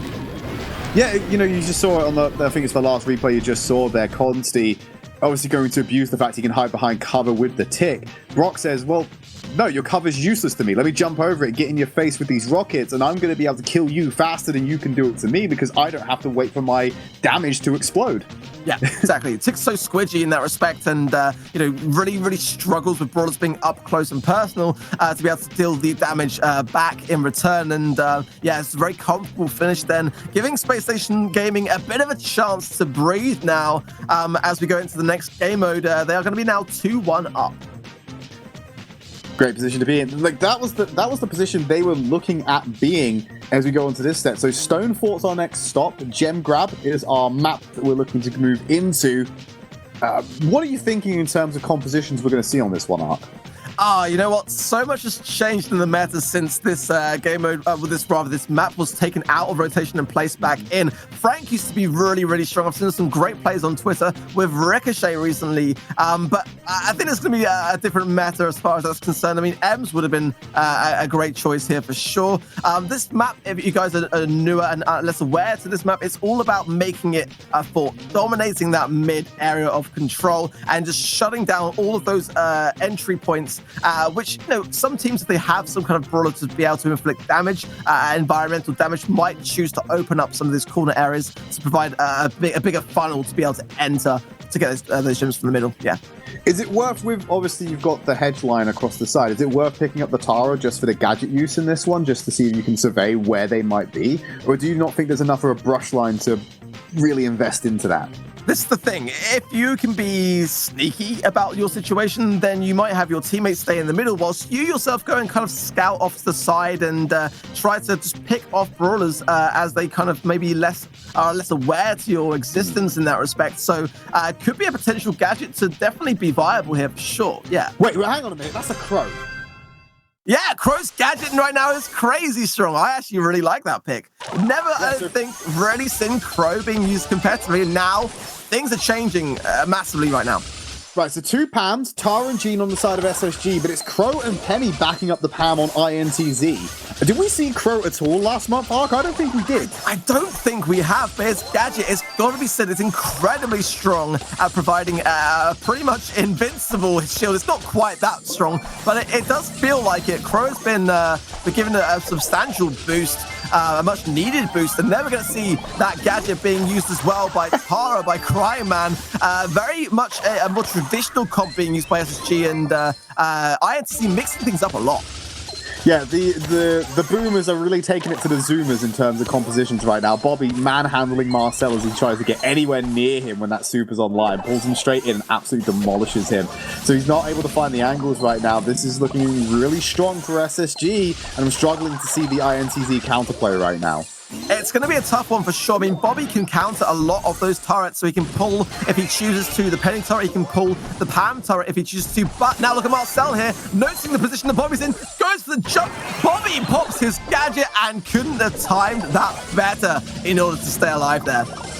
Beautiful play by him, gets the heal off and mitigates some of the damage over time that comes from Crow's attacks. 9 gems to 4, one more will definitely make sure that INTZ needs to go on the offensive because the spawn rate wouldn't be high enough for them to match.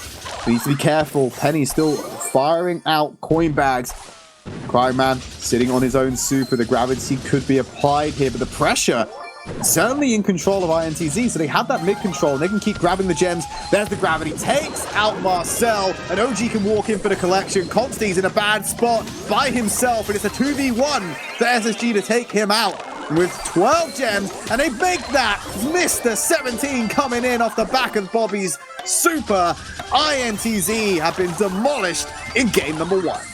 Absolute annihilation in those final moments then, with SSG just taking out every player for INTZ to secure those gems. And you know, this is what I'm thinking now is I think this more traditional brawler comp then could be the way to go. Even then we see with that Crow jump trying to capitalize on that takedown for Bobby. Bobby's gadget can provide him some additional health in the process, and so you know it's gonna be a difficult thing unless that timing is there to really capitalize using Crow, I think, but we'll have to wait and see. Yeah, there's a little bit more urgency. I feel like there's a slow roll with the Crow, and I think sometimes the spontaneous nature of this game demands something that can act a little bit faster, because really the only kind of burst damage that Crow has is when he has his super online, so it's incredibly circumstantial to having that active, and it's not always something that's available. So I'm hoping to see some adaptation from INTZ, because I really wasn't confident in the composition they were rolling out with.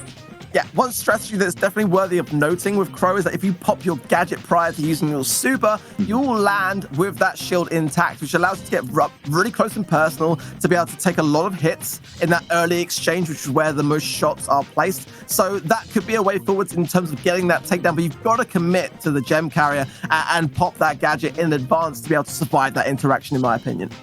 Mm-hmm. Well, hopefully they make some changes. I suspect we won't see Crow in this next match. I think next game. Sorry. I think it's something that they wanted to try, see how it went. It may have had some success in scrims. You keep noticing, and correctly so, the power of that gadget, and that's why Crow is maybe slightly more viable than he was in previous months. Let's see the changes. Yeah, there's adaptations coming out. INTZ rolling with the Mr. P, the Pam, and the Jean. So they want to try and match it. The only difference being that their Tara is still on the side of SSG. INTZ really adamant to play Mr. P today, and I can't help but feel like he might have just been pushed a little bit out of the meta recently with the introduction of gadgets. We've not really seen him play too much by other teams. I love this. I love this so much. They're using Tara's gadget to scout them in the side brushes, and Bobby just says, get over here, and pulls them in. They reveal when Bobby has super online, find an easy target and pick them off one by one. This is amazing from SSG. Yeah, it's a really thought-through comp, and I really like the use of that Tara gadget for sure. Just to be able to allow Bobby to use his super is a great use of teamwork, and brawler comps just working really, really in favor of each other. Well, Cryman's found a way to sneak into the back line. The porters aren't going to allow him to do that undetected. OG's trying to do exactly the same thing. I think Constantine knows, because the porters are going to keep scouting. There's so much value from Mr. P. I can see why they maybe went for the pick here, because it's really shutting down these sneak attacks that SSG are attempting to make on the back line of INTZ. Yeah, really valid point. To be fair, porters, in case you're unaware, will seek people out regardless as to whether they are in a bush or not. So it's a great indication of seeking out, in much the same way that Crying Man's gadget is used in that same instance to find people that are trying to be sneaky. It's definitely working out pretty well for INTZ, who have got 7 gems in the bag now. But now look at Crying Man's position there. That is very, very dangerous there with that super on hold now. And INTZ can't really push the middle right now. Yeah, they won't win a straight-up engagement against SSG's composition. They have to abuse cover and the fact that they have all these tools at their disposal to spot the attacks coming in. If SSG can get on INTZ, they will win that brawl.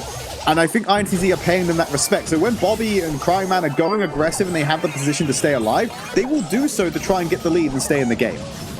Yeah, it's a bit, one thing that could go against SSG as really misses a pull there, really important miss for SSG to capitalize on, is the fact that the great pull, a great suck from Crying Man, leaves gems in the middle, and the countdown now with SSG, and I don't think there's enough that really INTZ can do from the middle to do anything about this now. They're trying to find a kill right now. If they get just one member of SSG, they will be able to stop the countdown and go for a reset, but they're all in the spawn. Great pull from Bobby, able to find that kill, shut it all down, and SSG will take game number 2. The adaptations are working for INTZ, though. That's the big takeaway. Let's see if they can pull it back in game 3. Wow, now the pressure now is gotta be on INTZ. I mean, we're looking at now a match point effectively. Yes. And this is the really important deciding factor now is, what do they do? Do they change brawler comp? Do they change strategy? Whatever they do, it's gotta be now, or this one's all over. I know we had some doubts about the Mr. P. I think based on how SSG were trying to play that, I think they do actually need to keep it in. You could see how often SSG were trying to flank behind and apply pressure on the back line.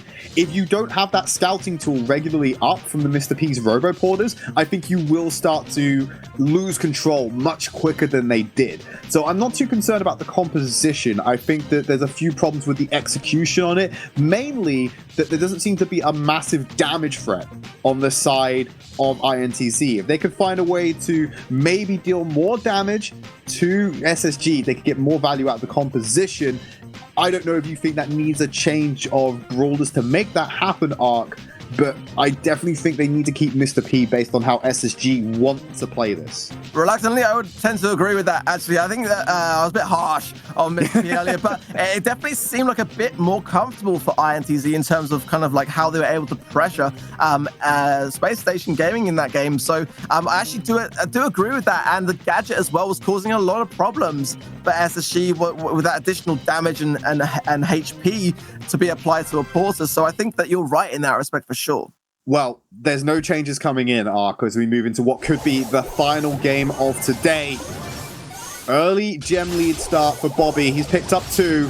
He's not been able to dodge out. Oh, 300 HP, 67. He's going to stay alive as he gets into cover and walks away with those gems. Now, Crying Man has that mid control. But great thing about Mr. P as well, he can't tuck into the corner because the briefcase just goes straight over. So I'm starting to see the value of this more and more. But now Crying Man is right on top of Marcel. He has to back off. This is the same problem INTZ have. They're great when they can play around the cover, but when they lose control of the spawner, lose control of mid, they cannot win the straight engagement and have so much difficulty on the retake. Yeah, this is the thing. With Mr. P's super, when it's down, it can be troublesome, but if you can get that taken down from the source... Bobby under a lot of pressure there. Does able just to survive. Has to go for a little bit of comfort from OG's healing turret there. Does survive, but only just. But INTZ have never had mid-control this game, Ark. They're 9 gems to nothing right now because they just can't sit in the middle. 10 to nothing. They can fully retreat. There's no way to capture it. Guido doing his best to try and find some comeback. He pulls Bobby in, but there's no team to support him. And now the respawns are coming in. SSG have just dominated this final map, and they are going to walk away as the victors in this North American LATAM final. Wow, what a display today from SSG, pulling out all the stops and taking it in the 4th set then today. I think they looked very comfortable. They had good, decisive decisions around the brawler comps and picks, and just a really, really great display from them today, and they can go home proud for sure. So yeah, they win an effective inter-region clash that we had from their particular region, so they're going to be able to have a little bit of regional pride as well. There's the stats from the entire series, and as you can see, INTZ actually ended up dealing... No, they didn't. They ended up dealing about 180-odd K less than... no, Spacestation Gaming ended up dealing about 180K less than the damage that was being able to provide from INTZ. The kills, it's a 20 difference. There's nothing major in there that tells me a domination. It was more about how these comps were being played and the pressure that was being exerted rather than the kills themselves. Yeah, absolutely. And, you know, just the adaptation, we saw a lot of changes, you've got to admit, from Spacestation Gaming early on, you know, changing brawler comps, you know, changing different people playing the same brawler, and so on and so forth. And I think those that ability to not really ever be too, you know, to not hold on to too much something that isn't working, to change it, to mix it up, and those things all came together today to make it a really great day for Spacestation. Well, that's all from myself and Ark for today. We're going to throw it over to Falcone to check in on what's happened and close out the day. Thanks, Tridd. That is going to be day 1 of the April finals over and done with an amazing performance there from Spacestation Gaming to close out the day. We are going to take a little look at some of the last few things just to round out today. There you go, Spacestation Gaming, $9,000 being taken home, along with 60 league points. And INTZ, it's not too shabby, $7,000 split between the teams, and another 50 points there. You know, we're not being too harsh on the losers, and some of these Robins with just a couple of teams in, they're still going to take away a lot of points just for qualifying. So congratulations to both of those teams. Now we'll take a look at the leaderboard, where Spacestation Gaming is heading up the NA leaderboard now, closely followed by Omen Elite, and then Red Button and IX Gaming follow behind them. So Spacestation Gaming looking like they are in a good spot. Those 90 points have made a huge difference for them. And we'll scroll down and see another couple of the teams there as well. Moving on, though, to the LATAM leaderboard. That's going to come up in just a second. Here it is. INTZ, again, leading the way with a whopping 90 points compared to Red, Canids, Rysix, and Infinity Gaming, who are sitting quite far behind. So INTZ looking really, really good when it comes to the LATAM scene. If they can keep it up over the next couple qualifiers, they are going to have no problem, hopefully for them, qualifying to the global finals later this year. But we're going to have to wait and see for that one. Still plenty months of action left. But before we think about next month, let's think about tomorrow, as here is tomorrow's schedule beginning at 10 a.m. CEST. It's going to be PSG Esports up against APDO or APDO. And then it's the round robin, a little bit like today with Europe. We've got Jupiter in there as well. We will be seeing which of these teams are coming out on top and which of those teams is going to be at bottom of the pile. But there you go. That is today's show all done. Make sure you subscribe to the YouTube channel if you don't want to miss a moment of the action. But from Woody, from Tridd, from Ark, and for myself, we hope you've enjoyed the show, and we'll see you again tomorrow.